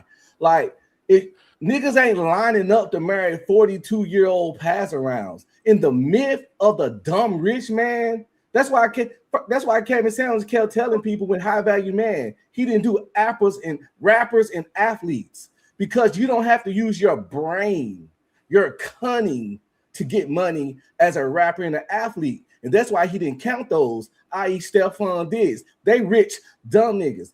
The kind of dude that a 42-year-old woman like her, the kind of guy that got to use their brain to get their money, they didn't get to that level from being weak, a sucker, easily manipulated. She might she done past the age to get most athletes. She 42. Most athletes ain't really checking for that, even if they retire. Look what your boy Shannon Sharp.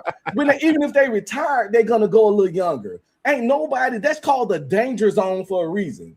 Hey man, I'm about to get drunk. I drink every time you make a good point. I'm almost drunk now. It's not a lot of rich, in shape, successful, multi-millionaire dudes that got their money using their brain that's checking for a 42-year-old pass around. Most of the rich people don't get their money using their brain on the internet all the time. But that's the point. Stephon Diggs is not a high-value man. But see, that's why they talk. But that's why they targeting athletes. Athletes use their body. They are trained to do what they're told. They don't have to use 100% of their synapse to run plays. I just got to learn these plays and be where they told me to be. Be where they told me to be. But a thinking man, like he just said, a thinking man, you can't ensnare a thinking man with your sexuality. We're not feeble. We're not feeble. We're not pliable. Most of the rich people, it was passed down. Hold on, everybody's passionate about this conversation, right? Let Kish go in and then come back around so everybody can talk about it, because everybody's passionate about this conversation. Go ahead, Kish, and then Red Pill, Blu-ray, Big Polly, and then 6. All right, to Alpern's point earlier, right? I get it. That's what you're saying. You're saying that it's going to be an L in the long run for them, correct? But the thing is, they don't see it from that perspective. To Ali's point, the only time they're going to see it is when they're getting old. And as Dr. Cheyenne Bryant said in the interview with Uncle Shay Shay, that they believe that because Tracy Ellis Ross looks good enough, they can still attract whatever type of dude. That's why they keep targeting the younger dudes, because the younger dudes are high in testosterone, high sex drive, and they don't know any better. That's why they're targeting the younger ones. But they don't see it as an L. We can explain it to them till our face is blue. They do not see it as an L. That's the point. They're not going to see it. Go ahead, Red Pill. It's over for Dr. Cheyenne Brown for the most part. All I'm saying, for what she wants, can she get a man if she lower her standards? She said several times she's not doing that. She's not going to do it. She's not going to learn. Hold on, Kish. It's Red Pill. The man she wants, the chances of getting that are slim. If she could, where he at? She been screaming she want a husband and wife for a very long time. And we got to admit, for her age, she attractive. What's the problem? Last but not least, a man wanting to fuck is not a flex. That's a low bar. All these women can get male companionship. That's a fact. All these men can get male companionship. He gonna come around. He gonna hang out. He might take you on dates. He might stay the night. He might cuddle you. But that's just for guts. And last but not least, to quote Uncle Ruckus, I hate to quote Uncle Ruckus. If you that pretty and fine and still single, you probably nuttier than squirrel shit. And men of a certain age know that. We know good products don't collect dust. Willow Ryder is a porn star, fine as heck. Dudes would sleep with her to this day. But I hope you wouldn't marry her. Sleeping with ain't a flex. Cheyenne Bryan can get meats on meats on meats on meats. She can get dates. Dude's gonna do what it takes to take her to Pound Town. But if she could get a substantial romantic relationship, she would have one. Okay. How about you, Blu-ray? Is it Kish? Yeah. All right, what up, family? Even though they do not see it as an L, God forbid she gets cancer. God forbids if she does not take care of herself and she has a stroke or have heart disease or anything tragic to happen to her, right? God forbid. So I would not wish that on anyone. But I see people in the latter parts of their life who did not invest in their health and take care of themselves, end up in hospitals, old folks' homes, et cetera, et cetera, et cetera. So when you get to that stage in life and you don't have a family to take care of you, somebody that's going to really nurture, that's like my grandmother's 89, right? The reason my grandmother is not in the old folks' home and she's staying with my father is because she have a family that surrounded her with love. Even when she started having signs of dementia, that's what we do. We get a crossword puzzles. We go over to the house. We sit down. We talk to her, so she remembers our names. And so as we start loving and nurturing her, guess what? Her memories start coming back. You understand what I'm saying? So even though they might not see it in the air, when it really matters, and she hadn't had any kids to take care of her, you know, you don't have a family structure to sit there and surround you when it's all said and done. In your opinion, Keith, is that an L? Yes or no? It's an L because look what they have to go to recognize that it's an L. They have to go through something life-changing and dramatic for it to be an L. Versus a man, we just got to touch the hot stove one time. All right, so the reason, hold on, kids. So the reason I even brought that up is to back up what Opulent was just talking about when it comes about quality.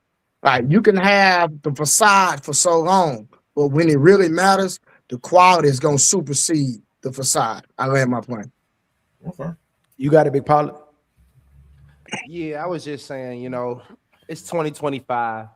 The Western world is winning, and these women is getting what they want. And, you know, if Cheyenne Bryant, even though I agree with all of the negative things about her, you know what I'm saying? But if today, like I said, if today she decided, like, I'm going to be submissive, I'm not going to try to operate control over a man. I don't see that as a status symbol anymore. You know, it gets to a point where women start to realize that. And at that point, she will be more valuable than a young woman who's not cooperative, who just is some butt. You know, so it's like if we're comparing a young woman to an older woman and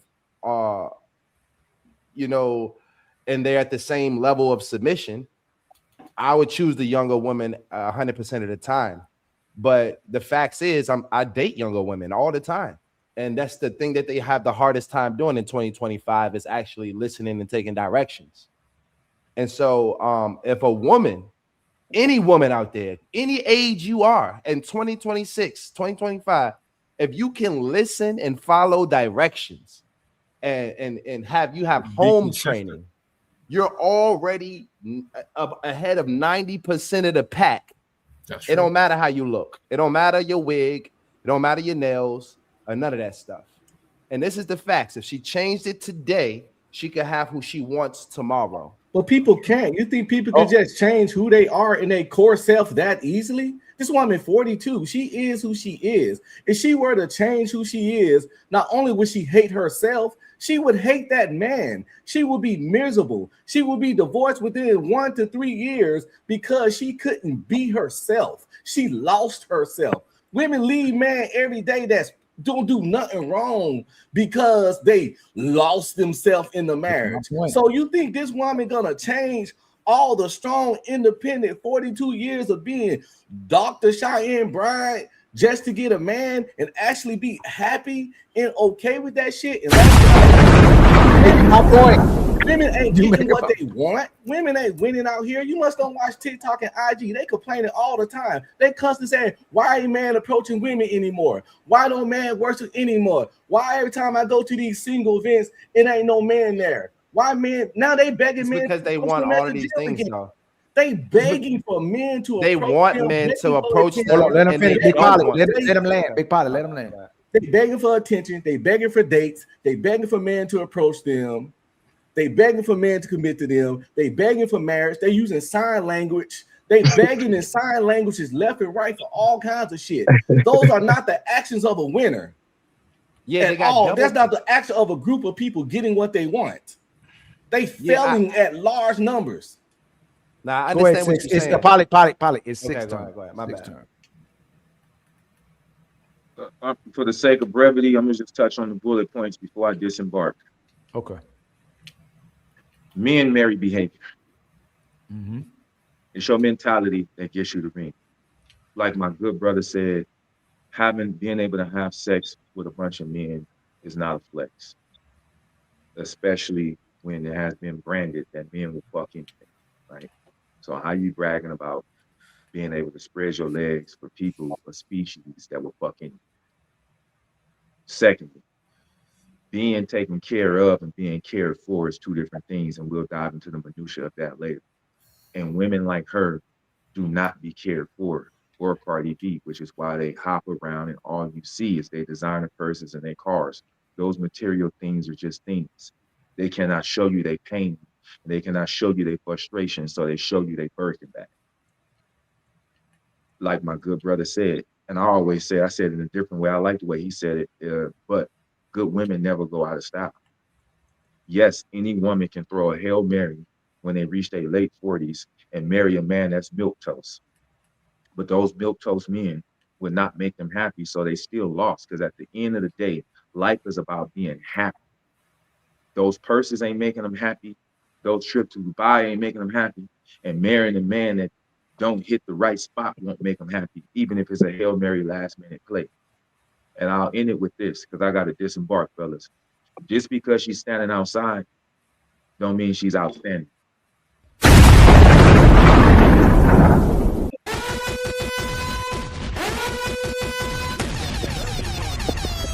See you guys later, baby. And outside, she don't mean she outstanding. Let me read these real quick, Marva. See you later, 6 man. Always good to see you, man. Hold on real quick, y'all. Hey, Ali, I see you women. It's time for some super chats.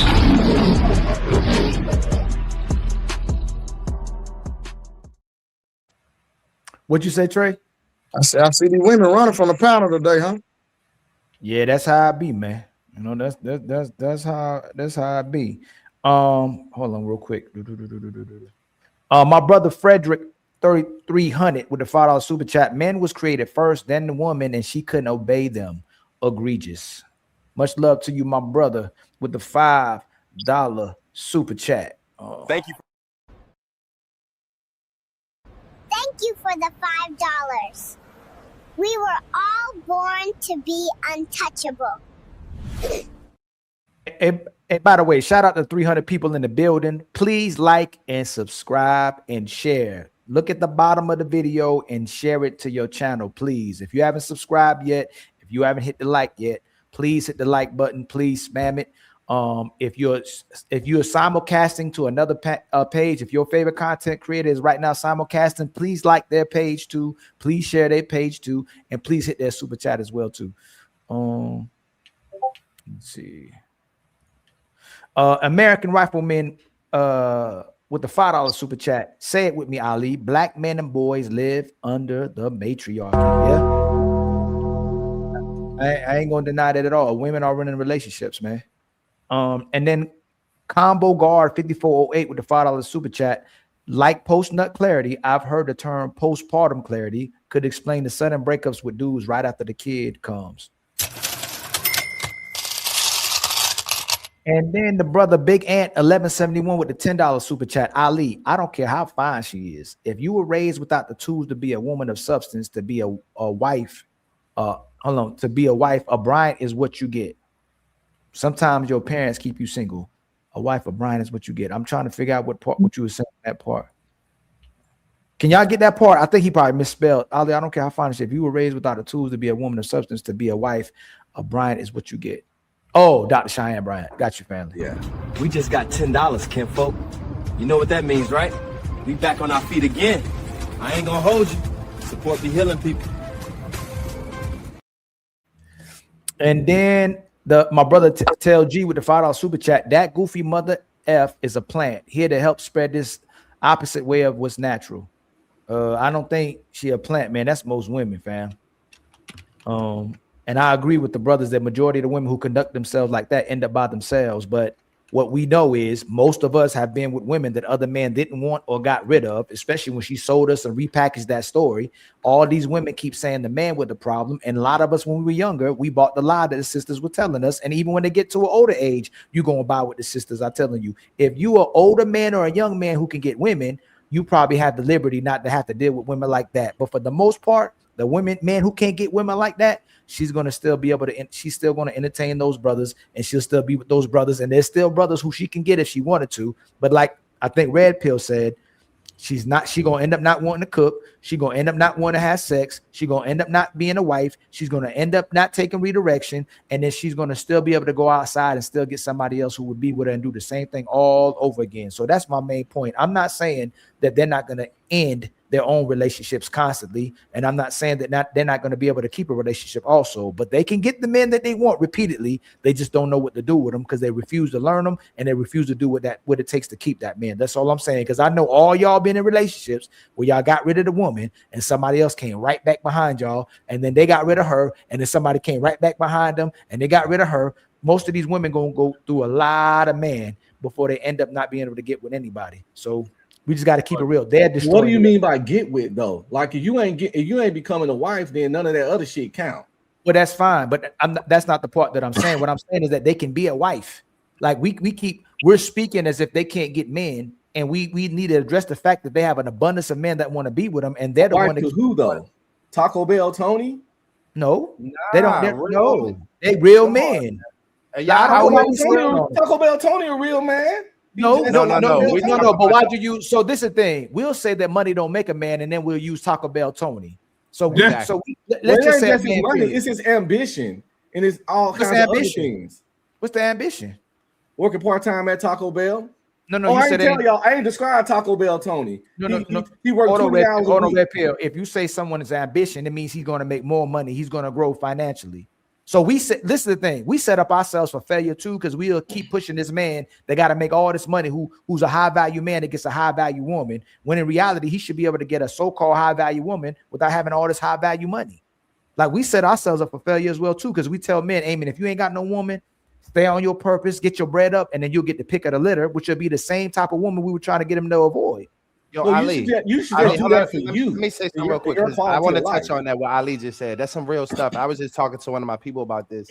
We also tell our daughters to be independent and to go to college and to do all of the things that we get up here and we say, oh, you got a career. Oh, you independent. But we'll teach our daughters the same thing. The hypocrisy sometimes amongst us, we need to address that.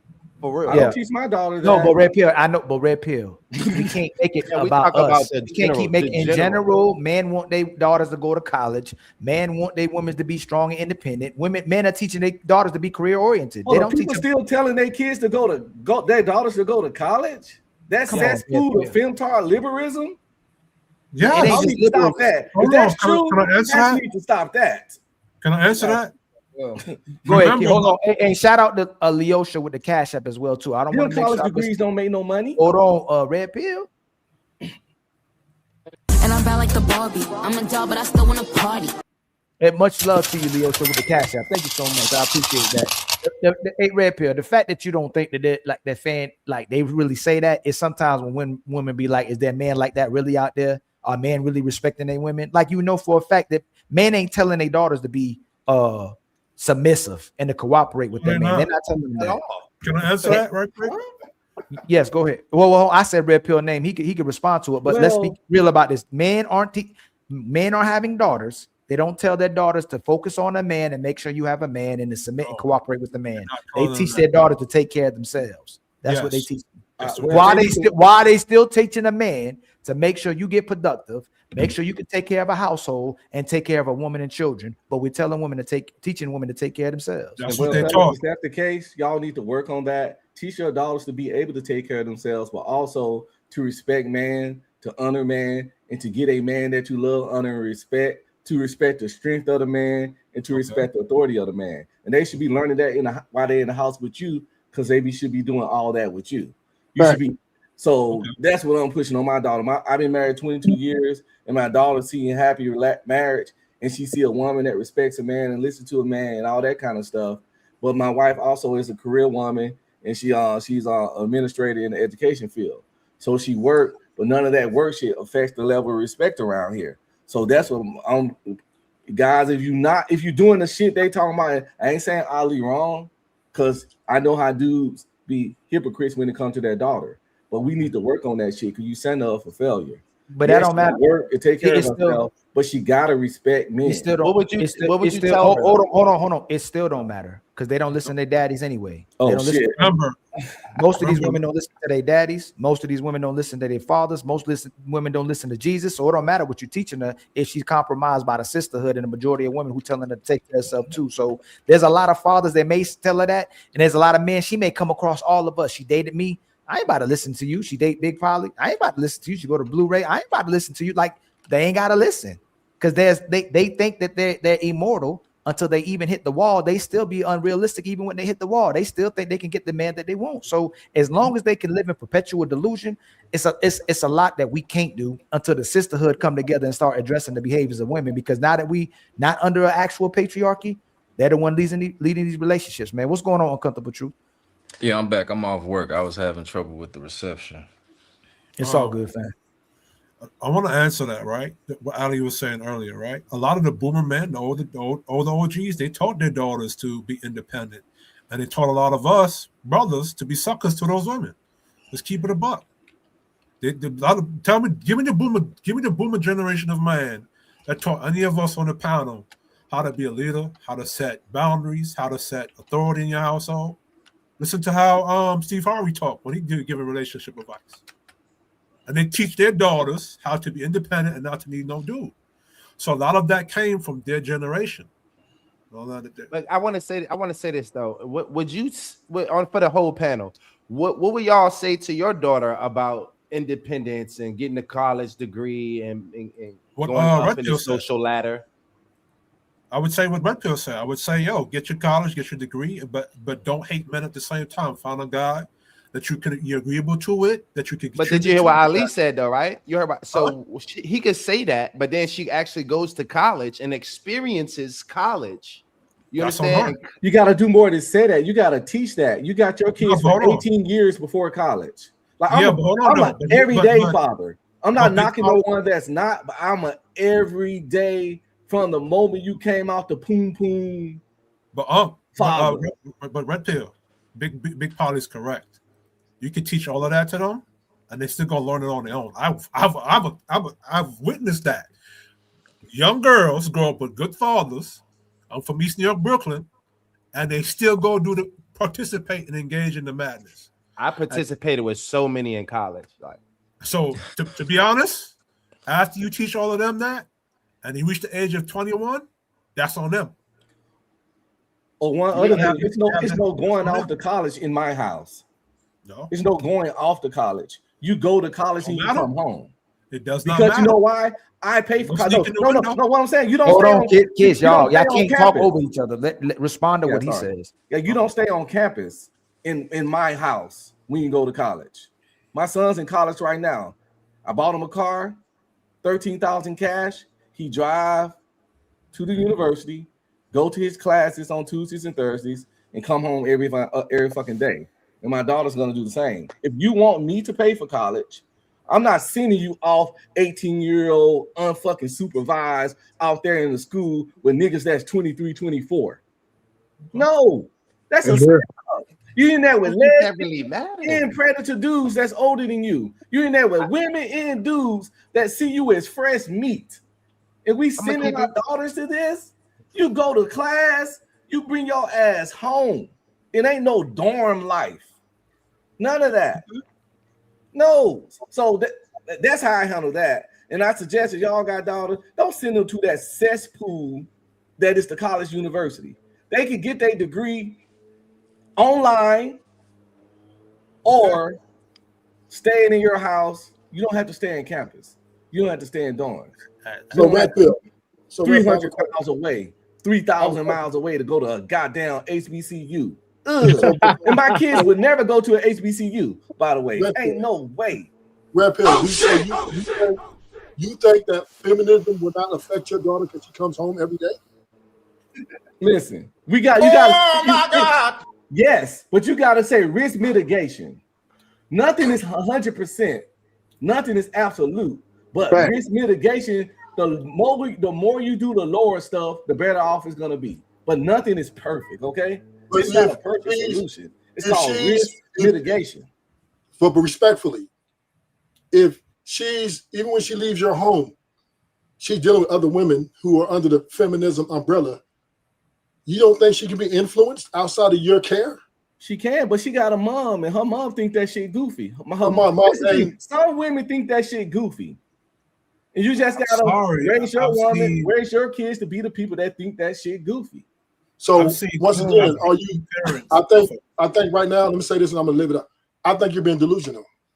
Because women, when they walk out the house, they have their autonomy. We already know that women don't listen to other women, much less their mothers. And a lot of mothers are. You're being pessimistic. Hold on, let him land, Red Pill, then respond.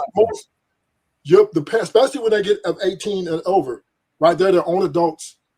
Yeah, you can have a place for them to live, but they don't have to follow your ideology. And women are very big on feminism. They love the power of equality. They're even better, right? So you can't sit here and say that, oh, well, my wife doesn't agree with feminism when she's 1 out of a billion, right? She's not winning that war. So all you can do, I agree with you as parents, we can't advise and try to instruct. But once again, and I didn't agree with you when you said, oh, well, why would I send her and let her off to college to be around wolves? Well, she might be a wolf too. Don't mean she's not a gold digger. So once again, right, we have to understand this is women, because they're running the date market and they're running the relationships and they're running the marriages, they are now the apex predator when it comes to the date and search market. So, oh shit! Hey, shit like that. I ain't even got no comeback on that because I know you're ruthless. And I see you on panels all the time. Hey, Red Pill, I got one for him. I got one for him. So watch this. we understand there is no absolute. We understand that. But in my opinion, I'm rocking with Red Pill on this one because he's like, I'm a former educator. I've been in education. I used to see 800 kids a day. So I think I have a little bit more experience when it comes to dealing with kids and, stuff like that. But let me say this. I'd rather take Red Pill's route where I'm gonna say it like this. A lot of kids go off away from the value. Y'all don't have proof of concept.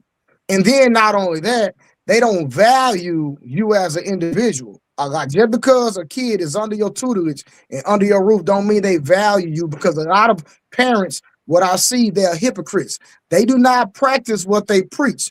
So I believe that Red Pill is saying, I have proof of concept.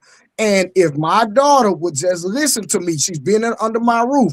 I have proven myself. She has confidence in me. My son and my daughter, they have confidence in what me and her mother have shown our kids. So even absolute, my responsibility is to lead them in the right direction. If they decide to go off, that's on them. But at least, hey, you won't have an excuse when they say, hey, I laid the foundation, I paved the way, I done my job. Now, if you let the outside influences lead you astray and mess up what I have laid for you, then guess what? At the end of the day, Red Pill don't have to feel no type of way, because as a father and him and his wife, they have done their job, and it's all you can do as an adult is do your job. Period. I agree with Woulda, you. shoulda, coulda, etc., etc. It ain't about that. It's about hold on. It's about me doing my job as a father. Period. Okay, we heard that. But yeah. Remember, I said earlier that does not take away. That does not take away. Nobody's here saying Red Pill and his wife aren't doing a good job. That's not even a conversation. What we're talking about a woman's autonomy and her freedom. What I said is as she sees fit.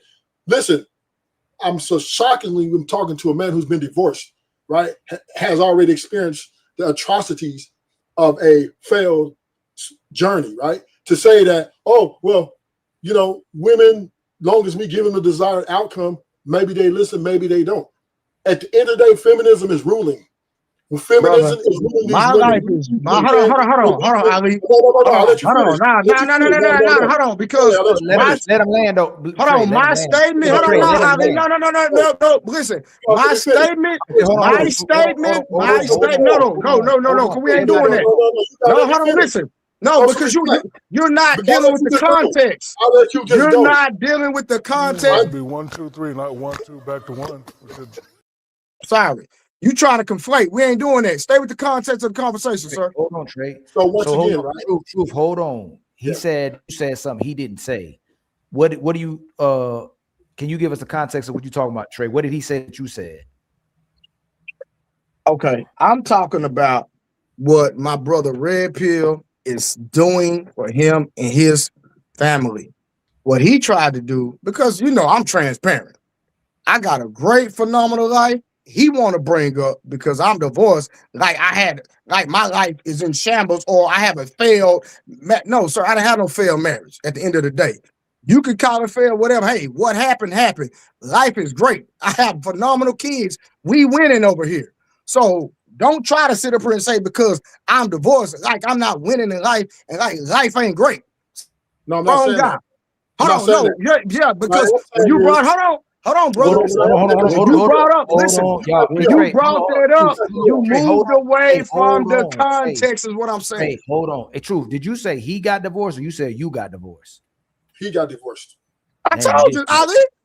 I know what I'm talking about, Ali. I've been doing this a long time. You know that, Ali. Stop playing. Go ahead. What I'm saying is, speaking to the ideology of feminism, because I'm not blaming you, Blue Ray, so don't get it twisted. I'm not sitting here saying it's your fault. But what I am saying, feminism is destroying a lot of homes. And I was saying to Red Pill is the fact that feminism did destroy the home. Hold on. No, Ali, no, I'm not. No. You gotta let him land. Ali, no. Let him land, though, Trey. This week, Ali, let me help him out. Let him land, because he said feminism is destroying home. Let him land. Trey, let him land. Even know what he's talking about. I'm gonna help him out. Let me help him out, Ali.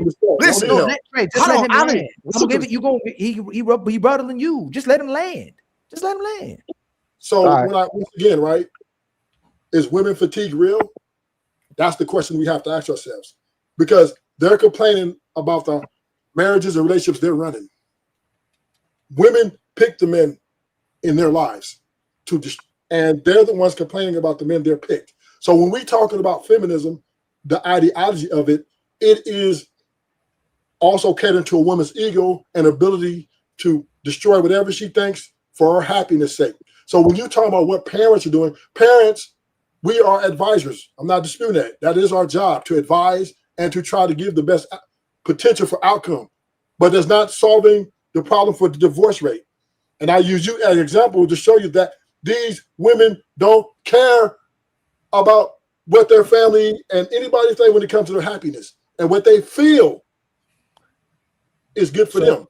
So he didn't say it to take away from your life, Trey. He was saying that these women still lead the relationships to divorce. That's what he's saying. No. I disagree with that too. I disagree with that too, Ali. Let me help you out. Let me help you out. She had a part to play. I have to play. She not the reason. I'm not the reason. It didn't work out. It had nothing to do with feminism, sir. No. Go ahead. I gotta get up in Hold there. on. I was quiet. Hold on. No, he said something else. Ruthless. Let me ask you a question. Let me ask you one question, Ruthless. Have you ever seen me in person ever in your life? Okay, so I don't want to answer the question, bro. No, because you gotta let me. No. Answer the question. Have you ever seen me, bro? Why you You yielded the floor already, sir. You yielded the floor, bro.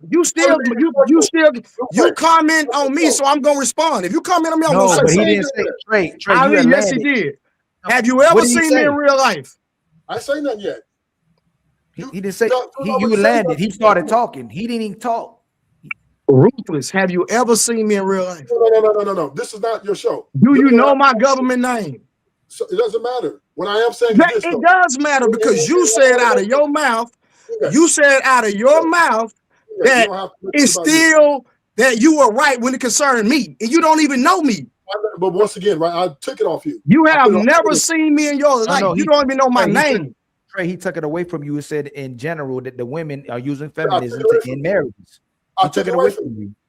Okay, and I'm not putting it on you. I even gave you your flowers. But my point is, in our society today, and this is the only reason I'm heavy-handed towards women, right? Because they are complaining about the men they control. They're complaining about the marriage and relationships they control. They set the standards. They set the expectations. Men fall in line. That's how this is going out here. This ain't about the men anymore. It's about the women and what they want. Now, when we get to these situations about parents overseeing the kids, we understand how their own life and they're going to live their own life. And the women are picking their happiness and the way they feel before anybody in the world. Your daughter will never love you more than she loves herself. You got to land. You made your point. You got to land. Don't remember you got to land. I'm landing right there. Last point. Right. Your daughter will never love you more than she loves herself. And I landed right there. And you Can I come in now? Yeah, I want. Well, it's not really a rebut for real. Okay. I kind of agree more with Ruthless for real. Okay. But I just want to kind of add on what Red Pill was saying. Basically, like when I was in college, not everybody even had a car.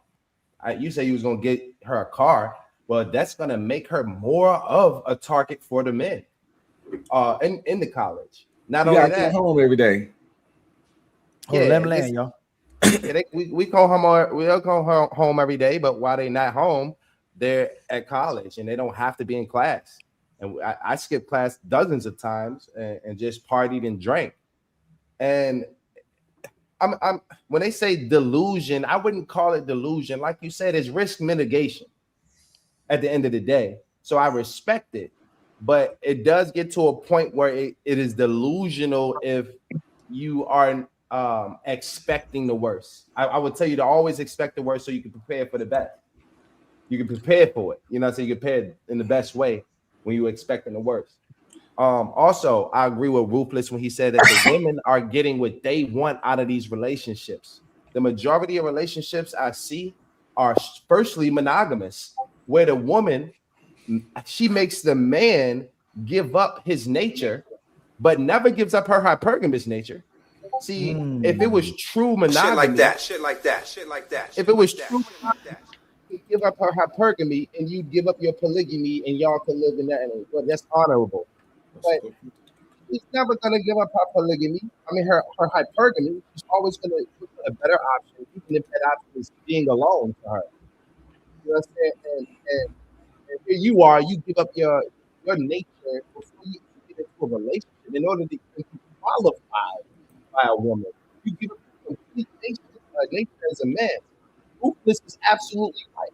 In 100% control, and it ain't nothing you can do to your daughter. And it's scary for me. I got a 16-year-old. it's scary for me, bro. You know, this whole atmosphere is just. Your mic going in. Your mic going in and out. I can barely hear you, Polly. His mic coming in and out. Damn, it's going in and out. Nah, you good. You good now. Can I add on to what Unc said? Well, I just want to reply real quick to what's his name? To Big Polly. Big Polly. You I get it. Like you said, it's risk mitigation, and I get it. Nothing is absolute, and ain't nobody out here trying to protect their daughter vagina when she grown. You would like to, but y'all right. It's her autonomy. It's her vagina. I'm talking about all the pregame, all the stuff you put in them throughout life. You know, like you get. See, I'm a Christian, and I know a lot of people not, but I don't try to be pessimistic. I plan for the worst and pray for the best. Thanks. I don't what you said. I don't do. I don't remember what it was. I can't be pessimistic. But number one, that shit costs you sleep. It could cost you stress. It costs you anxiety. Because you're right, you can't control these people. So all you can do is pray on it. I learned to just pray on things that I can't control. I plan for the worst, i.e., I spend their whole life teaching them certain values and showing them certain things. I got 3 boys, 1 daughter, a son 24, 26, a son 16, and a 10-year-old daughter. My 24-year-old son ain't got no kids yet. He don't date single moms. So I think we good on that.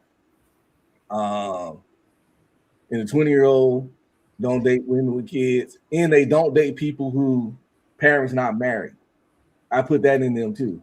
My son do not date women who parents not married, happily married, and that helps a lot too in the kind of caliber of women they get. And I put all that stuff in them.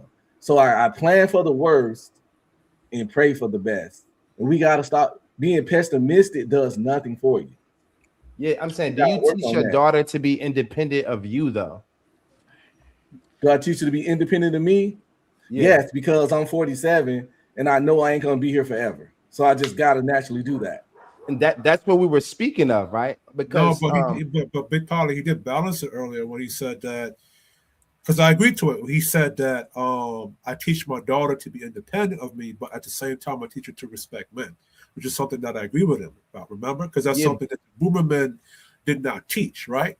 And earlier I said the best he could do, which I plan to do, is raise my children the best way I can, like what Blu-ray was saying. And after they're on their own, it's on them if they don't follow my advice. That's the best. That's what they're basically saying.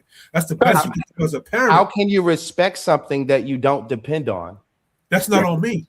No, I'm just speaking in general now. Men, women, babies. How can you actually respect something? How can you teach someone to respect something that they don't depend on? If they love it. You don't give them access to it. You don't give them access to it. I mean, wait. Love is something that men give to women or women give to children, but it don't go the other way up. Respect goes the other way up. So women, they don't actually love us because it's conditional. We know what love is because we actually give it to women. They love us. They don't give us unconditional love. We want respect. Just the same thing he just said. We teach your daughters how to respect men. That's what men are looking for, really, is respect, because women really can't love you because it's all going to depend on what you can do, what you can't do, or what you're going to do tomorrow, whether or not they love you. But Polly, can you give Brad Pill credit? Do you believe that his daughter at least respects him? And if that's the case, then he's starting off with the right path. He's starting off by setting an example and giving her the proper foundation to respect a man. I said it's risk mitigation. I absolutely agree with that. But at the same time, I think it's delusional to expect a woman to be dependent on a man one day when she's independent of her father. It's supposed to be dependent on the father and then dependent on the husband, never independent. But Polly, watch this. She is dependent on him because she's under his roof. He's paying the bills. Nah, but he's teaching her to be independent of that. Yeah, but she's also teaching her to respect men at the same time. I'm teaching her to be realistic and logical, as in be able to take care of herself, but also respect men and respect what How they is do she to gonna you. respect I someone gotta who teach can't? because I can't teach her to be 100% dependent on me. I'm not immortal. It's No, gonna she come wouldn't a even time. respect you. Listen, women don't even respect their father if they can't depend on them. If she's not dependent on you, she's not respecting you. Well, She'll tell you Polly, let me straight up. ask you a question. Polly, let me ask you a question real quick. Right now, let's speak about now. Who is she dependent on now to put food on the table and shelter over her head? Answer that question for me. Her father. But he's teaching her to be independent of his food and shelter. Correct? Brother. No. Go ahead, Ripio. Just self-sufficient, I would have presumed. Exactly. I'm teaching her to be able to take care of herself. To go and get her own crib, right? To get her own crib, her own. But at the same time, hold on, slow down, so I can moderate, right? Hey, Red Pill, you literally said that you're teaching your kids that when they go to college, they got to come right back home. They still live under your roof, right? Mm-hmm. If we're really going to rectify this thing, shouldn't a woman not be taught to be independent? That she should stay under the roof of her father until she gets with a man? I agree with that. That's what he's really saying. So if you're teaching your daughter to be independent, to have her own car, her own house, her own place, we're actually teaching her to stability, create her own stability without a man, so she can always live without a man. No, and you don't mean it, and that's not no. Listen, what I'm saying. That's not your intention. You're trying to be a great father in today's society. I'm not taking away from what your intent is, but the fact that society's teaching women to have their own independence is what's having women not have to have men. So he's right. Like if our son has to have independence so he can take care of a family, so we have to allow our son to leave our roof to go get his own house, to go get his own car, to get food, to be able to sustain a family. But when you teach a woman to do that in today's society, you teach her to be without a man if she chooses to be without one, and you choose her to be without a father and coverage of a family. So that's all he's trying to say. All right, hold on. So watch this. Well, I'm teaching Ali, her. I think, hold on, Red Pill. Let me watch this. Red Pill, watch this, Ali. I think this is what Red Pill is doing. His daughter has a car, right? I've seen this, really. I've seen car shops. A woman go take her car to get an oil change, and they literally mess up the oil change on purpose to keep the woman coming back to mess the car up. I think what Red Pill is doing, Red Pill is saying, hey, I'm going to teach you how to look, like after your oil, I'm going to teach you how to check the oil stick so you won't run out of oil, you won't blow your motor out. I'm teaching you how to do this independent of a man. So if you go get your oil, if you go get your oil change, you can check the oil stick to make sure they put the proper amount of oil in here. So guess what? You won't mess your car up. He's not saying that, you know what? Hey, she don't need a man. She gonna get up under her. She gonna change the goddamn all herself. I just said that's not what he's saying. If you listen to what I said, that's exactly what I said. It's not his intention. When you're teaching her those things, you're teaching her to be without a man. You know what? You know how you know this? When you get no, you're not. That's called survival. No, I'm teaching her to understand. Can I land? No, can I land? Can I land, please? Bro, you're not right every time, bro. I didn't say I was right. right. How did that come out with me being right every time? How did because No. Tell me how did that mean? Because I said that I'm not right. Am I saying? Hold on. I'll tell you.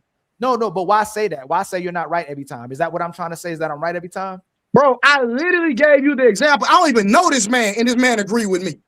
But you're saying you're refuting what I'm saying, but this man agreed with me, and I don't even know. He's not refuting what you're saying. He agreeing with you saying, but he's saying you did that twice. You did that with no, you did not. You did that twice. Yes, I did. Ali did not agree, bro. But go ahead. He agreed with you just now. He just said, I agree with what you're saying, but at the same time, when your intentions are good to teach your daughter independence or what you perceive to be just helping her to survive, but at the same time, it's a double-edged sword because when she gets older, that man's gonna want to be felt needed to dip that oil stick or something. But now she's doing it herself. He want to take out the trash, but the trash already took it out. Hold on, just listen.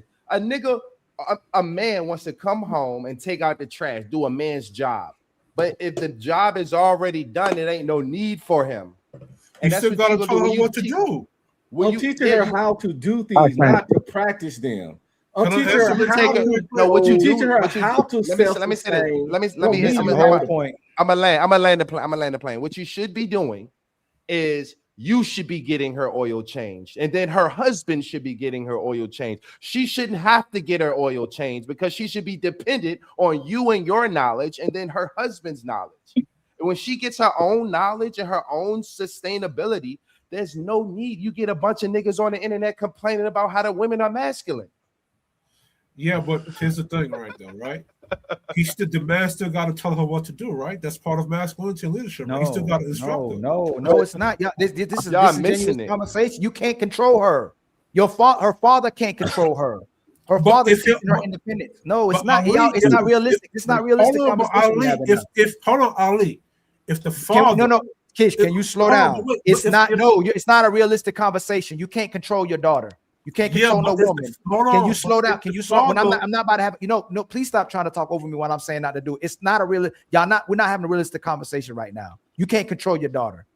If your daughter wants to comply with you and cooperate, that's what she'll do. Soon as she don't want to, because of today's society, even if you have good intention, is what I'm saying is that she don't have to do what you say, because this is what the society is now. Your son ain't got to listen to you. Your daughter ain't got to listen to you, and your wife ain't got to listen to you. So stop. Let's have a realistic conversation. Let's stop having an ego conversation. Hey man, if I'm doing what I'm supposed to be doing, and if you're a good leader, you ain't got to worry about that because I'm a teacher. And then you're going, oh, nobody said that. That's what everybody's saying. The way y'all say, we should not set no rules, no parameters. Just let everybody do what the hell they want to do, because we should not be good leaders. That's what y'all saying. You're hearing what you want to hear. That's not what we said. I already told Red Pill. No, hold on, listen. You have no control, ain't no use to set no standards, no nothing. I said no. We said what Red Pill was doing was good as a father in today's society, because how it is. But what's happening is, under the confines of today's government, is we're teaching our daughters not to need men. That's what I keep saying. I didn't tell them not to teach them. So you my brother. So you telling me if I just say, hey, babe, this is how you check your oil after you get an oil change. You mean to tell me that that's training my daughter not to need men? No, that's not. Yes, it is. Yes, it is. No, it is. It's not. It is. Y'all niggas whether you want to, just because you know how to do something don't mean you don't want your partner to do it for you. Just because you know how to do something don't mean it's checking the oil a man job or a woman somebody else to do it. You just got oil a man job or a woman job. No, it's no knowing something. Hold up, knowing something don't mean you have to practice it. I'm teaching my daughter to know things. How you know she know it if she don't do it? So, man, hear me out. You got to know how to take care of yourself. You got to understand that if you're not with somebody, listen what he you just might said. have to pay your own bills. Not saying that you. Why would she have to pay her own bills if not saying you're gonna? Also, I believe in not letting your daughter leave the house until you pass her off to another man. So what bills is she paying then? So let me. Her daughter 10. Allow me to interject. She shouldn't be paying no bills. She doesn't have nothing in her name. But as she get older, you teach her responsibility. Allow me to interject. You let them pay their car insurance. You let them pay their own cell phone. We complain about them being independent right after. What we're missing here is women in this society. A lot of people are preaching women empowerment. So therefore, no matter how you want to frame it, whether you teach her oil change or not, if she's poor, she's gonna look for somebody to provide. If she's rich, she's still gonna look for somebody to provide, right? To either match her or go up. So women are not pulling niggas out the mud and taking care of, say, hey, I'm here for you because my dad showed me how to change my oil. Women, no matter what level of life they're at, they only see man as a useful tool to make their lives better or whatever, right? Now, we do have to agree that women are enslaved to their emotions and how they feel.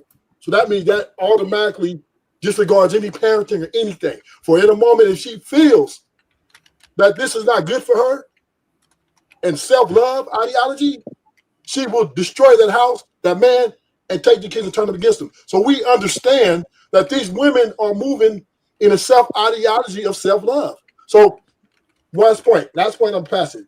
We understand that women are more selfish. So therefore, you can give her all that you want. She's always going to be selfish. She's going to put herself first. So therefore, you can't teach her how to love because women are incapable of love. They're only capable of taking. Landed. Look, he said he took what I was finna say, but this also we kind of deviated from the conversation how we basically gonna teach or how is Unc gonna teach his daughter. Use an example.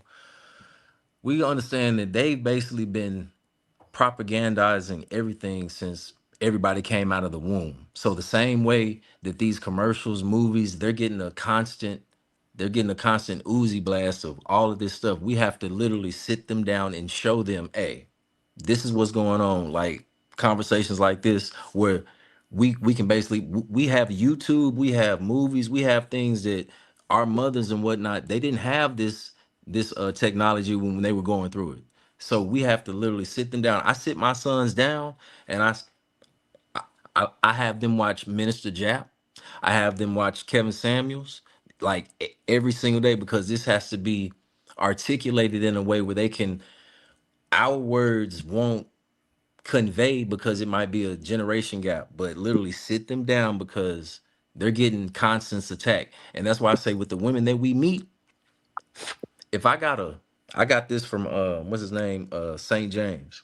If I gotta like instruct them or show them, it's nothing I can do, because I just met her and we've been dealing with each other for what, 3 months, 6 months. It's been 26 years of her getting the constant feminism, independent, everything y'all was just discussing. So we know that these women today, they're not changing. Like the other young lady, regardless of how many times Ali pointed out she was wrong and I'll date a drug dealer, hold him down, all this stuff, they're not changing. The younger generation, we have to sit them down. Hey, watch this. This is the road. What happens with Vivica Fox? Look, she was on movies. She had a chance. She missed her window. Countless women we know, regardless of somebody picking up the slack, they missed their window and they're basically going to be dating, not have long-term marriage until the day they pass on. So we literally have to sit them down. Hey, if you want to do the career, 9 times out of 10, this is what's going to happen, because this is what the numbers show. Literally sit them down like school, because they're going to constantly be getting this. And that's the fight, how to prevent it. Regardless if you get her a car, change her oil, or she figure out how to do her oil on YouTube, she's going to be self-sufficient and she's going to have to make a decision herself. My pop sat me down. I watched hours and hours of this thing called feminism. They're going to be talking about this shit in history books in the future, about how families were destroyed because of this ISM word, whether it's Marxism, racism, feminism. All of these isms are to divide. Sit your children down like I do mine.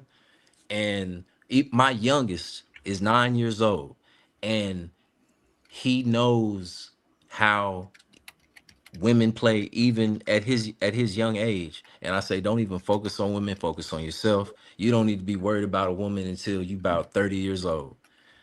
Sit them down, sit them down the same. I know they're gonna deal with women. I'm talking about seriously, but I'm saying sit them down and have them watch. This is the road that's gonna happen if you want to take this feminism. And even the men, because feminism affected the men, it made the women stronger and the men weaker, where the majority of men today don't even understand that they're being manipulated. I always like my women a little independent. I always like my women to have some degree of independence. Who wants a codependent person? I was in the military for 15 years. I went to Afghan twice, Iraq twice, in Korea for 1.5 years. I couldn't be with it's 2 things I can't be with: an insecure woman and a codependent woman. I need you to be able to do some things on your own. I need you to be able to think on your own. I don't want to be your processor. I have my own shit going on, my own life, and my own shit to do. Now, as the leader, major decisions ain't made without my input, but I don't need you to ask me about every little fucking thing you do. Around here, ain't no purchase over $200 getting made without talking to me. But if you want to buy something for $60, I don't care. So I don't have the time, bandwidth, or desire to be your fucking your brain. So nothing's wrong with a degree of codependence ain't healthy. But so that is very Hold on. We talking about interdependence. There's nothing wrong with interdependence, and this is the part where the women will gaslight the men, and the men will push the same thing they pushing, where we have to learn how to survive. Before we push the feminism and them being able to take care of themselves, women always had to be taken care of. There wasn't no taking care of women You had to take care of women and children. We had to figure out how to survive. But because we taught her how to survive without her father, she don't need a man. She can get sex. She can get a baby. She can get support. She can get money. She can get attention. She can get validation and never have to commit and love or stay loyal to anybody. So let's not conflate that with the fact that she would have to be able to do some things on her own, but she's still under your coverage. All we're saying is that when we're teaching today's society of women to not need a man, we're teaching her to always have that option, because men are saying in relationships, man, I'm teaching my woman how to do this stuff so she don't need me. And what I'm saying, as soon as she chooses to weaponize that, she no longer needs you. You taught her independence from you. And so now every time she feels like it, she'll weaponize it and get to be by herself. And that's why women don't stay loyal in these relationships, because they pretend they couldn't survive. They couldn't survive without a man, when in reality they were surviving because of a man. And now that they live by themselves, they're the ones that are causing all this detrimental issues to themselves. They're complaining about struggling. They're complaining about being broke. They complain about what's happening with their children because they're not under the coverage of a man, because they don't want to value one and they don't want to stay attached to one. That's all we're saying. I'm not saying you're not doing what's right in today's society, where she has to get educated, where she has to get her degree or learn how to survive on her own, learn how to change a tire, all those things. But it's because we're teaching her to be independent of ourselves. And as long as we keep teaching her to do those things, she don't need a man. I think you get better. Can I ask you a question? You get better outcome real quick. He had his hand up. He had his hand up. Okay. Ali, so I'm gonna give you a real life situation. I know a lady that was married 20 plus years, right? And so the husband, now remember, when you get married, I'm just talking about in this particular situation, the understanding was one man, one woman. All right, that's context, right? So her husband, she had never worked. He paid for everything, did everything. He ended up cheating on her and moving another woman in the house with his wife. Now, she didn't sign up for that. He just did it out the blue. He showed up one day with another woman and said, hey, either you going to accept it or you going to go. She had no work history, had all these kids, et cetera, et cetera, et cetera. She ended up leaving because that's not what she signed up for. And the man, whatever, right? So the man ended up keeping the kids. The woman had no work history, no trade, no skill, no nothing. So she ended up going back home with her mother. So my question is to you, Ali, was that right for her husband to do that? And should she, because she didn't have no work history, she had to move with her mother? We talking about after 20 plus years of marriage. So you saying that, hey, a man could, I'm just asking because I'm not sure. Even if it comes to in a situation where a husband is abusive, you saying that a woman should stay up under the tutelage and the rulership of her husband no matter what he do. I'm just asking the question. No, I didn't say that, but you had to use an extreme for that point. Like no, hold on, Ali. I'm using something that really happened, bro. It's not. No, I know, but it's extremely rare. But it's extremely rare for a man to get another woman and moving them in the house. Blu-ray. You know what's 100%. Not? Extreme? No. Ali, rock with your brother. Rock with your brother. So right. No, this is what I'm saying. So what I'm saying, because this woman didn't know, she was bad. She was basically handicapped. She depended. She did what you and Polly advocate for. She depended on her husband. And her husband deceived her. So what I'm saying, in those situations, right? How do you guide? Because Ali, what you doing podcasts and things, you gonna run across situations like that. Trust me, I didn't counsel plenty of women that had this. This is not the first time, even though it's rare. I've talked to plenty of women that depended on a husband for something they didn't sign up for. So what advice would you give that, not in general, the general populace? I'm talking about that specific woman. I'm gonna answer that to Polly. Go ahead, Polly. You want to answer? I'll answer that to you. Yeah. I would say that the man that is her husband is supposed to be selected by her father. No. Respond to his example first. Respond to what he's saying. If she's in that position, what would you advise her to do? Thug it out. But can you give context? If he moved another woman in there, if he moves another woman in, this is your leader, and whether he's a good leader or a bad leader, it doesn't matter. This is your leader. This is who you've chosen. Just like this is your country. This is where you live. If your country is at war with something, you just at war with that, and this is the country you chose. It's the same as a woman. She's chosen this man to be her leader, whether or not he leads her off a cliff or to the moon. It doesn't matter. That's your leader. You gotta So deal with that. what was the context?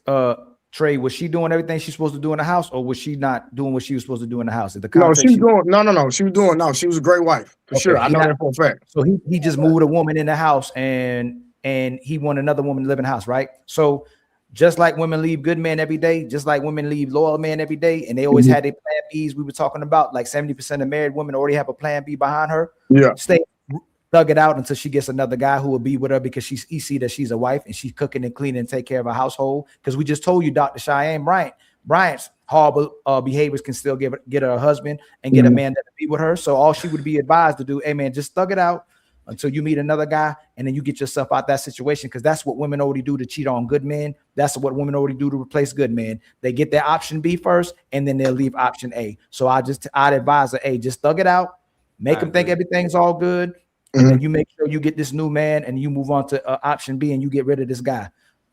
That's what I would advise her to do. But especially if he committed to it. So if he commits to it, and he breaks the loyalty, and he breaks the commitment, I believe the woman has the right to leave that. But if she's a good woman, she's going to have abundance of men still wanting to be with her. So she wouldn't have no problem, because women don't have a problem with survival unless men are abusing them, neglecting them, and not fulfilling their responsibility to them. There's plenty of men ready to take care of a woman. And like I keep telling you, men are one blowjob from the plantation every single day. Women change y'all mind. So even under abuse, you still tell a woman to stay, even if she get abused. I would think. No, I'm asking the question. So she would have no choice but to stay until she finds another guy. Where she go? Unless she has a place to go with her father, that's where she would have to stay. But like I said, there's risk. Y'all just said there's risk. You got to mitigate risk, correct? So we're not used to looking at the perspective of the woman. When we look at the perspective of a man, we'll tell a man to thug it out. If she not having sex with you, if she cheating. Nah, I'm not gonna say that. But go ahead. You might not, but we'll tell that man what's to do in his best interest while he's in the marriage, and not just to walk away from the marriage and divorce and lose everything. We'll tell a man to thug it out until he can make the right decision to separate from this woman. Facts. Okay. Can I interject? Hey, I'll be right back, bro. I got to call myself. No doubt. Respectfully, and this is the women fatigue. Because women are the beneficiaries in 99.9% of all the relationships they're in, and that man see fit, because you got to pay for a wife.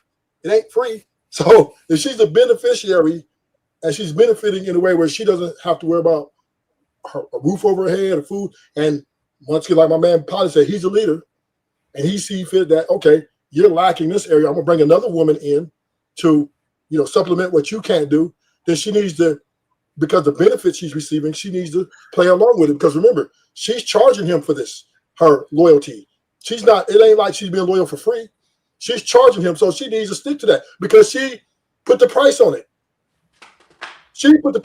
So therefore, if you put a price on something, that means you have to honor the whatever it is you ask for, and you got to stick to it. If he wants to bring another woman in, like my boy said, thug it out. Right now. I'm living that right now. Real quick. Yeah, and I would, real quick. Hey, Uncomfortable. Let me just ask Big Polly. If your woman are doing what they're supposed to be doing by you, right? It's gonna be very difficult to move another woman in if she's taking care of you, right? But I bet you most of those women can't keep up with your momentum, can they? Like if you want to be doing, like if you want to, you probably want to do some. How often do you want to be intimate with your women? Honestly, I try to get other things done and focus on other things. It's them that crave the intimacy more than I. Right, but if you were intimate daily or wanted to be intimate with them, do you think they can keep up with you? Is what I'm saying. Yeah, you think so? So you got them type of women. What are their requirements? Like those women that you living with, what are your requirements of them too? What are my requirements? You said of them, yes. I need them to be. I'm gonna be honest, docile. That's my requirements. Those are the only type of women that I'm interested in giving my protection and guidance to. Is women who are completely docile and ready. Are they cooking and cleaning in the house every single day and taking care of my kids? So when you say productive, they just maintain in the house, and so you can produce more, so you can take care of them more. Is what you're saying? Oh no, we all produce. Okay, so they work. So they work too. Yeah, they work too. Okay. Yep. What? Okay. Hold on. You We ain't gonna. We not finna do that now. Hold on, brother. Yeah. Explain. Hold on. So you're okay. I thought you wanted them to solely depend on you, Polly. Oh yeah, absolutely. They do. Now, let me tell you how. Let me tell you how. Hold on, Polly. Stop. Hold on, Polly. Please respect. Mm-hmm. If they are outside under the leadership of another man, if they have a boss, my brother, they are not solely dependent on you. Yeah, so you can sit up here and try to make it seem like it is, bro. You can fix it up the way you want to. Hold on, let him man. Hey, Polly, let him respond. Trey, let him respond. I got you. Polly, I rock. No, because I want him to. I want him to understand. You can't make no excuse, bro. Please don't sit up here and gaslight us, fam. That's all I'm saying. I like you, Polly, but don't do that. I'm not gaslighting anything. So firstly and foremostly, it's impossible in today's time for you to have like control. Slavery ended. You know what I mean? They have to agree to your control. Oh shit! You can't force them into, you know, anything. So of course everybody's independent at this point in time in reality. Right? But they choose to be dependent upon certain men that show leadership qualities according to what they believe are leadership qualities. You understand?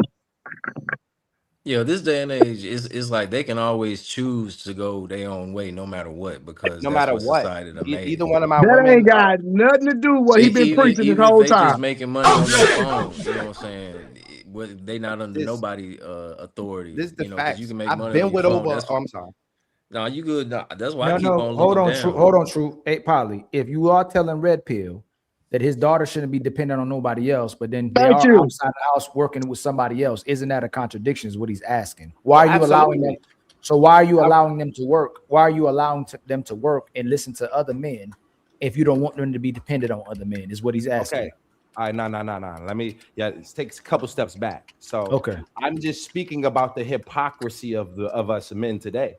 So if this is what you call a hypocrisy, yes, I'm speaking on that. We teach our daughters one thing, and then we expect the separate thing out of grown women. That's all I was speaking about. And yes, no, he's saying you in your position right now as a man. Yeah, like I'm with women. I'm with women who have been taught independence. Like it's so rare for me to find a woman who's been taught dependence. They're usually under their father. I'm out at the club. I'm out at the bar. It's 2025. I'm finna find sluts and women that's, you know, promiscuous, women that's independent, and all of that stuff. I'm dealing with what I can work with. I'm in the same boat as y'all. Okay, so that's what. So he's saying that he got to deal with what the market has available right now. So hold on real quick. So I mean, that's still a contradiction. It is no. We all said that. Listen, he already said he would have to teach his daughter survival because of today's market, today's current condition. I said the same thing. You still got to teach your daughter how to survive on her own because of how today's society is. But that's why. But that's why it's not. So y'all killed y'all whole argument, bro. We didn't. We make it sense. It's hypocrisy. It's still hypocrisy whether or not we do it or not. So would you disagree and say it's not hypocrisy? So, but beginning when we talked to Red Pill, that's why I told y'all assumed what we were saying when we weren't saying what you thought we were saying. I was saying that even though I support what he's doing with his daughters to learn how to survive because of today's society, doesn't that teach her how to be without a man? That's what you can rewind it all the way back. He said the same thing. It's not that it's the hypocrisy, is that this is the current time, the current market we have to deal with because this is how women are being conditioned. I'm gonna say it like this. If Polly, respectfully, brother, if you're gonna concede to the culture and to what's out here, then you shouldn't have never said nothing to Red Pill. If that's what we're gonna surrender to. That's all I'm saying. No. So let me explain too. I want to tell you, Blu-ray. I actually make my women submit their money to me too. Oh shit! And I'm gonna tell you why. It's because that's what they see as independence. That's what they see as power and order and control. And I was able to prove this too, because it used to be back in the day, traditionally, a woman would give you her body, and that would be enough for you to know that that's your woman, you know. But today, they don't see their bodies as valuable. In fact, a woman will give you her body 1,000 times and never give you her check from work because she always gonna value the money more than her actual biological product. You know what I'm saying? So if once you can get them to submit that check, you got a woman on your team. So your name should be Big Pimp. Not big pop. No. That's how you tell if a woman really likes you. No. And all men know today, if that woman is not investing in the household or spending on you, she don't love you. We all can say that. I preach that too. I preach that. No way. If she does not spend on her family and she don't invest her money in your family, you let her save up for something. Like the fact that she can even save up while you sitting there paying all the bills and your kids need stuff to be paid on and she can still save for herself. Nah, that don't show love. One of my partners is we gonna have to talk offline. I'm gonna have to call him on the phone with you, talk to him. He one of the biggest P's around here, right? I'm talking about if you see his lifestyle, you be like, man, anybody wants this lifestyle. But even with him being the biggest P that it is, some of his women still got knocked and still got flipped. Dang, that's always going. Still got knocked and still got flipped. That's part of the game. That's part of the game, baby. Oh my God! So Polly, so I respect what you got going. Trust me, I don't. It's time for some super chats.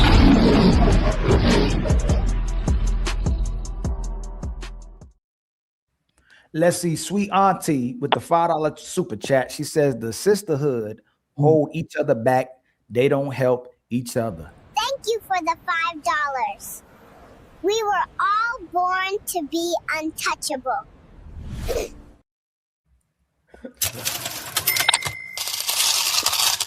And then I don't know whose side that's on because we gonna get to 18,000 subscribers. Who got 18,000 subscribers now? Congratulations on 18,000 subscribers with the $5 super chat. Agree to disagree podcast. Anybody got 18,000 subscribers? Nobody. Okay, that must have been Brother Stacy Prince. Sweet auntie with the $5 super chat. Take away their ultimate currency, attention from man. That's but I don't know how that's gonna stop. Red Pill with the $5 super chat. You get better outcomes when someone wants you more than they need you. I want my wife to need and want me, but her wanting me is more significant. Hold on. Let me read that one more time. You get better outcomes when someone wants. Did me and Trey push back on this all the time? I don't agree with that, but we'll talk about that. I don't want nobody depending on me. You get better outcomes when someone wants you more than they need you. I want my wife to need and want me, but her wanting me is more significant. Oh man, you can't count on a person that can need. We'll come back. We'll come back to that. That's crazy. No, needing is way more important than want, but we could talk about that. Needing to be needed to be comfortable is insecure. Man. And then Red Star with 7311 $2 with the $2 super chat. Okay, hold on, y'all. We got to do a closing thoughts, man. It's time for I gotta go meet up with my family. So I want to tackle that though. But let's do this real quick survey. Big Paul, are you back there? Do you think it's better to be needed or wanted? Just real quick. Hey, Ali, real quick, if you don't mind. When my brother Red Pill talked about how he was overseas and he was away providing and doing what he needed to do for his family, I'm just curious. And what did Polly expect the man wife to be doing? I'm just curious. We're gonna have to talk about it next time on Dragon Ball Z. Polly, I think it's better would you rather would you think it's better? Would you rather be wanted by a woman or needed? For a man, for me, I'd rather be needed by a woman. But for women, I think it's better for them to be wanted. Just right there. Kish, would you rather be wanted or needed by a woman? Wanted. Okay. Truth, would you rather be wanted or needed by a woman? Wanted. I already know what Trey about to say. Uncomfortable Truth, would you rather be wanted or needed by a woman? Needed. And would you rather be wanted or needed by a woman? Wanted. Okay. Ali believe needed. You can get rid of you can replace want all day long, but you can't replace needed. But yes, you can. She can get a job and need to go right out the window. Nah, no, exactly. She don't want to anymore. Want and last longer than need. No, there's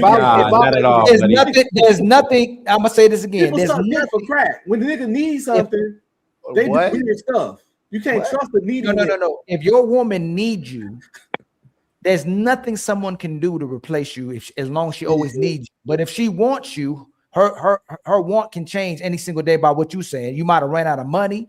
She might find another guy. She don't want you anymore versus wanting you. But the need, it's like the air, it's like the water, it's like the food. I need water. She need you for your money. So they'll lie and do anything for a need. If she wants you for your money, she don't need you. When somebody needs something, they'll lie, manipulate, deceive. Exactly. Need is intense. When they want something, if they don't really fuck with it like that, they'll fall back. Hold on, I'll say this. Right? Which holds more weight? Which one holds this? more weight, a want or a need? Which holds more weight? A want. I just gotta say this. Need. You're a Christian, and need. there's a hierarchy, right? Because- It's God, man, woman, child. You need God just as much as the woman needs you. That's how it's supposed to go. Everything is supposed to be based off of needs. But if she needs the you child to, needs the mother. but Big Polly, if she needs you to supplement her happiness, is that possible? Oh no! Hold on real quick. Is anybody going live next? Anybody going live? No, I'm just dropping content next. So Ruthless is going live. I'm going live after this. You going live after this? What's your put your link in the I got you real quick in the private on the in the main chat. Give me a second. Yeah, everybody go over the Truth and Kish. I think he trying to say I'm trying to go live afterwards too. You going live too? Hey, I'm going live tonight though too. I'm going live tonight at 9 p.m. Central Standard Time. I'm dropping the content. I spoke on Dr. Cheyenne Bryant. Okay. So I'm just dropping the pre-recorded content. So if y'all want to check that out. So much love to y'all, man. I'm gonna see y'all on the next I appreciate episode. y'all respect. All right. All right, Love family. y'all. Much peace out to y'all. Everybody, man, thank you so much for making the show, man. Much love to everybody who came and supported the show. I'll probably be back. What's that noise coming from? I don't even know where that noise coming from. I'm trying to think when my next show. Let me see when the next show is. Because I got it scheduled right now. Who that in the background? Somebody. Oh, that's Uncomfortable Truth. Let me see. My next show will be on the 15th, I think. I don't think. Well, I may go live tomorrow. I'm not sure yet. I may go live in the morning, but I'm still not sure. But much love to y'all. I appreciate y'all, everybody coming through. I appreciate all the support, the momentum y'all helping us build.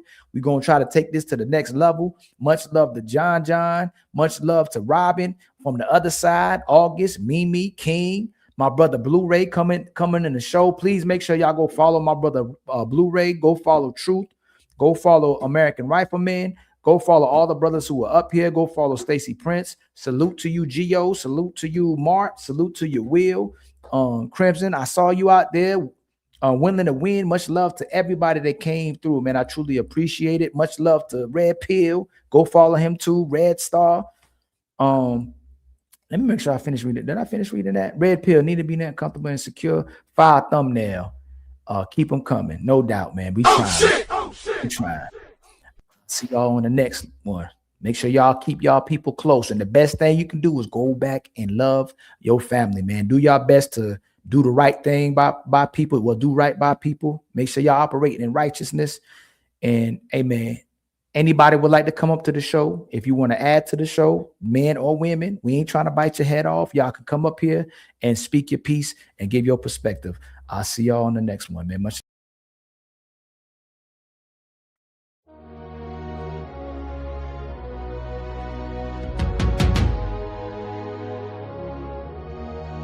We rise higher to the fire. Untouchable empire. Untouchable empire. We rise higher to the fire. Untouchable empire. Lift us higher. Holy and fatty, bring truth to the streets. We stand for the people, never fall, never retreat. Untouchable empire, we don't break. We rise higher, every step we take. Higher, higher, untouchable. Higher, higher, untouchable. Yeah, we step in the room and the whole crowd lifts. Truth in our blood, that's the realest gift. We talk power, elevation, transformation, untouchables. Yeah, we built this nation. We ain't chasing clout. That's for boys, not men. We chase money, purpose, legacy, amen. Ollie with the flame and Fatty with the spark. We light up the world when the whole world dark. Lift up the people that survive. We bring talk, justice, unity. Every time we swing, we don't bow down. We stand tall and rare. Untouchables, baby, we everywhere. We rise. Through the fire, yeah. We stand together in the light. Untouchable forever. This alright, this alright. Oh, we rise higher, higher. Through the fire, higher. Untouchable empire. Lift us higher, higher. Ali and Fatty, bring truth to the streets. We stand for the people, never fall, never retreat. Untouchable empire. We don't break. We rise higher every step we take.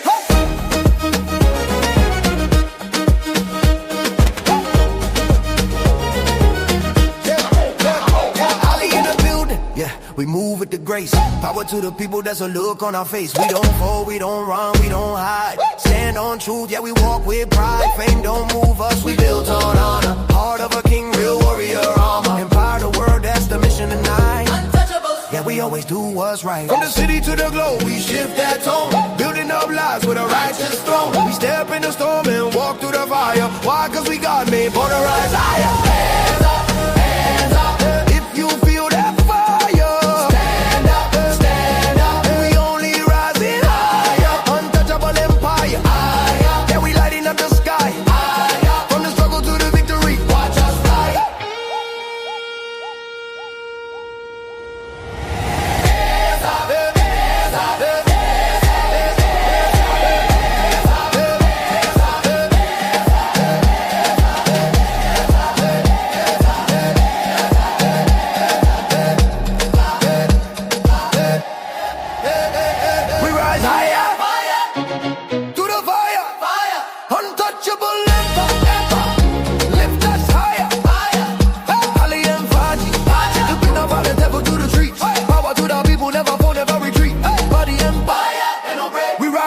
every move we make.